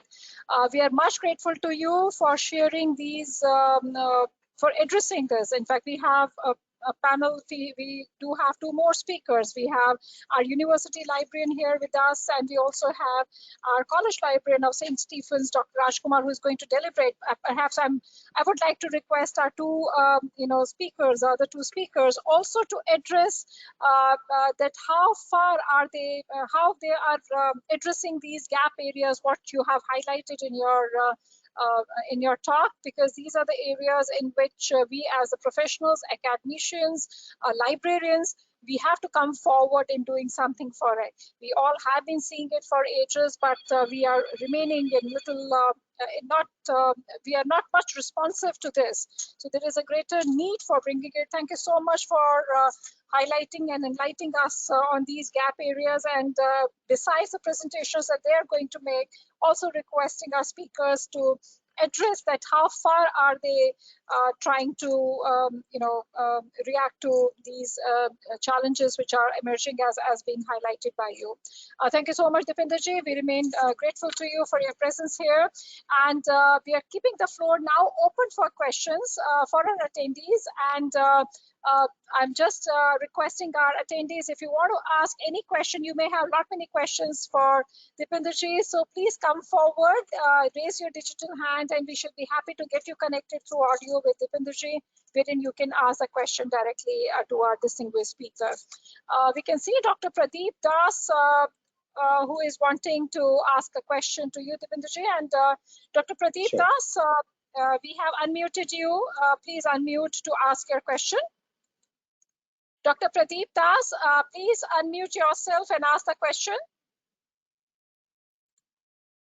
Dr. Pradeep, it seems that in the earlier session also you are having some difficulty with your connectivity. So better use the chat box for asking a question. Requesting you, if you have any questions that you may like to ask our distinguished speaker, please kindly raise your digital hand, or you can post your message in the chat box, and we'll be very happy to get you connected with Mr. Manoj. I'm just sifting through to see if we have any questions that anyone of our attendees may like to ask. I would like to say, Mr. Manosha, that Delnet would be happy to collaborate with Saksham, especially because there is a greater need which we are feeling it ourselves in our institutions, academic institutions. Accessibility of the material for our visually impaired students remains a very major big challenge. You have highlighted that affordability of these devices, there's not much which has been done.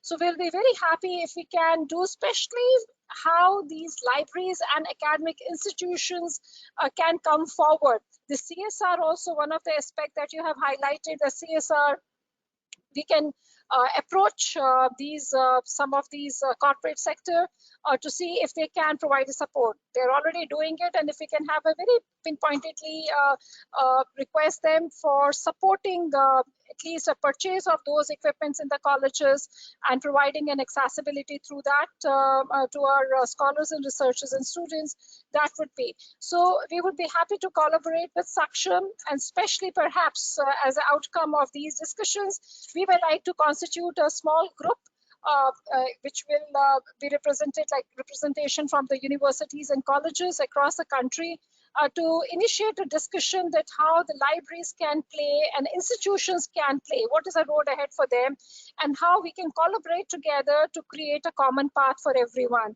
To ensure that we are able to do something for our scholarly community, to whom lot many of services just remain. And as you have also mentioned, smaller little things like even accessibility to certain question papers. You have a capture, you can't do it, it's inaccessible. So then you're not able to download. And that's, I think, for universities, for academic institutions, that's universally applicable to everyone. So we need to have some laid down policies for them, laid down guidelines for them. And if the same kind of some draft manual can be prepared, which gets approved by the government, and we make it, we can we can get it forwarded to MHRD, requesting them to pass it on to the respective through UGC, it can get it implemented, or through AICT, if they bring it as a part of their handbooks, that these are the things, these are the best practices they talk about, or these are that become a part and parcel of their the guidelines for the colleges. So thank you so much, Dipendraji, for igniting this entire subject with much of your expertise, and we are pretty confident in the days to come we will work together. Delnet would like to collaborate with Saksham to see and creating a group. We have a question that Dr. Pradeep Das has said, what are the facilities which could include for giving best services to AR and VR subject related students? Dr. Pradeep, audio, video, and I'm not able to get his question well. You're not able to get connected. I think it's referring to augmented reality and virtual reality students. Okay. Yeah, VR would be that, I guess. So what are the? So I think these understanding of these subjects would need I think appropriate materials, availability of appropriate materials, availability of the instructions itself. I think those are few areas where the gap areas have already been, which I have shared. Almost 3 or 4 of those gap areas apply to this particular area that you have mentioned, actually, especially the STEM subjects and other things like those rules, those gap areas and solutions will straight away apply to these fields. So we can refer to those same activities. So I don't want to repeat those issues here. But yes, there are solutions, as I said. Lot is being done in making these subjects actually accessible through software solutions, through tactile graphics, through other kind of materials. These solutions are actually coming through. So these are some of the upcoming developments which are happening. So thank you very much, Dipinderji, for this. Thank you so very much. We would now like to, so once again, we would like to thank you, Dipinderji, for gracing the occasion today and for setting the entire tone of these deliberations. And these gap areas, definitely, it's a lot many takeaways from your presentation today, and a lot much of efforts has to get into to see to it that we are able to address these issues and practically able to do something for the community as such. So thank you so very much. And we would now like to go to our next speaker, and Dr. Rajkumar Bhardwaj, the librarian at St. Stephen's College, who is going to speak on developing inclusive information systems in libraries for users with visual impairments. I would like to request our two speakers, including Dr. Rajkumar Bhardwaj and also Dr. Manoj Tripathi, if they can address also, besides their presentation, if they can also address later after the conclusion of their presentation, that how they have been able to address some of these gap areas which have been highlighted by you in their own respective institutions, or what do they really think about addressing those problems here. So now I have pleasure in introducing Dr. Rajkumar Bhardwaj, who is presently a librarian at St. Stephen's College, University of Delhi. Dr. Rajkumar, prior to it, was working as an assistant professor at Central University of Punjab and Deputy Librarian at Nalanda University and Judges Library, High Court of Punjab and Haryana, Chandigarh. He holds MCA, Masters in Library and Information Science, and MPhil, besides a PhD from University of Delhi. He's a UGC NET qualified professional, has published 5 books, 42 research papers in various reputed journals published by Emerald Publishing, Taylor & Francis, Cambridge University, and DRDO. Besides the journal publications, he also has to his credit 3 conference papers and has delivered 70 talks at various events. He has 30 audiovisual programs to his credit, which he has produced or given voiceover, has completed 3 major research projects and working on several international projects sponsored by international agencies. He is a reviewer for 8 international LS journals of repute and reviews papers regularly. He has also edited the special issue of Desktop Journal on research data management published by DRDO. He is a recipient of the UNESCO Fellowship for Information Management and prestigious Commonwealth Professional Fellowship. He is the information coordinator for Indigenous Matter section of IFLA and involves in various activities of IFLA. He has also developed an online legal information system, which is widely acknowledged by experts in the field. It's a pleasure for us to welcome you, Dr. Rajkumar, once again, and we look forward to hearing from you now. So may I request you to start your presentation? Thank you, Sangeeta ma'am. I'm really honored to be part of this panel, Mr. Dipender Manocha and Dr. Manoj Tripathi. I'm really glad that Mr. Manocha is here because when I joined as a librarian at St. Stephen's College, I was a part of, there was equal opportunity cell in those days in each colleges. And I was part of that committee. So, but I was not aware about how to build actually a library, inclusive library for the visually impaired students. So in those days, I used to meet many people, including Dr. Majumdar, and I also attended one of the talk of Mr. Manoj at IAC, I can recall. And thereafter, I developed some kind of an interest in the information sources and services for visually impaired students. And over a period of time, that I inculcated some kind of a interest that I should also pursue some kind of a research in this area. So today's talk actually is the outcome of that research, which I have conducted in last 4 or 5 years. And primarily which Dr. Manocha has presented, all the gaps actually. So he's the person who intend to start a research in this area or who want to make the library inclusive. This talk is actually very much sufficient to understand where the person would like to work. So my talk primarily address the gap identified by Dr. Manocha, the gap number 4, 6, and 8. So that's a basic gap. Dr. Rajkumar, may I request you if you could just open your presentation file? Yeah, please.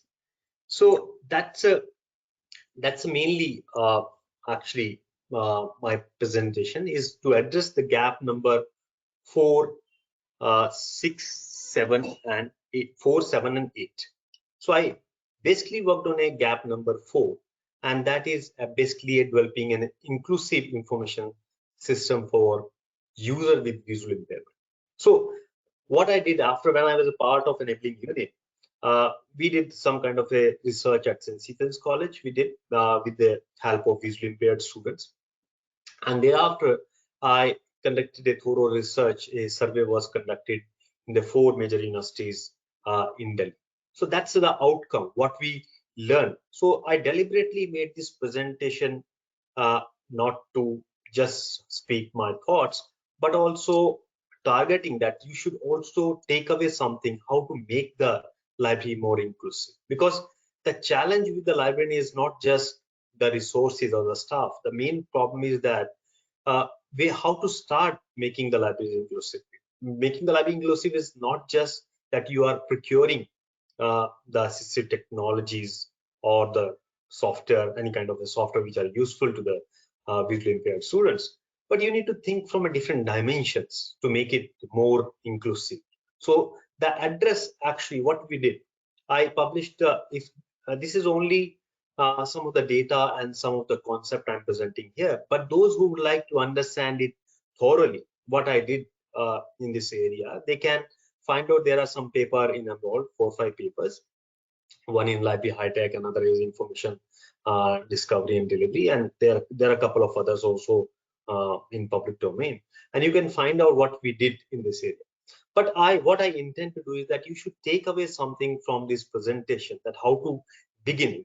That's the main problem, because if I'm sitting here in Delhi, I have access to Mr. Manocha. If I have some problem, I reach to him, and I had several meetings before start my presentation, before starting my research in this area. I remember I met him several times in his office to understand how to convert the Word file into EPUB format, in accessible form. So these things actually in the beginning looks very technical, but over a period of time, when you will start the process, you will find that things are very easy. Even a little bit of efforts, you can help a visually impaired students a lot. And here helping is not just that you have to help them physically. The helping here as a librarian is you need to make them independent. So that's the inclusiveness in my perspective, is that you have to develop a sense of independence among these visually impaired students, so that they can come to the library, they can access the resources their own, not just depend on the library staff. They should develop their own. And I can also recall that we used to have a enabling unit just outside my chamber. So over a period of time, when the student used to call me from my chamber, I used to go to them and I used to interact with them, what kind of a problem they have been facing in accessing the resources, and what kind of problem they have been facing in using the library. So I developed some kind of insights after interacting with a lot of students in my college and the experts in the domain, including Mr. Manocha. So you need to remember that approximately 15% of the population worldwide suffer from some type of a disability. And this is as per the World Report on Disability 2011. And approximately 37 million people out of those are blind, or nearly 15 million are of them in India, as per the Times of India report, which was published in 2007. And Global Burden or Disease report says that the estimate of blindness across in India was at 803%, per 100,000 population in 2011. And in addition to blindness, reported estimate 762 per 100,000 population faced, vision loss. So the data which we have is quite alarming, that there are a large number of people who have been suffering some kind of a visual impairment. So that you need to understand. So whatever you are actually working in your library, don't think that you are making it only for a small number. Over a period of time, actually the number you will find there's a large number of visually impaired people are around. So as a librarian, you can contribute a lot to the cause.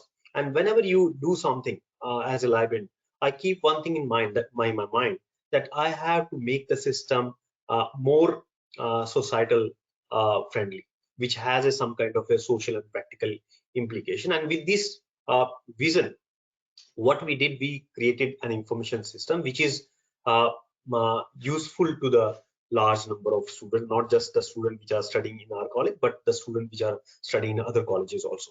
So when you find that, when you go deep into it, that what are the different cases of visual impairment, and you will find that major causes of visual impairment are cataract, which are 33%, and there are error uncorrected refractive, which are around 43%. So there are various reasons are identified, and according to census 2001 of the South Africa, it was found that between 0.09% and 1% of the population could be identified as a visually impaired. But unfortunately, you will find that large number of these visually impaired people are actually living in a developing country. So the developing countries are suffering more with this visual impairment, and similarly, like we have been facing dengue more in South Asian region. So, but this we no need to be disheartened, because there are studies that found that these visual impairment problem, most of these visually impaired problem can also be solved with some kind of a procedures or some kind of a medications. There are some studies also found that. But the disheartening thing is that the Global Millennium Declarations, the United Nations, acknowledges problem of people facing disability, but no attention is being given to provide access to information to people with visual impairment. So that's one problem we have here in Global Millennium Declarations. And the Global Millennium Declaration does not mention at all people with visual impairment.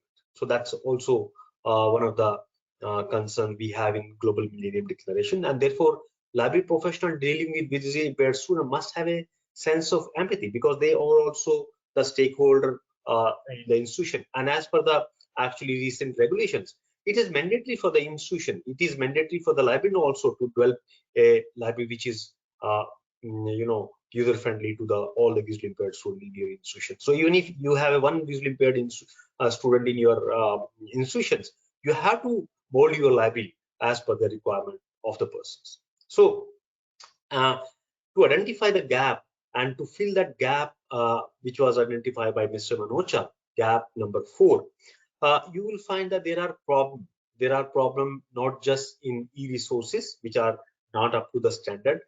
There are problems in institution website. There are problems in everywhere, like even if you will see the travel website, you will see the examination portals, institution websites, they are actually not friendly with the technology which help the visually impaired students. So these there are assistive technology, but if the sources are not up to the mark, they are not actually matching to the standards, then assistive technology also cannot help the visually impaired students. So therefore, as a librarian, we can contribute a lot in this direction. So first, I identified this problem. Another problem is that in education, in handling graphics, embedded scripts, and availability of content in mother language are also other challenges faced by, because when we did this study in Delhi University and other universities in Delhi, the main problem is that the user need a content in the vernacular language, but the most of the content created are in actually English or any other foreign language. So that's another problem, which actually the gap is already identified by Mr. Manocha. And Another problem we find that the specialized information service ought to be provided to students suffering from print disability for equal opportunity, lifelong education and cultural enjoyment. So there you need to, even if you are providing service which are also useful to the visually impaired students, you need to customize a little bit so that that service can suit to them and they can take a benefit out of it. So that's also one of the problems, that these kind of a customized services are missing. And remember one thing here, you are not actually trying to help directly. We need to create an environment so that we can make them independent. They can independently access the information. They can independently access your collection in the library or other kind of information what they need in day-to-day life. So with this, after identifying these problems randomly through literature, I begin my study, and we begin the study keeping in mind certain objectives. We also had a certain hypothesis in mind, but I'm not going to deliberate here hypothesis. Just to give you some background how we started, that we had these objectives. And the first objective that we would like to understand what are the difficulties they have been facing in the higher educational institution in Delhi. So these institutions were actually University of Delhi, then JNU, Jamia Millia Islamia, and Ambedkar University. So these 4 institutions we cover. So if you talk about the Delhi University, in Delhi University itself, there are around 500 visually impaired students studying in undergraduate, postgraduate, and research courses. And there are around 70 students in JNU, equal number of students in Jamia Millia Islamia, and there are about 12 students in Ambedkar University. So the sample was enough for us to understand. So Delhi, these 4 institutions were enough actually to understand. Though we cannot generalize after this study or the finding of this study, we cannot generalize to the students who are studying in other parts of the country, but we could get some kind of a basis to fill the gap 4 which were identified by Mr. Manocha. So the objective was, this was the first objective, and another objective we had that to understand the type of information used by visually impaired students to promote full participation in academic and non-academic learning environment. So that was also our objective, because here inclusiveness doesn't mean that they need only the formal or the information which they need for the academic purpose, but we also want them to participate in various extracurricular activities. So what kind of information they need if they would like to participate in extracurricular activities and other things in the institutions. So third objective we had that to a certain level of familiarity of visually impaired students in using assistive devices and special assistive software. So that also we find out that because over a period of time their needs and their habit of accessing information also change. The assistive device which library procured some years ago may not be relevant today. So we also find out what kind of a assistive technology software including devices they use for academic and non-academic activities. And we also keep in our mind the objective to identify the most suitable format of information to meet the needs of the student for visually impaired. So what kind of format is suitable to them, what kind of format they look on the internet, what kind of a structure they need. So that also we try to find out through this objective. And we had another objective to find out what kind of extra enabling information is needed by the visually impaired student. And we also did another study parallelly to identify what kind of infrastructure institution has. So not just the perception or perspective of the visually impaired student, but also we try to find out what institution has. These 4 institutions, including the colleges of Delhi University, what they have at present to address the requirement of these students in the higher educational institutions. And after which, what we did, our target was not just to do a survey like other studies.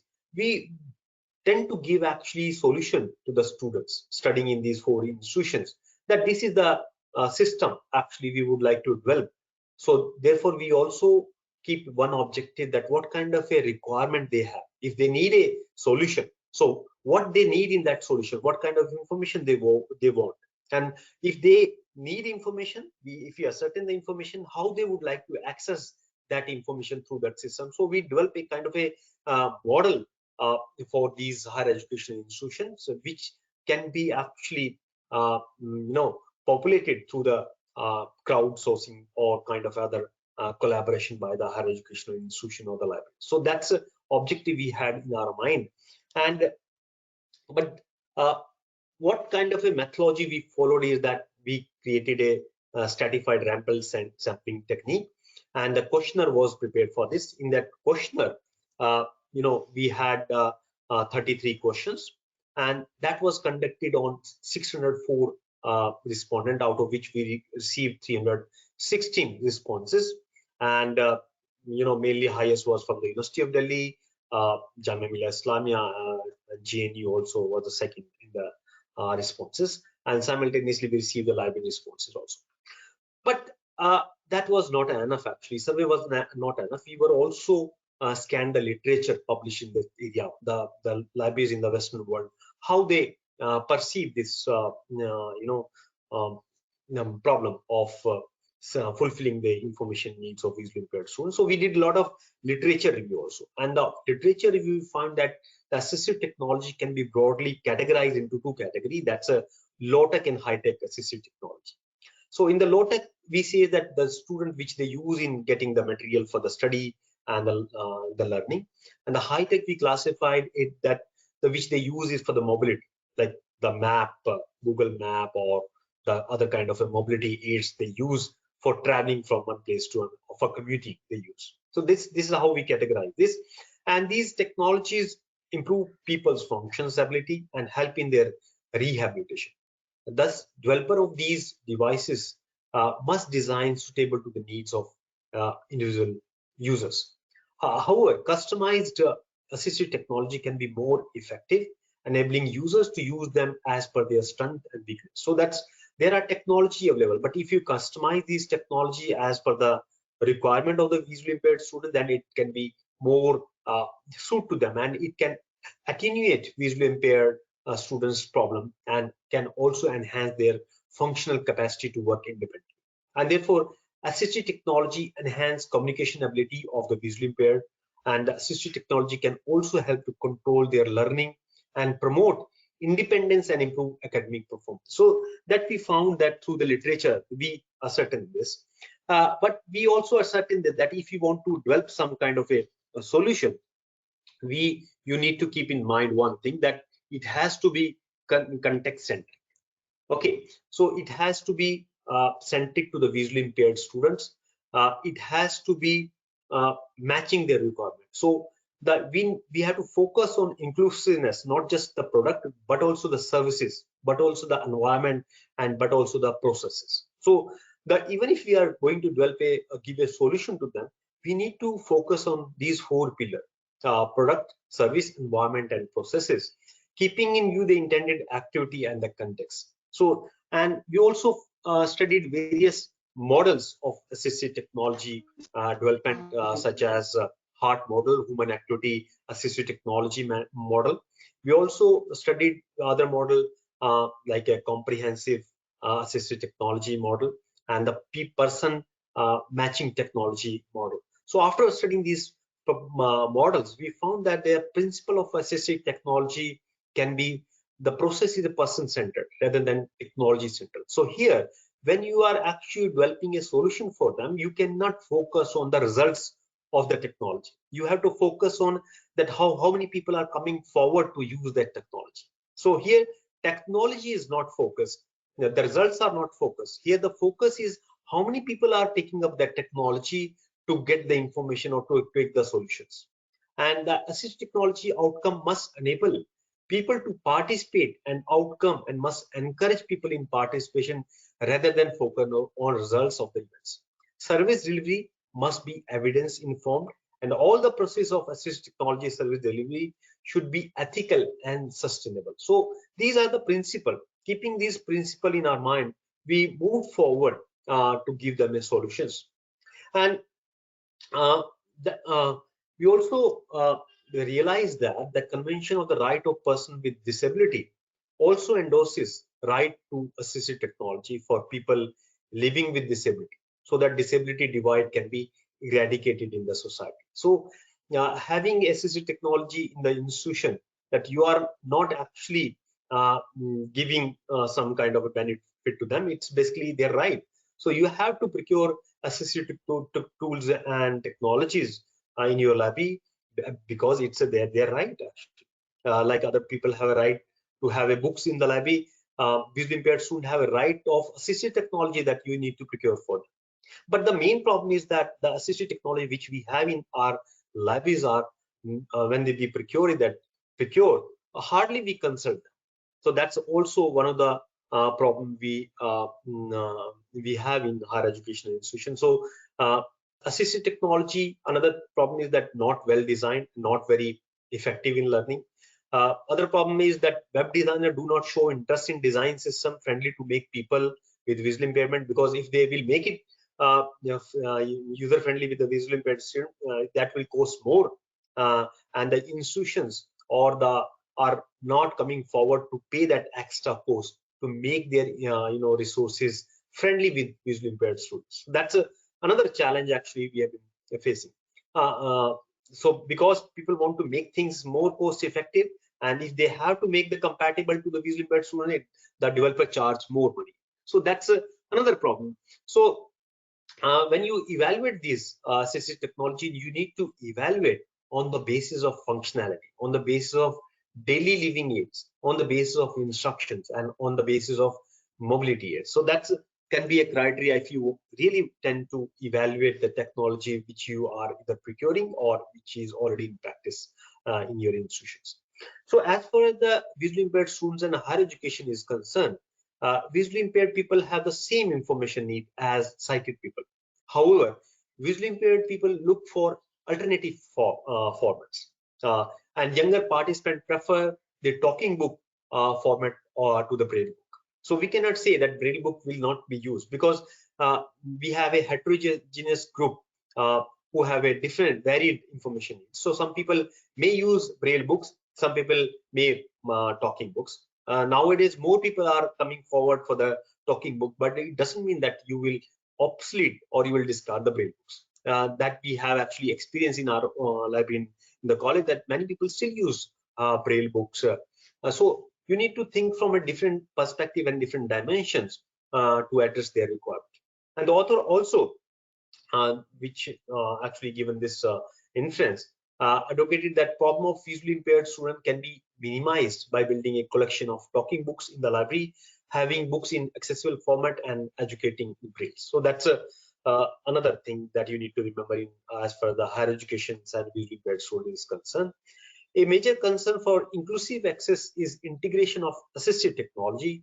It is advocated to appoint disability service library. So we need to appoint, I think about especially the bigger library, the university library should also think about appointing a librarian who are actually trained in providing service to visually impaired students. Because if you look into our curricula, not just MLIC but other curricula also for the teachers, I'm saying, no one is trained actually to address or provide a service to visually impaired students. So especially in the university libraries or the institutions of national importance, we should even in the institution of smaller sizes, we should think about appointing some staff who really can address the requirement of visually impaired students, because it's a specialized domain. You need to understand these tools and technology meticulously so that their need can be fulfilled 100%. So we also studied their information seeking behavior, and we found that visually impaired users submitted less query and explored less in search processes. And the major reason is that user interfaces of not just the resources which we procure proprietary, but the open access resources, they are not actually compatible to the assisted tools and technology, or they are not compatible to other browsers, voice browsers, or other kind of a technology which are being used. And only we found that 18% of the users said that they find the desired content. Even if you find there are hyperlinks within the documents, nowadays there are lots of hyperlink in even the references, also you'll find there are lots of hyperlink in the journals. So most of these visually impaired students actually skip those hyperlinks. Only 10% of the students use these hyperlink to get the information further. So there are lots and lots of problems as for us to fill the gap for. So if I, as a researcher, I can see all these gaps. They are independent research topic where you can have a PhD on these top gaps.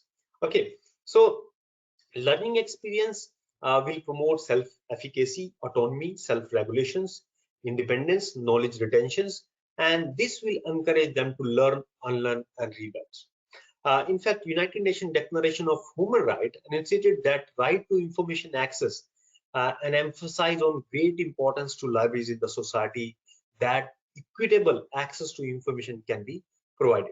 Similar initiative was taken by the Public Library Manifesto of International Federation of Library Association and Institutions, which mentioned providing information to all without discriminations. So another problem is that website development for visually impaired students. Website development is accesses using criteria of the Web Content Accessibility Guidelines published by the Consortia of World Wide Web.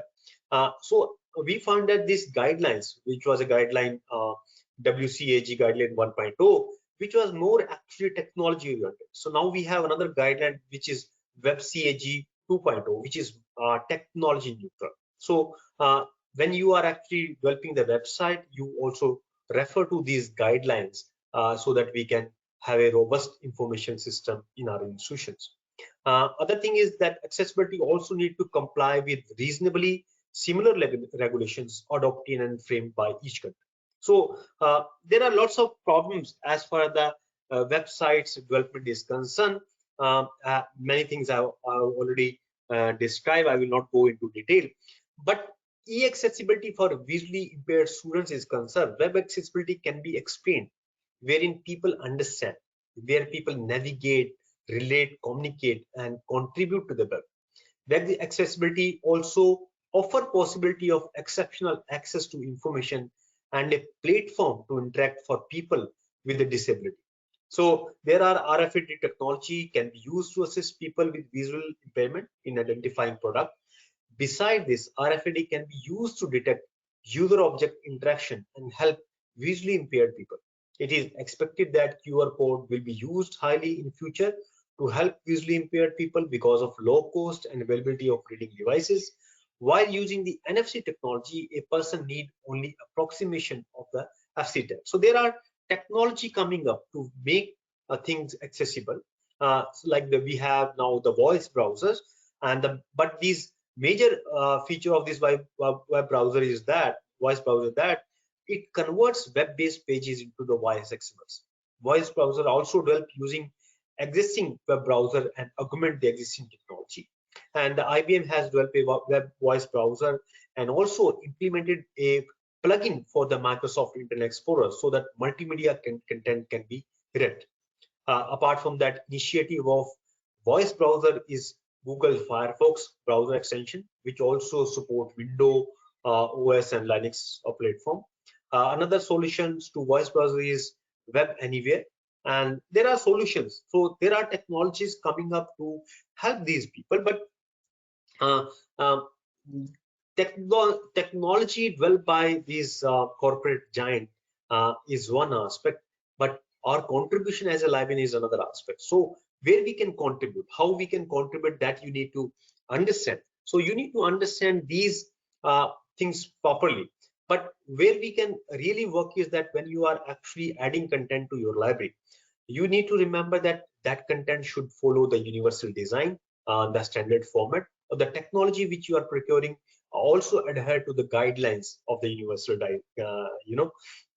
universal design, so that there can be interoperability within the resources. So even if you are using the resource using one operating system or another operating system, there should not be a problem.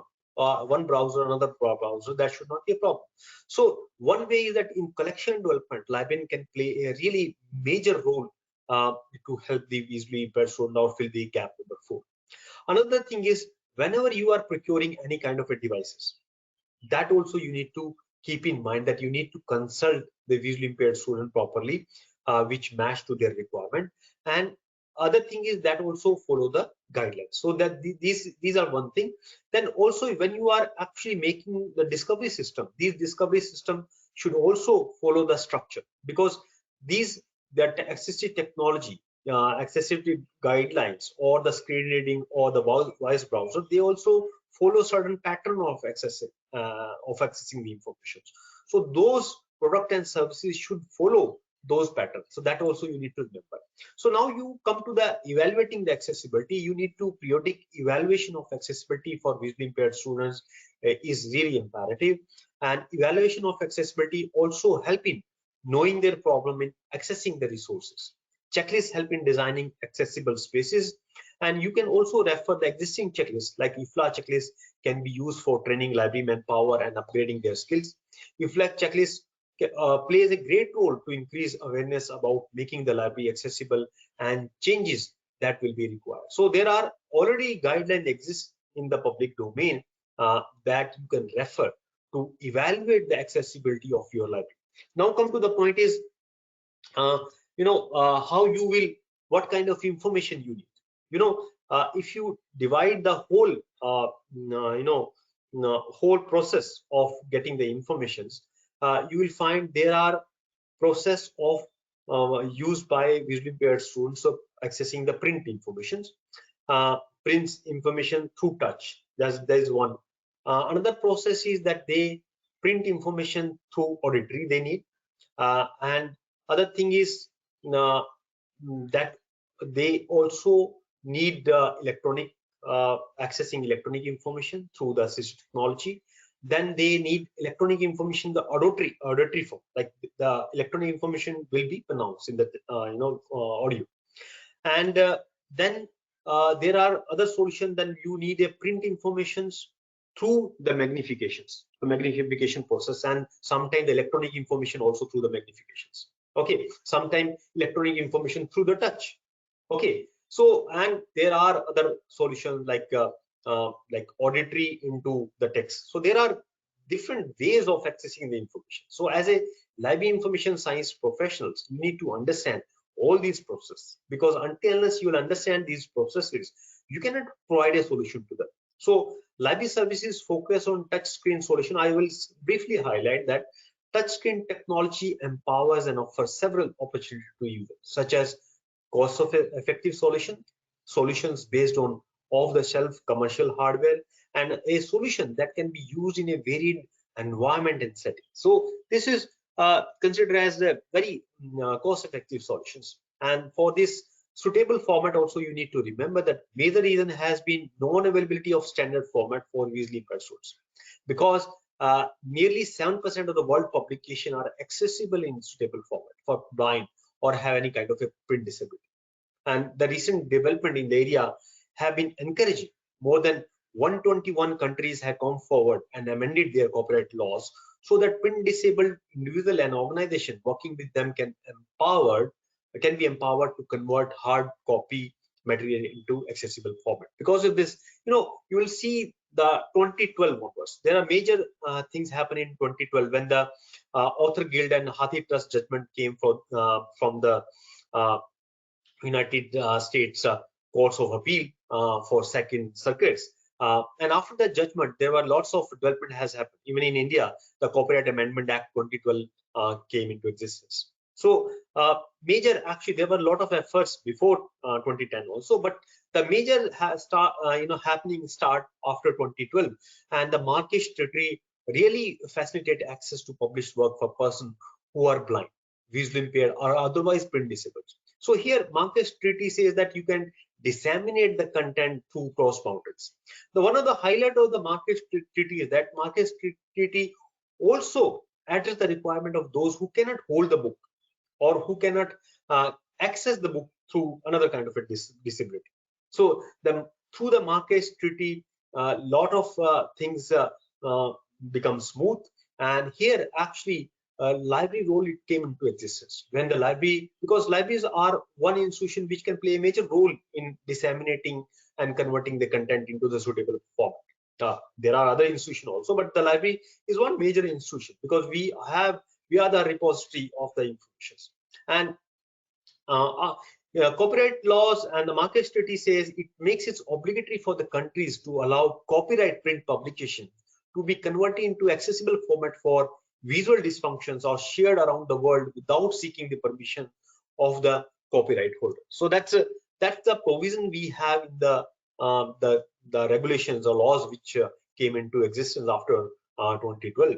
So you need to understand that tools and technology now, that there are tools and technology to access print information resources such as large printers. We have optical devices, we have handheld or other standard stand magnifiers. So these, if you have to provide the print information sources to VI institution, visually impaired students in your students or faculty in your institutions, you can focus on these type of devices. And if you are actually accessing print information through touch, you need to focus on a braille graphical information, abacus. And if you are actually focusing on accessing print information through auditory, you can think about these audio player, digital recorder, and there are lots of apps also nowadays like LibriVox or Audible. In fact, we have conducted a separate study to identify that feature and functionality of these 5 apps which are popular, like Storytel, Audible, LibriVox, and there are Google talking books are also there. So that kind of a tools and technology, you can LibriVox like an open source tool. There are a lot of books which are freely available to the public, and you can make best of use of these tools and technology to satisfy the information needs. Apart from that, we also think about standalone electronic reading machines like this. We also think about assistive technology for accessing electronic information like touch tablets, screen magnification, large monitors. We can also think about accessing the electronic information through auditory like speech synthesizer, text readers. But after understanding this technology, if you have something in existence, you want to check the accessibility, the web accessibility of the resources which you have. There are tools available, and through these tools, you just give the URL of the resource, and these tools will highlight the problems exist. So these can also help you in evaluations of your information system which exists in your institution, whether they are friendly or not. Like A-Checker is another tool. We have e-examinators. So I'm not going into the detail. Only thing is, my target is actually to sensitize you and to educate you that there are tools exist. Only we need to aware about these tools to start a service or to make your library more inclusive. So, and this we have already discussed universal design. So these are 2 format exist like DAISY 3 format or EPUB format. So now if you have a resource in your library which is not compatible to the EPUB, so that there are tools available to convert, like draft to digital, convert the Word document to the EPUB directly. So similarly, there are tools which convert your resource into the DAISY. So, or if you are procuring some resource, you need to demand to your publisher or your supplier that along with the normal format, PDF format, your resource should also be available in these popular formats, so that other our VI student can also access the information. So these are the survey which we conducted, and we received a response around 52.4%. And there are lots of questions we have asked to not just rate the resource, but also to tell us what kind of problem they have, what kind of a familiarity they have in assistive tools and technology, what kind of a availability of the system software and hardware you have, and what kind of a material. If we give you some one-stop solutions to address your requirement, what kind of material you would like to have in the system, which will be more inclusive to address your requirement. Because we understand in the beginning that information they need in a vernacular language and kind of a information in a format not just to address their academic requirement, but also their non-academic requirement also. So we also ask not just the format, but the material they need. And we also focus on the training, that what kind of a support they need, not just the training, but also the support for using the system simultaneously. So with this, we found that dependent on ICT tools and technology, that large number of people are depend on these tools and technology, and there are hardly people who don't know about ICT use or not at all dependent on the ICT. So these we also find that there are lots of inhibit they face in their higher education institution. The highest is the lack of content availability in the vernacular language, information resources access mechanism is poor, less number of course content, maintenance of assistive software, unstandardized e-resource, less number of resources compliant with the assisted tools and technology, lack of support, trained staff, less awareness of information, time-consuming scanning process, poor internet design. Actually, these feed us in actually when we were developing the system, which is more inclusive. So we take many ideas, not just from the literature which was published, but also the survey which we conducted. So these problems which they have been facing played a very vital role in development of the system. We also try to address the open access sources, because in the system which we have developed, we not just targeting that everything we will procure or everything we will create. We also kept in our mind that there are a lot of resources already exist in public domain, large number of data already published in public domain, which are matching the curricula, which are matching their requirements. So we also try to find out what kind of problem they have been facing in using an open access resources, and majority of the user says that the interface are not designed well as per the requirement of us, and they are not updated regularly. They are not user friendly. They are incomplete, because incomplete in the sense they need information during the course related to their syllabus, but that's contents are not there. They have to go to the teacher all the time. So apart from the gap number 4, we also try to find out the problems which also address the gap number 7 and 8, which highlighted by Mr. Manocha. And we found that they also face that teachers, when they during the class, draw image on the board, and they really cannot help themselves. Lectures were not fully equipped to help them. There are no policy of the parent institutions relating to help them attending the extracurricular activity. There's no information at the one portal. They have to depend on different sources. They also highlighted there are discrimination by normal students, and they also mentioned that they don't get information about the event. Climbing the stair in the institution is another problem. Some of the people also say that attitude of the lecturers toward visually impaired students is also not friendly, and the rejection in course are also some of the problems they have highlighted in the survey.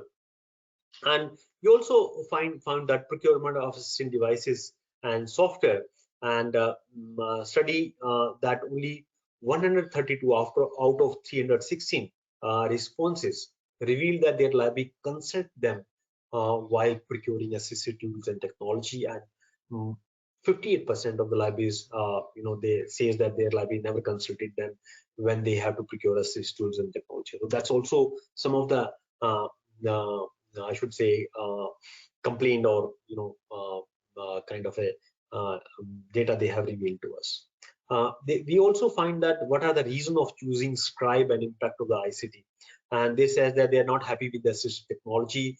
Use of assistive technology is too time consuming, and the lack of training and confidence of using assistive technology is another reason that's why they identify Scribe in the examinations. And most of them actually unanimously say that assistive technology assists them in performing various tasks. So there's a totally consensus that ICT is making their life independent, and but still they are actually dependent on the Scribe because of the various reasons.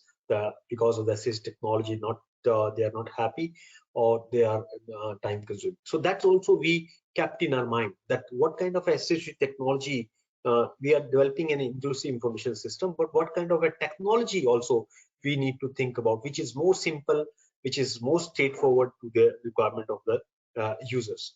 So we also find out what kind of a material they need. So they have said that they need scholarship details, they need societies activities, e-question paper. Interestingly, visually impaired students ask for the more extracurricular related information than the information they need for their academic activities. So these are the major highlight we found in the survey, that they managed to get the books or many other material, but the other kind of information like scholarly information, societies activity, e-question paper, information on notice, e-magazine, news, audio content, transport information, e-syllabus, and other things are their primary requirement. And when we studied the already existing solution in this direction, we found that these are the information are missing. So what we did, actually, we targeted in our information system that we will firstly target these information which are not existing in other information systems which exist worldwide or in India, and we will try to fulfill that gap. But simultaneously, we also try to make them independent in using the system, and therefore we found that what kind of a help they need, and they say that we need online learning help or any kind of a personal who can help them while they are online, or through online chat, or through peer help, or through discussion forum, or through FAQs. So we also kept all these points in our mind, and we created a solution. So we created a workflow to design a system which are not just suit to our requirement in the college, but also suit to the requirement of other students which are studying in other higher education institutions, so that we can roll out this prototype to a larger level. Though it was only targeting to the research perspective in the beginning, but after its success, the positive feedback which we have received from the VI students, we are thinking to roll out to the other higher education institution also, to fill that gap which the information which doesn't exist to the information system already exists, and targeting the problem they have been facing currently. So we divided into a four layer. The first layer was a user study.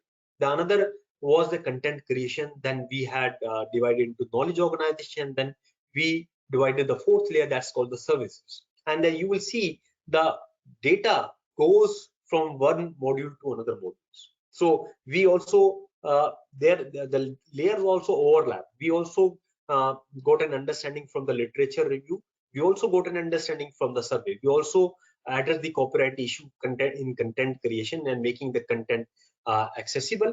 And we also try to use the open access resources and adhering the metadata standards, because one other problem we identified in the existing information system is that they are most of these are actually have a metadata creation, but the standards of metadata creations are also missing.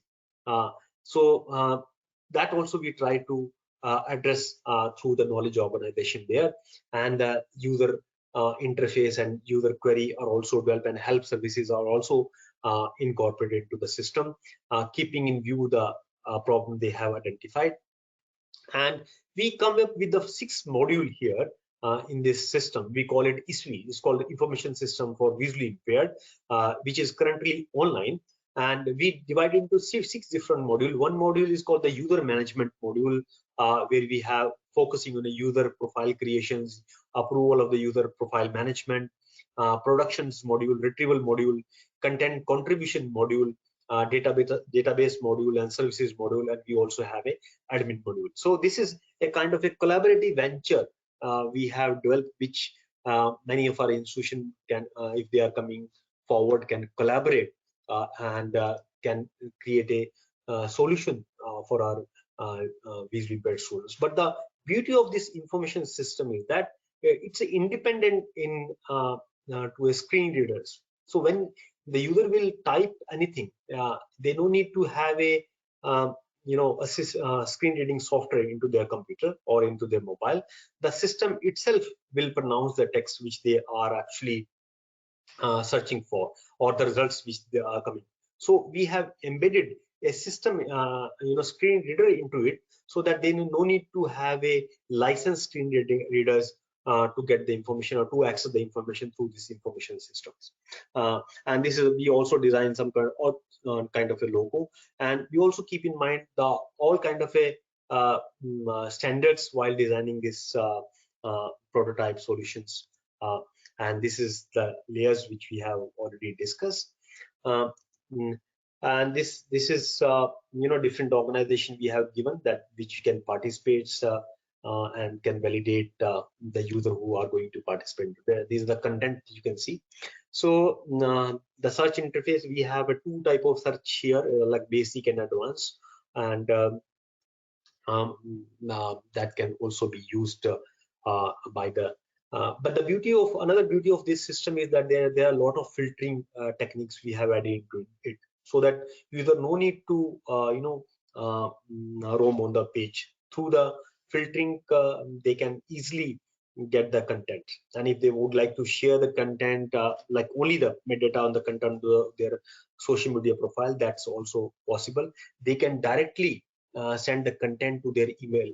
That's kind of a provision is also there. They can also save their searches so that in the future, if they would like to get the information again, that kind of a provision is also there. So all the latest tools and technology which we think nowadays, all these are actually incorporated into it to make it a successful platform. And this the other thing I would like to highlight is that here anyone can contribute content to it, not just the author, but if the teacher would like to contribute content into the SVE, they can also directly create content, and after which it will reach to the admin, and admin will create the content into the standard format, EPUB or another format which is universal in design, and then the user can access the system more conveniently. So this is kind of a small efforts we have made, which is more collaborative in nature, and the success of this platform is entirely depend on the how many librarians are coming forward to contribute content into the, how many teachers are coming forward to contribute content into it. So this research work not just helped me to develop a solution which has a direct social and practical implication, but also gave me several insights about one in understanding the problems visually impaired students face in their day-to-day life in higher education institutions. And after this study, I feel more confident in dealing their problems as an individual, as a professional. So with these words, I also stress upon one quotations, because when we starting this project, we thought several times, because the success is entirely depend on many other aspects, technology and the understandings. Therefore, one quotation really motivate me, and that is that many ideas never been initiated because of the fear that they will never be achieved. So that actually quote was coming into my mind several times when I started this project. I'm really happy that we successfully completed it, and it has taken a shape and it has become a product now, which we will slowly and gradually try to roll out to other institutions also, those who would like to participate.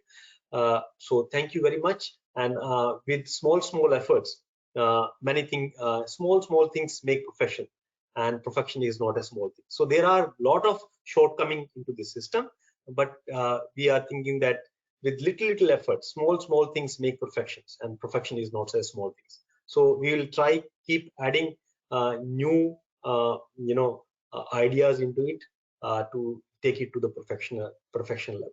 So with this, I'm really thankful to Dr. Sangeeta ma'am, and I'm also thankful to other panelists for sharing their insights. So thank you, Sangeeta ma'am. Over to you now. Yeah. Thank you so much, Dr. Raj. I'm entirely speechless right now, seeing the exhaustive work, highly impressive, highly commendable, highly appreciative. It's praiseworthy. I was knowing about it. We had exchanged a couple of times detailed discussions on that, but I wasn't really knowing that you have gone to this extent. It's truly admired.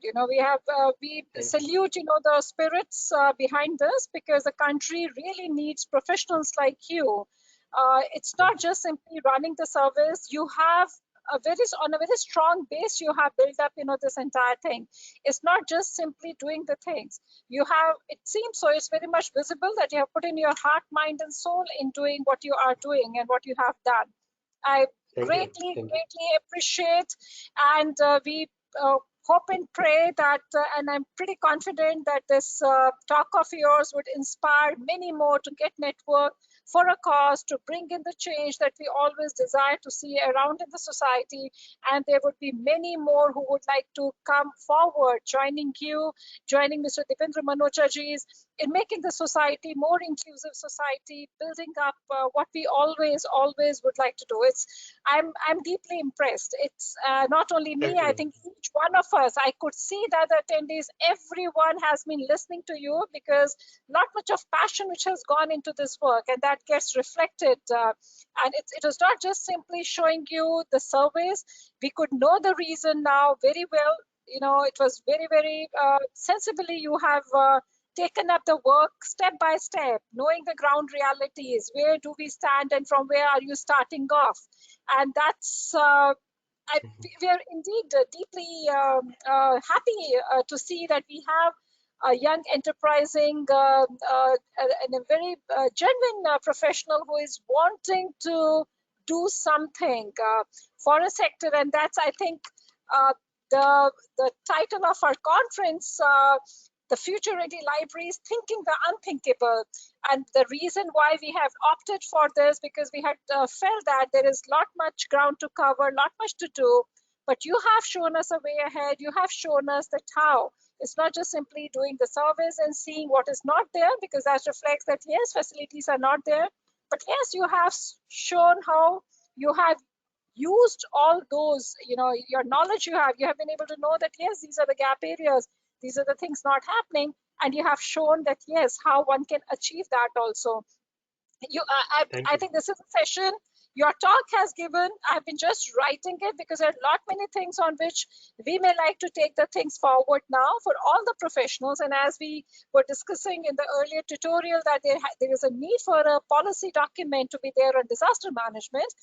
Your inspiring talk and your wonderful work has also now inspired us to think about having and making our humble attempt, along with the association of Mr. Dipendra Manochaji, your good self, and many more others, like-minded people who are extensively contributing for this, to come forward with a policy document again for providing the services for VI users. What we really find, addressing the gap issues that we have seen and how these can be done. So you have already done, you and your entire team deserves our very special accolades for this. We congratulate you, and may you keep on spreading, this radiance of transforming the society and showing the way ahead.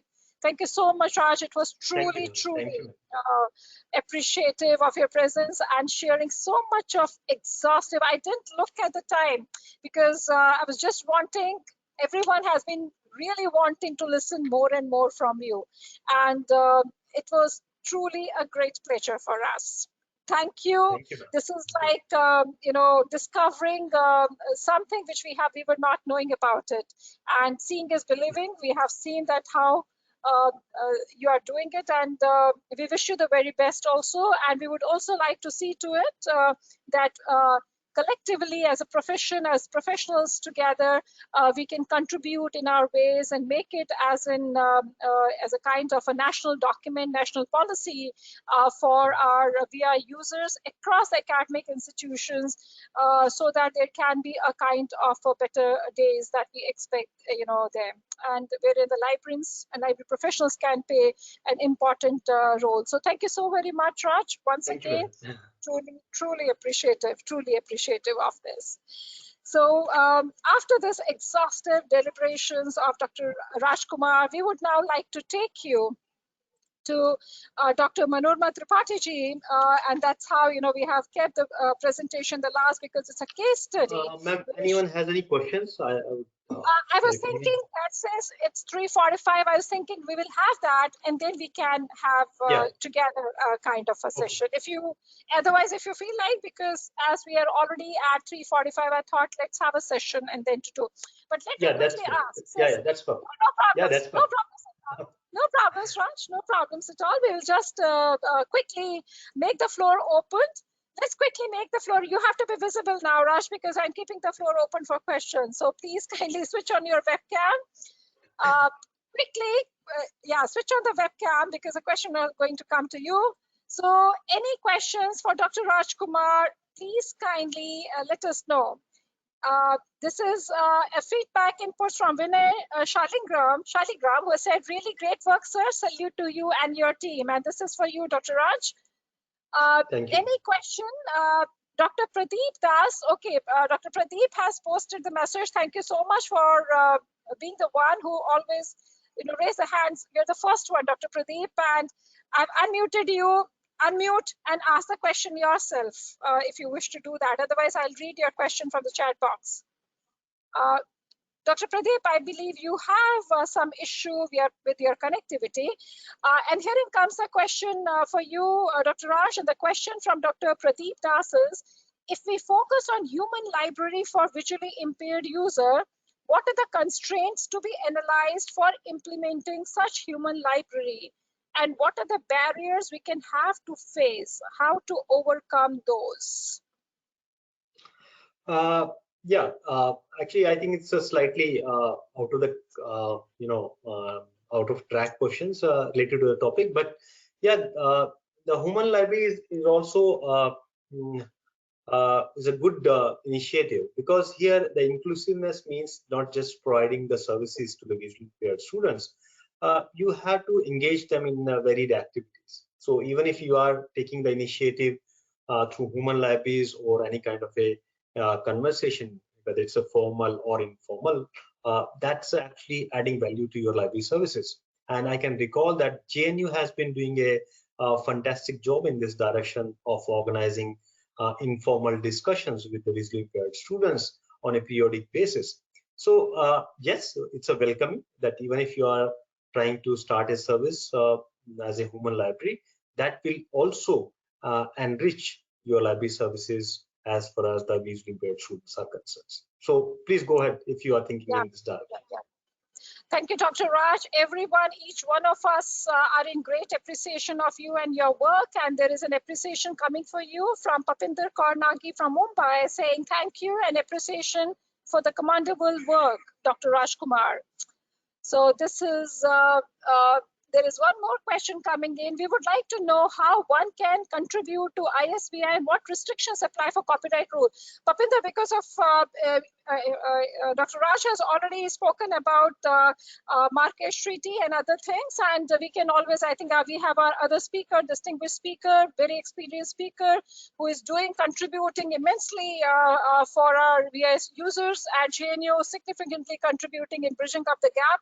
So we would be requesting Dr. Manorama Tripathi ji to kindly, address some of the issues which are being there, and one of them is the copyright, how one can do that for digitization of the documents and other things for the VI users. So Dr. Raj, thank you so very much. There is a question coming in from Surekha. I'm sorry, you have to be there for yet another 2 minutes. Surekha, I have unmuted you. Please unmute yourself and ask the question. Yes. Good afternoon. Thank you very much for this productive presentation.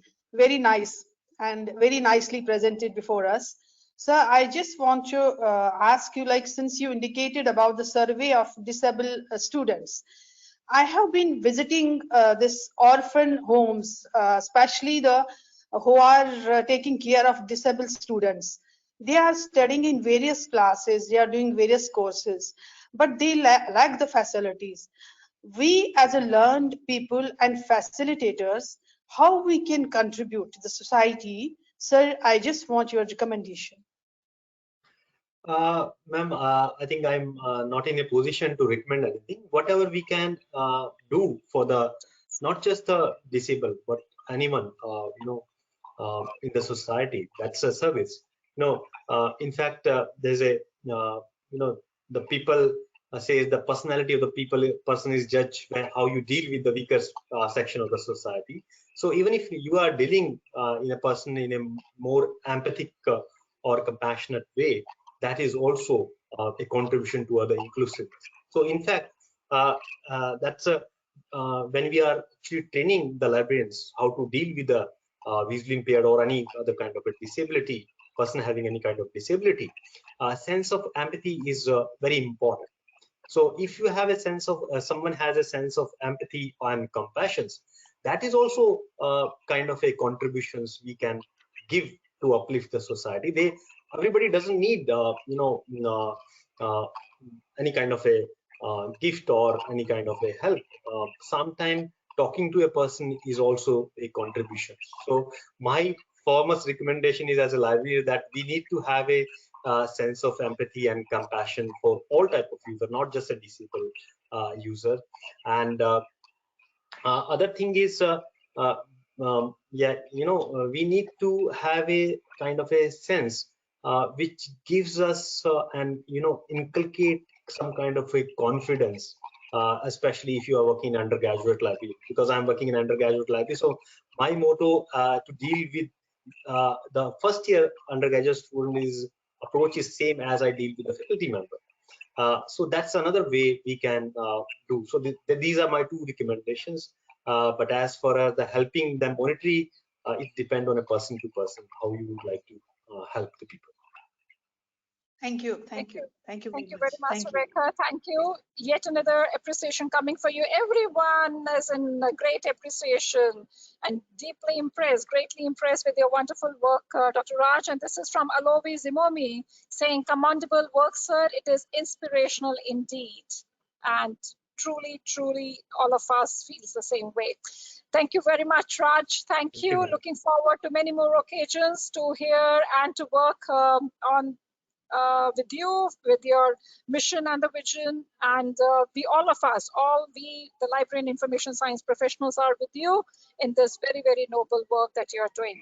Wishing you the very best, and God bless you. You are really doing something which we really feel so proud of you. Thank you very much, Raj. Thank you. Thank you indeed. It's a profound privilege for me now to welcome Dr. Manorma Tripathi ji. Firstly, would like to apologize for the long delay, but it has been such an engrossed discussions that we are holding. And we have now with us Dr. Manorma Tripathi ji, a well-known university librarian heading the Jawaharlal Nehru University, having a PhD in Library and Information Science from one of the most prestigious university, again from Banaras Hindu University. And prior to joining JNU, Dr. Manorma ji served at Indira Gandhi National Open University as a documentation officer, University of Delhi, and also in BHU as a faculty member.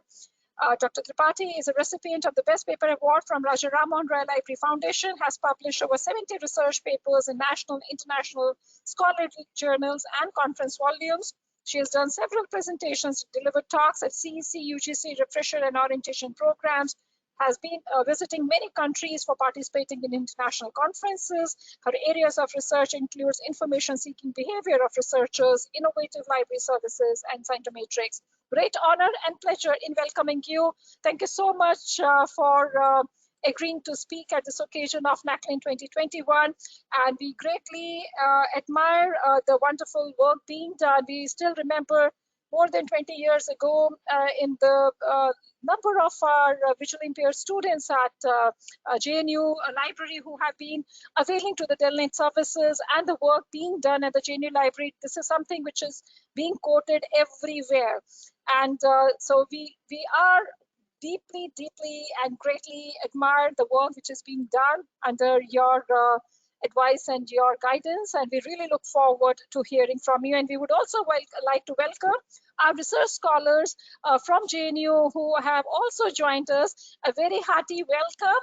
Dr. Manorma, I would like to request you to kindly introduce them, because we would like to know and we would like to exchange our greetings with them, and must thank them for joining us today on this very special occasion.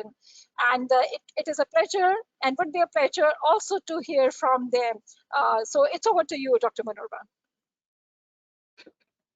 So a very warm namaste to all. And at the very outset, I would like to thank the director Delnet and her team for extending me this amazing opportunity.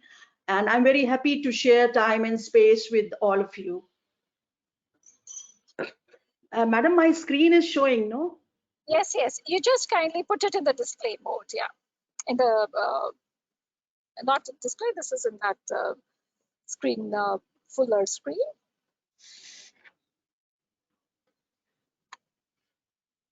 We can have the first slide, and yeah, the first one. Can we have in the display mode, in the full screen display, yeah. This is full, no? Now No, it's full. not coming. No, it's not coming as full. It's still showing as a, now it would come. Perfect, very perfect, yeah. So I will spotlight some of the services, some of the humble efforts which we are taking for extending services to our visually challenged students. This is our Dr. B.R. Ambedkar Central Library, and I must say this is the most happening place on the campus. Library is committed to providing equitable access to information to one and all.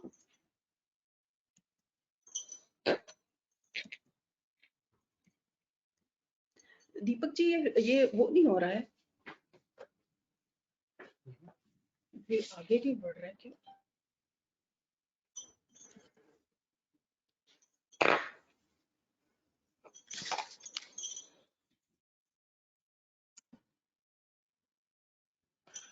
Option. You're sharing the screen. So physical access, as you can see, it's the picture of the entrance of a library, and we have, in order to facilitate, because access is very important. So in order to facilitate access, we have a ramp with railing at the entrance. And this is the entrance. And then we have 24 a journal reading hall, which is open round the clock. And it has a ramp too. Then at the entrance itself, we provide wheelchairs to the students for ambulatory assistance.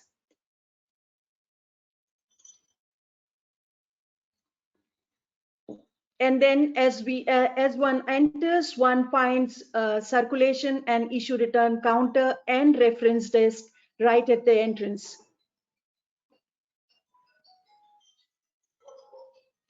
This is our Helen Keller unit, and it has tables of various heights.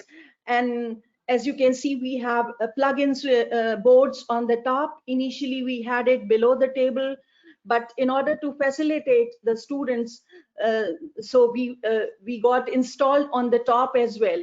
So this answers this.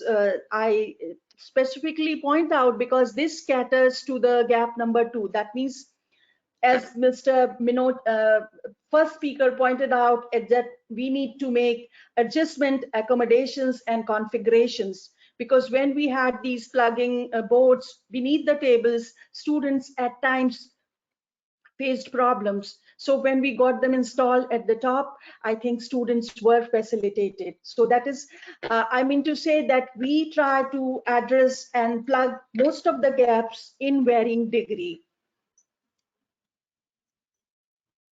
Then this is our web OPEC, and it is screen compliant. That means visually challenged students can access them.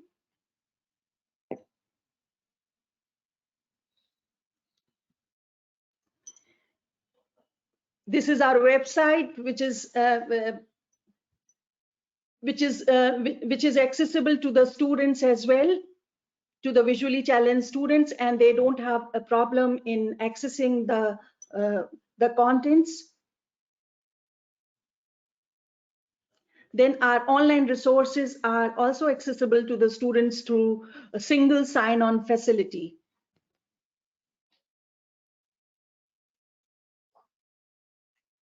Then on the ground floor itself, we have an accessible washroom.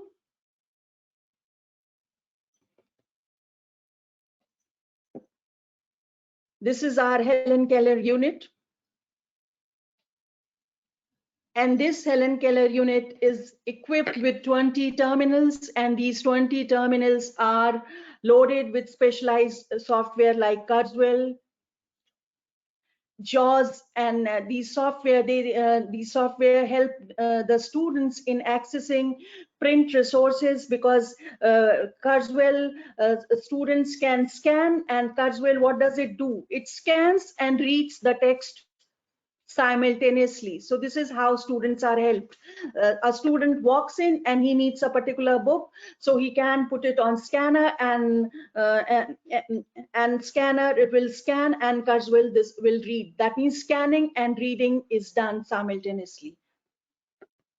And JAWS, we have 18 user licenses, and JAWS 1850 licenses, and this specialized software helps visually challenged students in accessing the terminals.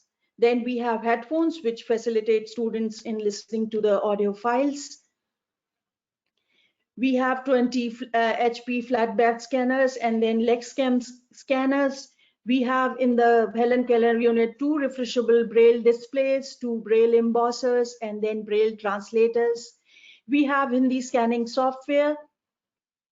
And then library issues laptops to the students, and these laptops are loaded with specialized software like Kurzweil, JAWS, and Magic, which help the students in accessing to the online resources. Then students are also issued Angel Daisy Player. That means these are digital voice recorders, and they can take these digital voice recorders in the classrooms and record their class lectures. Then students are also given blind sticks by Equal Opportunity Office. This is basically an Angel Daisy player, and it is very useful, very helpful to the students. It's lightweight, pocket size.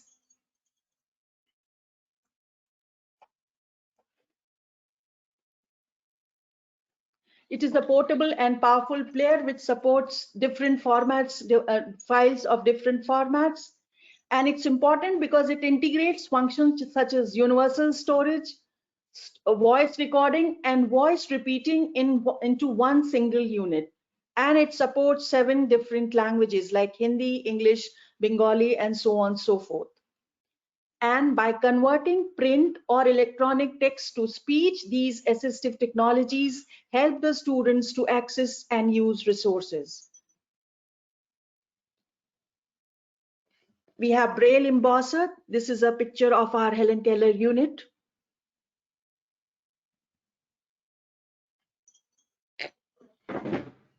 Because students often come in and their needs have to be met immediately. So we have engaged a staff who regularly does scanning for the students as per their requirements. And the after scanning, the full text is saved as PDF, and students can walk in, and whenever they need, they can download and they can search the full text. So this is how it's saved as PDF as well as in Kurzweil format.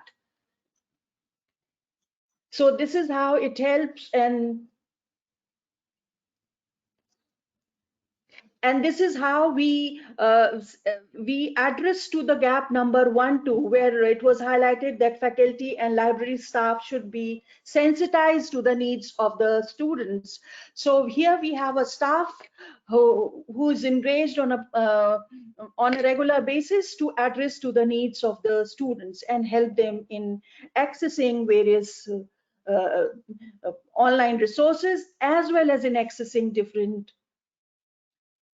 devices which we have deployed. Then this total collection, for example, here the staff regularly scans, and we have scanned more than 2,000 books and saved them as PDF, and students can download whenever they need. So this is again whole collection of the library, which is accessible to the students. More than so many print books, then e-books, then online journals, online databases, and theses and dissertations which are accessible to the students.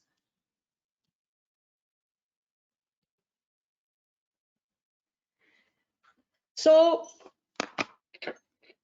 in order to, what do we do in order to address and plug the gaps as identified by the first speaker? The gap number 1 is faculty faculty and staff should be sensitized.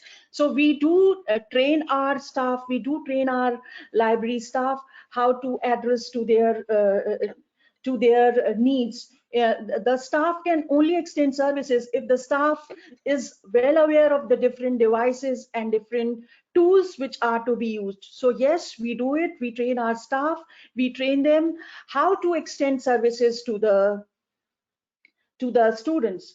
And as Dr. Raj very rightly said, that we do need to have sympathy, empathy, and compassion for extending services. So yes, we do train staff for, and in fact, all these things we were trained in our, library science school, college days, that these are the basic traits which a librarian needs to have in order to be a successful or a accomplished one. Then second gap was providing accommodations, adjustments, configuration. So yes, we adjust things because simply providing things or services, or as first speaker very rightly said, buying equipment, installing them is certainly not enough. We do take feedback from the students, and in the light of the feedback, we we change, we modify, we evolve our services. Then these services have also been extended. These services of assistive technologies, these are available at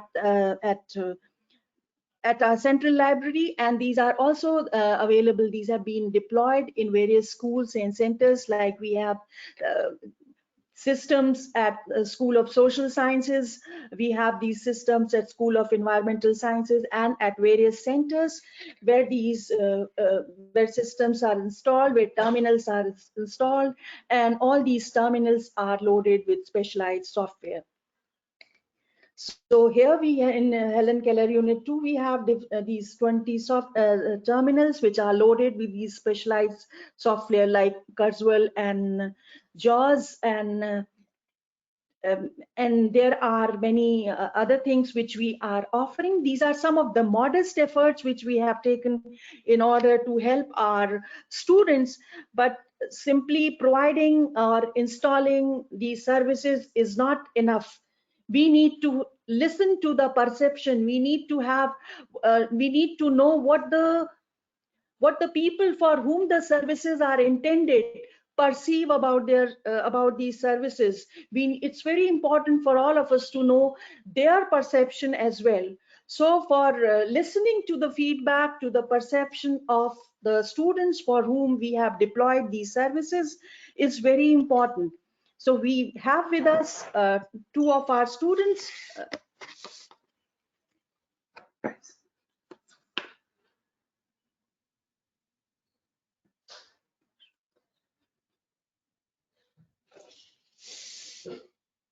Deepak ji, isko adjust karenge.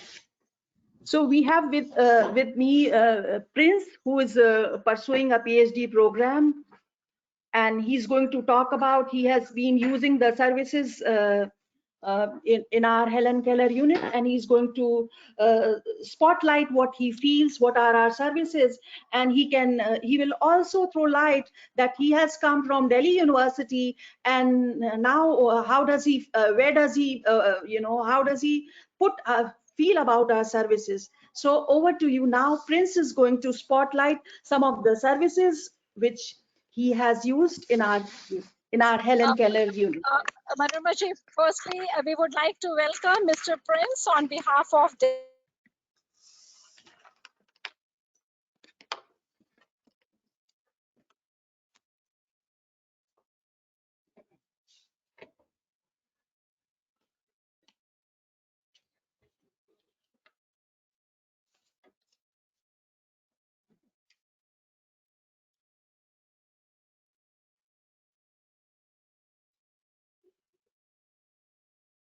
क्या connection है?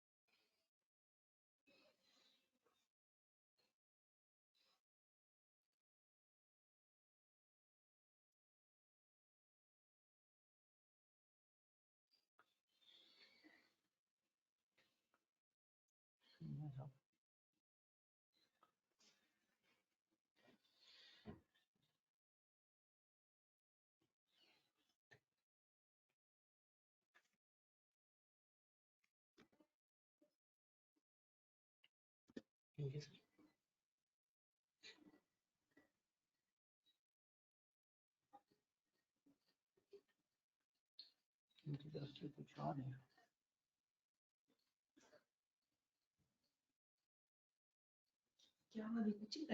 हो गया connected है but वो उनकी आवाज नहीं आ रही चैट बॉक्स में लिखिए अच्छा चैट बॉक्स में मैं ईयरफोन लगा के देखूं क्या हाँ कि उनकी आवाज नहीं आ रही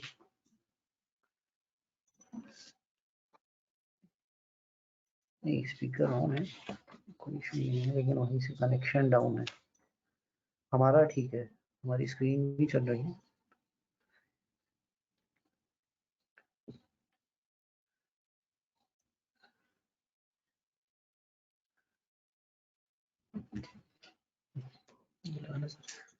headphone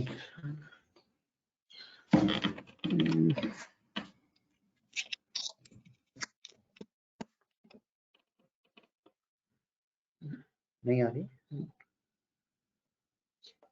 are you audible ma'am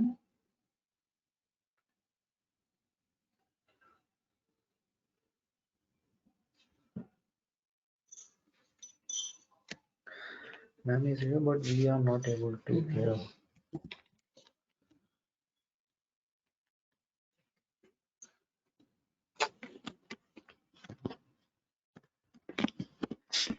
ये निकाल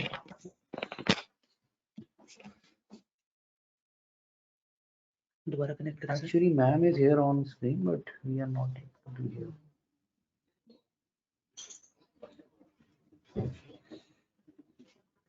if you want to speak you can speak we can't hear you share his views. Yeah. Yes, sir. please बोलिए good evening everyone am I audible ma'am Yeah, very much. Very good evening to you, Prince. Very good evening. Good evening everyone and it's a great pleasure for me to share the platform with Manorma ma'am as well as happy to see Dipendra sir on this platform who is working instantly and very energetically in terms of accessibility and technologies. So I would like to put some lights on the Helen Keller unit, especially with JNU.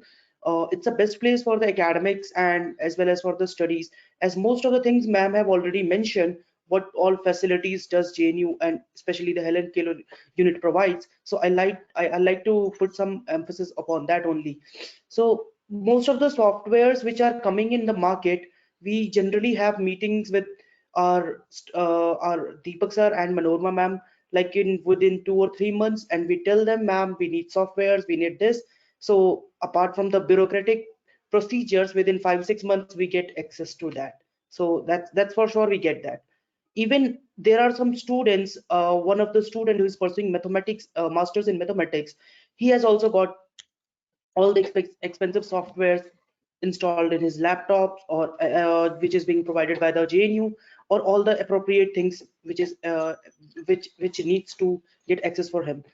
Even ma'am towards what Dipendra sir was mentioning in his address about giving the technology and getting access to the technology are the two different terms. So of course on various occasions like White Cane Day, World Disability Day, or any other particular day, when we celebrate all these days in our JNU, so we normally include the library apart from the academic discussion. One discussion is always there about the access to technology, access to the services, and what new things can be added. Of course, we have 24/7 library. Helen Keller unit is open along with the desktop and the scanners, and the staff is there to get books scanned or a braille embosser to get braille out when we are having some presentation or anything. All these things are there, and we the students which comes in who comes from in JNU, they're from different background. Most of them are from the background who have not even seen the technologies. They get access to the desktop or the laptops for the first time. So what JNU does, JNU provides them a training kind of a session for 15 to 20 days, and then afterwards the person become techno friendly or laptops and all these technologies become quite easier for him. So that of course we do. I was in Delhi University and right now I'm in JNU. So I have compared 2-3 things which I think I should share on this platform. That in Delhi University there has been a lot of delay while scanning the books and for getting access to anything in equal opportunities of Delhi University. But here we get everything on time because the staff is friendly. The actually the all the things are accessible to us. In Delhi University, the library is at a different place for a person with disability, but our Helen Keller unit is connected to the mainstream library, means there is no separation. It's all inclusive. It's all inclusive. There is a separate section, but it's not separated from the main library. The third thing which I would like to mention about the differences between the Delhi University library and here is that in Delhi University, we rely upon mostly on the volunteers and mostly on the manpower. But I'm very fortunate to tell you this that here we need minimal manpower. We totally rely upon the laptops, upon the digital books, upon the technologies and all this and other facilities. When this pandemic started in March 2020, we wrote many mails to Manorma ma'am and other people. Since the last April 2020, the remote access of the library was available to all of us within 1 month. So these are all few achievements which I can tell you about the JNU Helen Keller unit. And apart from that, even in our schools, different schools, we have access to the desktops, we have access to all those softwares. But of course, we don't have a separate library over there. We just get access to the two or three desktops in every center. So that's how the Helen Keller unit works, and it also ensures that those desktops which are installed in different schools, they should work properly, and they should all the softwares must be installed in that in those desktops as well. So now we are looking forward for other softwares which are in the market, such as Kibo, and we are sure we are quite sure that we'll get access to that in another 5-6 months, and we'll do that. So we are also sometimes we are also connected with the IIT Delhi as well, and we exchange our technologies with each other, and that's how the Helen Keller unit works in the collaboration. And of course, the JNU is known for its academics, so it also take care of the privacy of the material whatever the students can, because sometimes the books which are being bought by the students and it got scanned, so there are chances of copyright issue. So JNU takes care of that as well. So these are the few achievements which I have focused upon. So thank you everyone. Thank you. Thank you very much, Prince. On behalf of Delnet and each one of us, we are really much thankful to you for joining us. We wish you the very best. You are doing academically so well, and we are really feeling so proud of you joining us today.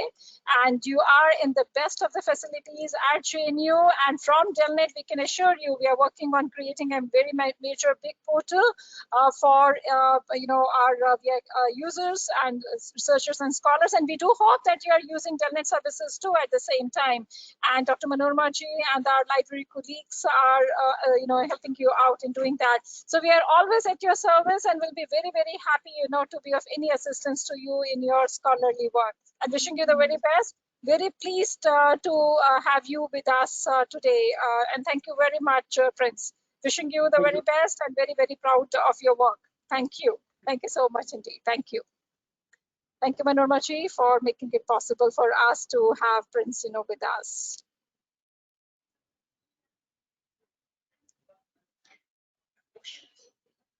They will just please wait for 5 minutes. So, do we have some of our other scholar also with us? Gopalji, you would like to speak? Yes, madam. Yes, madam. Yeah, sure. We would be happy to, yeah. Mr. Gopal? Yeah. Gopal, we welcome you. Thank you, ma'am. Good evening to all. तो मेरे ख्याल से Manorama ma'am and मेरे colleague Prince ने काफी कुछ बता दिया है. वो बेसिकली लाइब्रेरी और जो विजुअली चैलेंज पर्सन्स के लिए जो प्रॉब्लम आती है ब्यूरोक्रेसी में, उसमें सबसे ज्यादा फाइनेंशियल फंड की बड़ी प्रॉब्लम होती है. और सिस्टम में हम लोग एक्सपेक्ट करते हैं कि सिस्टम इन चीजों को काफी डील करे। जेएनयू में जब भी कभी भी हमारे यहाँ दिक्कत होती है, अभी कीबो का हमारे मैम ने उनके साथ वर्कशॉप किया था और मैम ने तुरंत ही कहा था कि इसको हम परचेज कर लें, लेकिन उसमें अभी कुछ चीजें होती हैं, हम लोग ट्रायल बेसिस पे लेते हैं और उसके बाद हम हमारी लाइब्रेरी इन सब चीजों को करती है। हमारी लाइब्रेरी की सबसे खास बात जो अभी तक हाईलाइट नहीं हुई है कि हम पर्सन विद डिसेबिलिटीज की रिसर्च वर्कशॉप हर साल कराते हैं और उनको रहने खाने पीने इनका भी लाइब्रेरी हमारी अरेंजमेंट करती है, जो कि एक बेसिक नीड होती है किसी भी एकेडमिशियंस की। और time to time Ambedkar library उसको कराता रहता है। देन इसके बाद जो हम एक चीज और देखते हैं कि टाइम टू टाइम पे ओरिएंटेशन होना।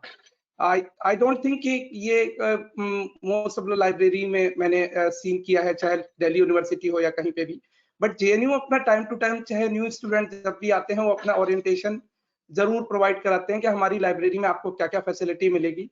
और हर किसी के लिए एक अलग असिस्टेंट यहाँ पे दिया हुआ है। असिस्टेंट लाइब्रेरियन शशांक पानीग्री सर हैं जो इन सब चीजों को देखते हैं, चाहे फिर रवि सर स्कैनिंग को देखते हो या दीपक सर टेक्नोलॉजी को देखते हो, जो भी असिस्टेंट टेक्नोलॉजी न्यू मार्केट में आती है। बट अभी जो हम प्रॉब्लम देखते हैं कि चीजें ऑन पेपर तो इन चीजों को काफी एक्सपेक्ट किया जाता है, ऑन पेपर चीजें होती भी हैं, बट द थिंग इज कि अभी भी मैं इस चीज से कभी भी सेटिस्फाइड नहीं हुआ और नहीं शायद कभी हो सकता हूँ कि जो टेक्नोलॉजी है वो बहुत ही पुराने लेवल पे हमारी रह जाती है। लाइक दैट कि क्योंकि मैम ने हमें जब कल बात हुई थी तो उन्होंने बोला कि हम तो सब अपना अच्छा अच्छा बताते हैं, आप कुछ हमारी कमियां भी बताइए।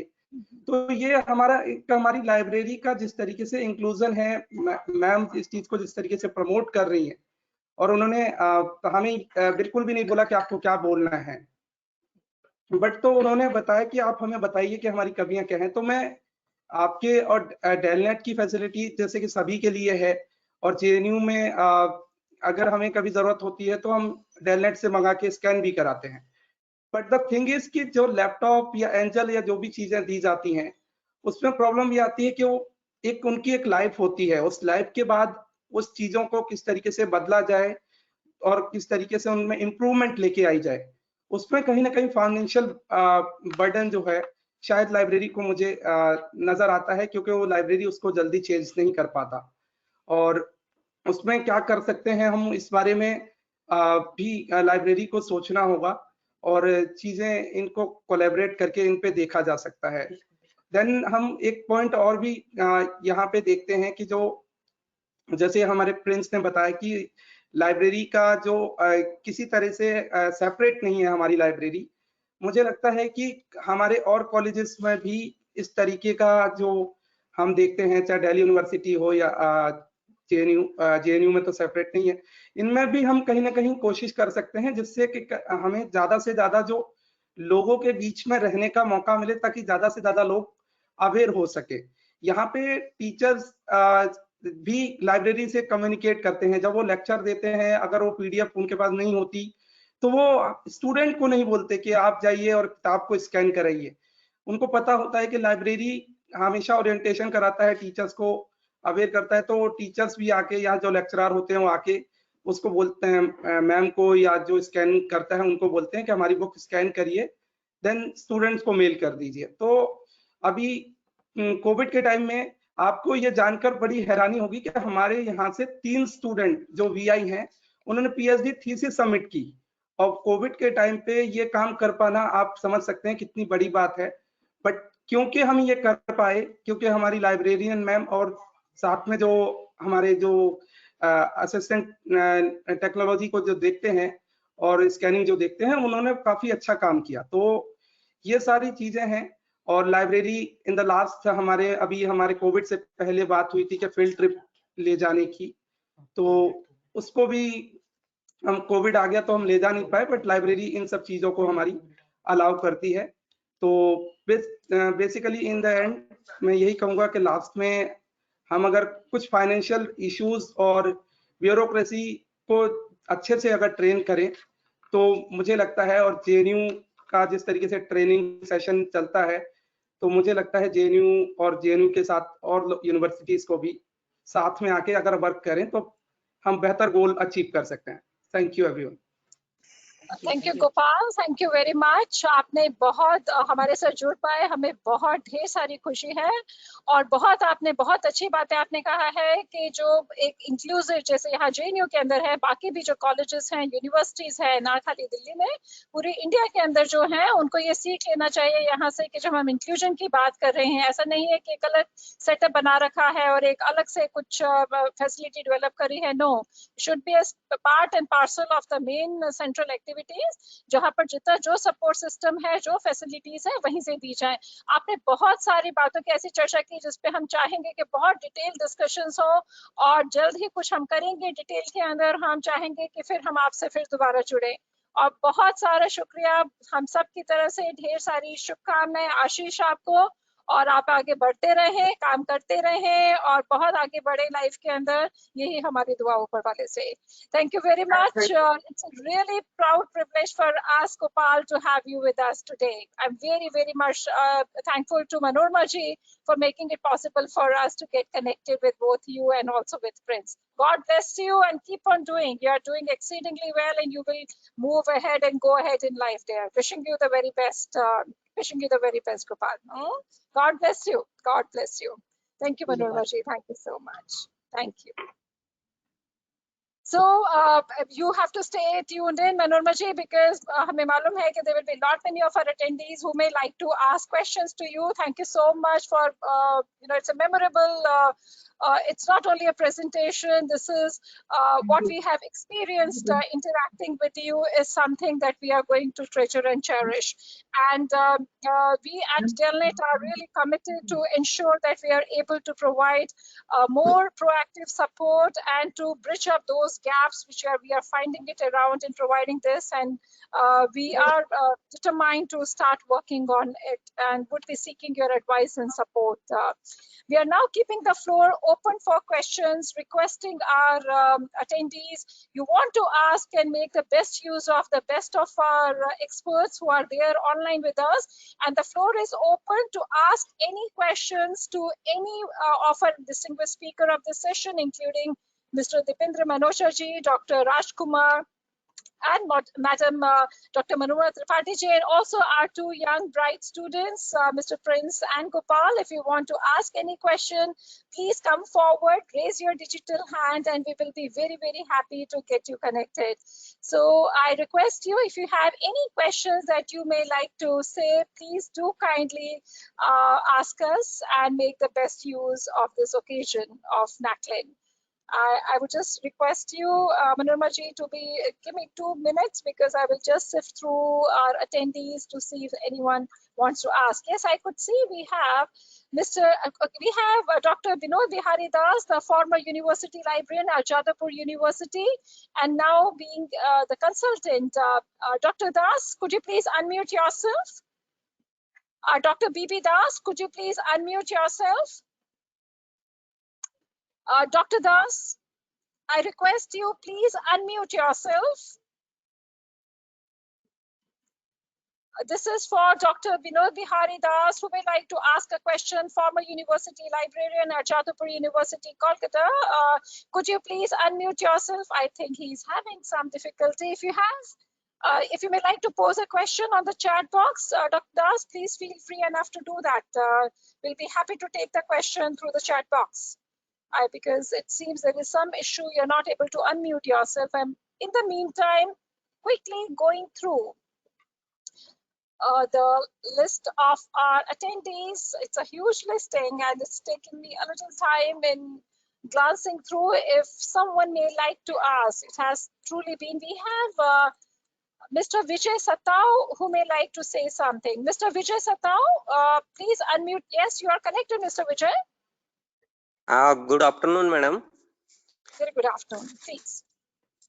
मैडम, जैसा डेलनेट का डेल प्लस सॉफ्टवेयर की सॉफ्टवेयर है, तो वैसा डिजिटल लाइब्रेरी भी कोई सर्विस है क्या आपकी? फिर से सॉरी विजय जी, बीच में आपका वॉइस ब्रेक हो गया। जैसे डेल प्लस सॉफ्टवेयर है वैसा डिजिटल लाइब्रेरी मैनेजमेंट के लिए कोई सॉफ्टवेयर है क्या आपका? नहीं विजय जी, वो हम डी स्पेस का सपोर्ट देते हैं। अगर आपने यूज करना हो तो डी स्पेस जो ओपन सोर्स सॉफ्टवेयर है वो आप कर सकते हैं। और कल हमारा सेशन है on content creation, technical session number 2, और उसमें हम ढेर सारी बात करेंगे इस बारे में। लेकिन डी स्पेस के लिए हम देते हैं, सपोर्ट देते हैं विजय। ओके, वो डिजिटल लाइब्रेरी का ही सॉफ्टवेयर है। आपको कुछ और इसमें असिस्टेंस चाहिए होगा, आप हमें लिख सकते हैं।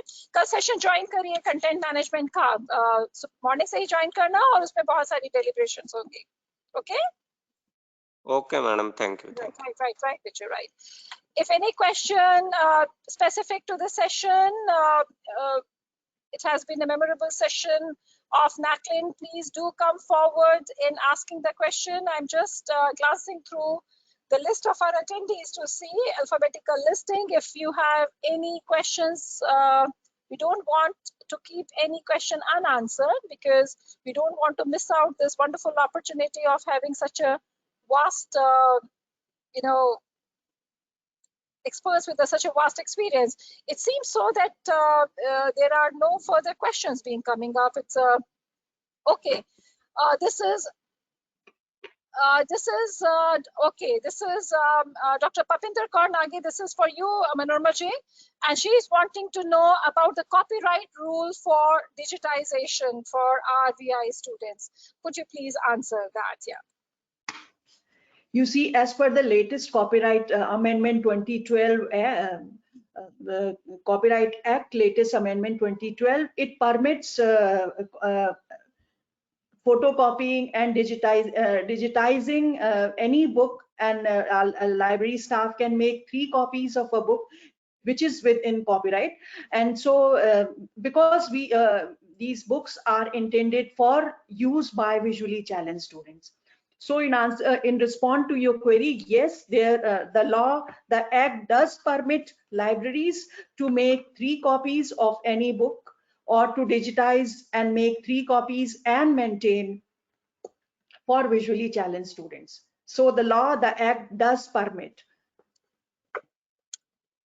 Thank you. I hope so, Papinder, that your question is clear. You can very well do that, subjected to that the material is going to be used by VI users. That's one of the very clear guidelines in the copyright rule.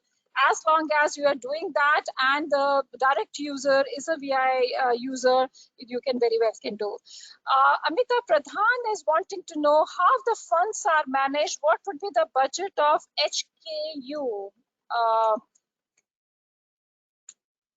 How funds are managed. You need to have, I would like to mention one thing before I ask Dr. Manorma Tripathi ji.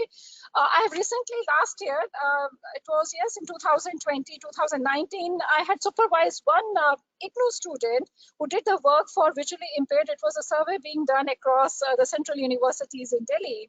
One of the findings of that survey, we are just coming to that question of Dr. Amita Pradhan, I just got reminded to share with you.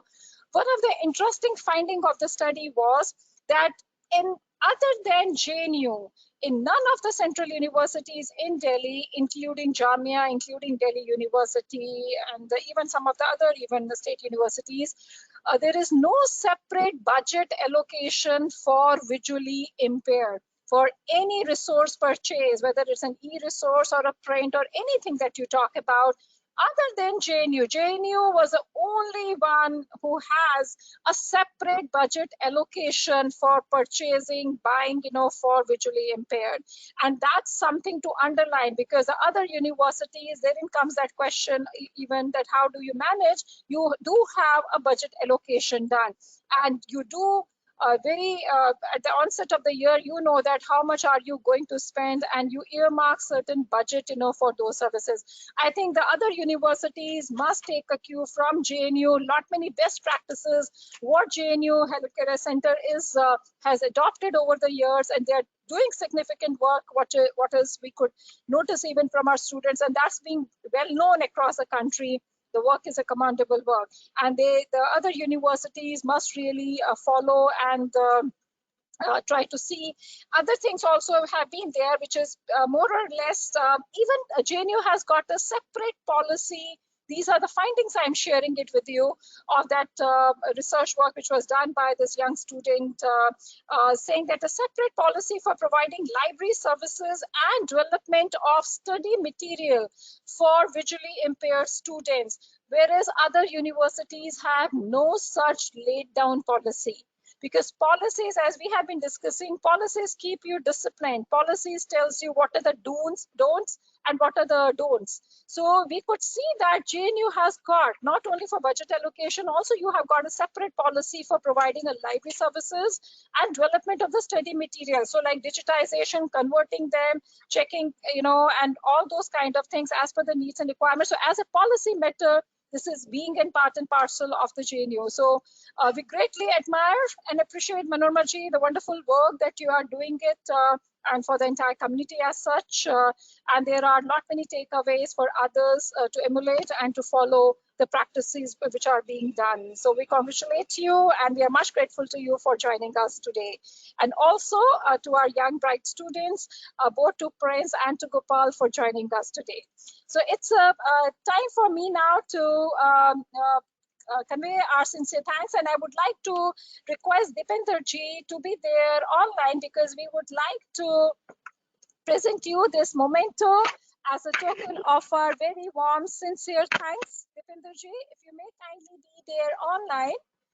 And it has been a long time meeting you, and we would really like to meet you sometime and to take the discussions forward, because yet another takeaway from the session is to devise a policy has to be devised, and what the universities, libraries has to think about implementing in their respective centers. So this is for you, Dipender ji. I would like to, yes, Dipender ji, this is for you. It's elephant which is there, and we really want to, I would like to meet you in person over a cup of tea at Delnet sometime. It has been a long time, and we really look forward also to seek your advice. And you have truly set the entire discussions today, as we could notice both our speakers have kept themselves and they have tried their best to answer to the gap areas that you have highlighted. Would you like to say something over this, Dipender ji? It's always such a great honor and pleasure to listen to you.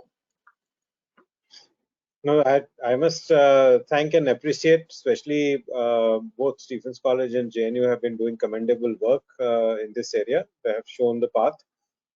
We are obviously, there is a policy which is currently being made in many ministries and divisions in all across the board, and including a special policy being made within UAGC actually, which will be applicable to all the institutions associated with UGC.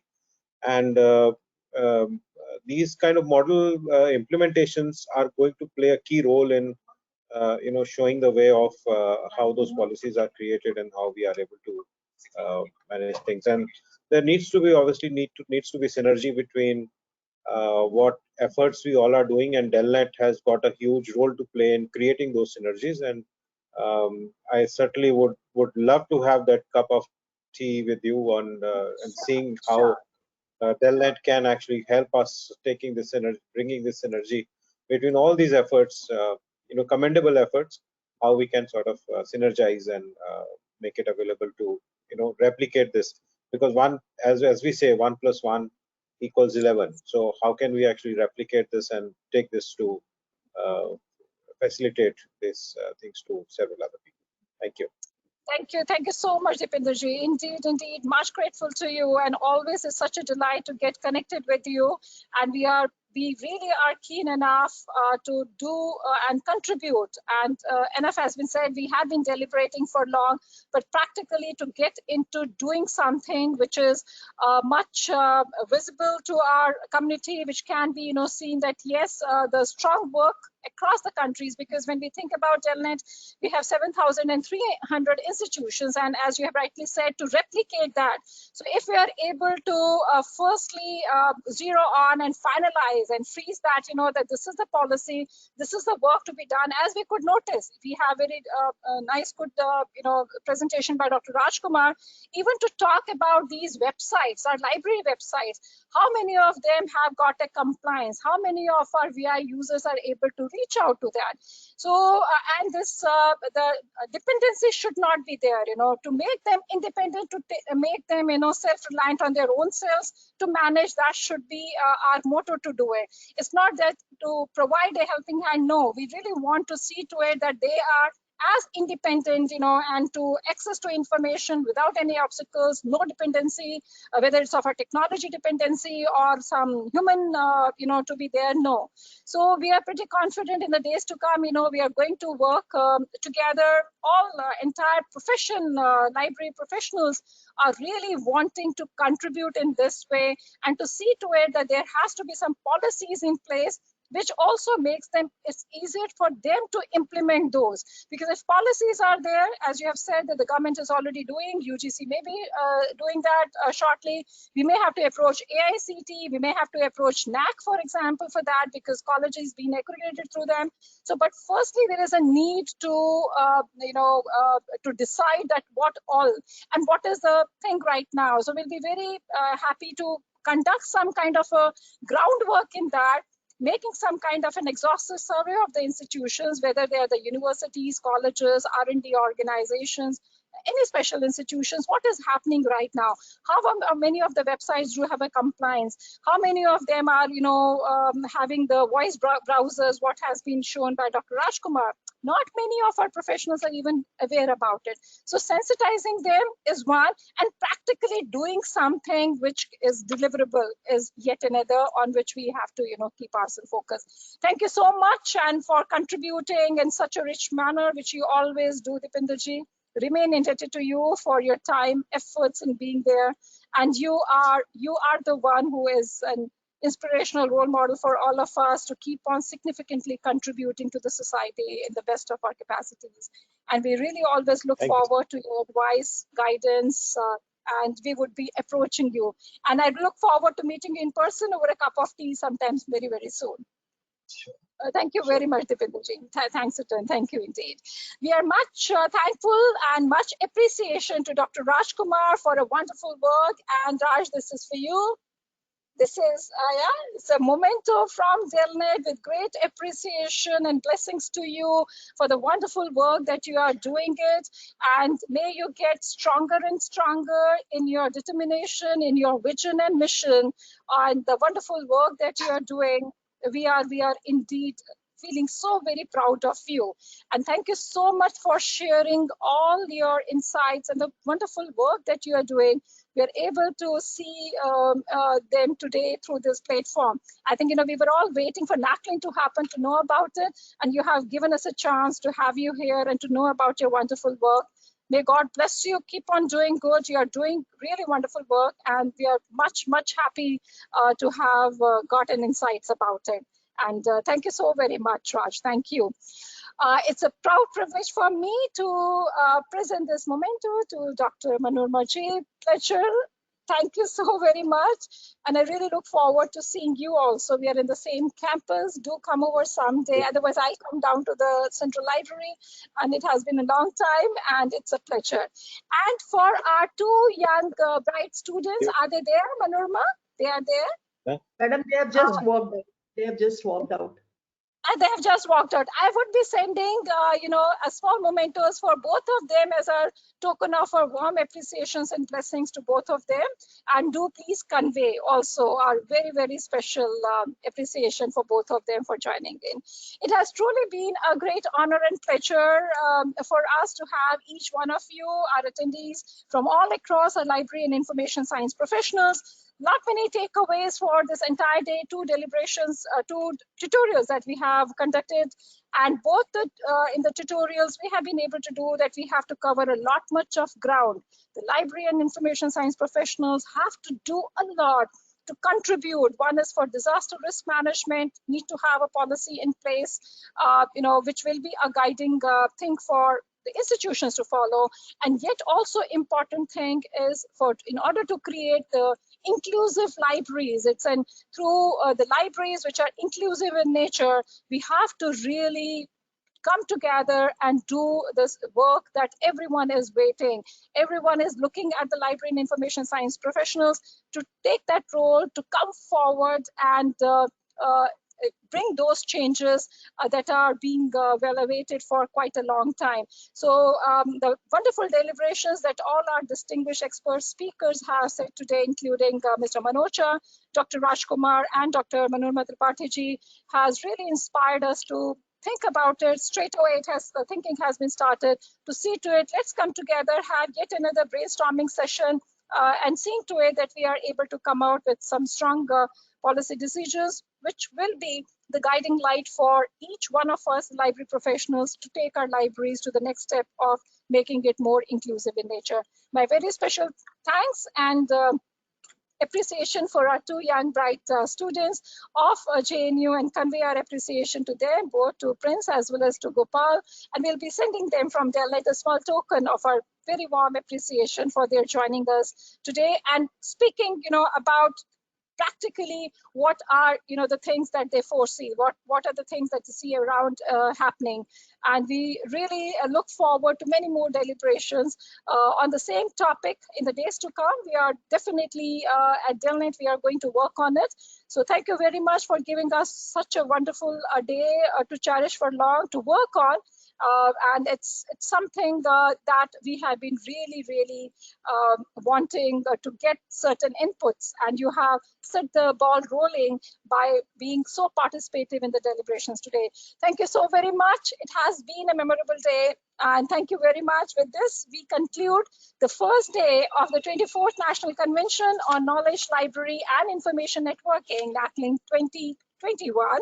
We look forward to the second day deliberations, which will start off tomorrow at sharp 10 o'clock. Sharp 10 a.m. We are going to come back to you with the very first technical session, which is on innovative future trends and technologies in libraries. Tomorrow, we are also going to have a session on digital content creations, issues and challenges, e-resource management in libraries, and then, yes, indeed, a session also on Telnet. So please do join us. Log in by 9:45, 9:50.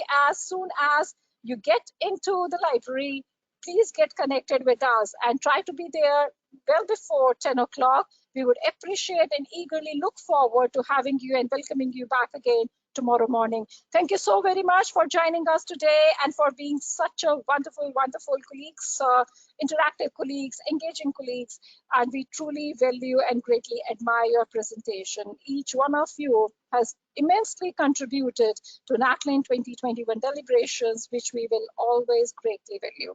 Thank you so very much.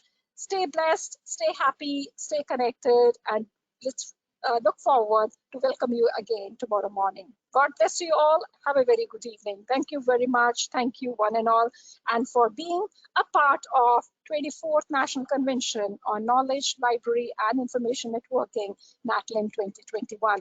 With this, we close the very first day of NACLIN 2021 and look forward to the deliberations tomorrow morning at sharp 10 o'clock.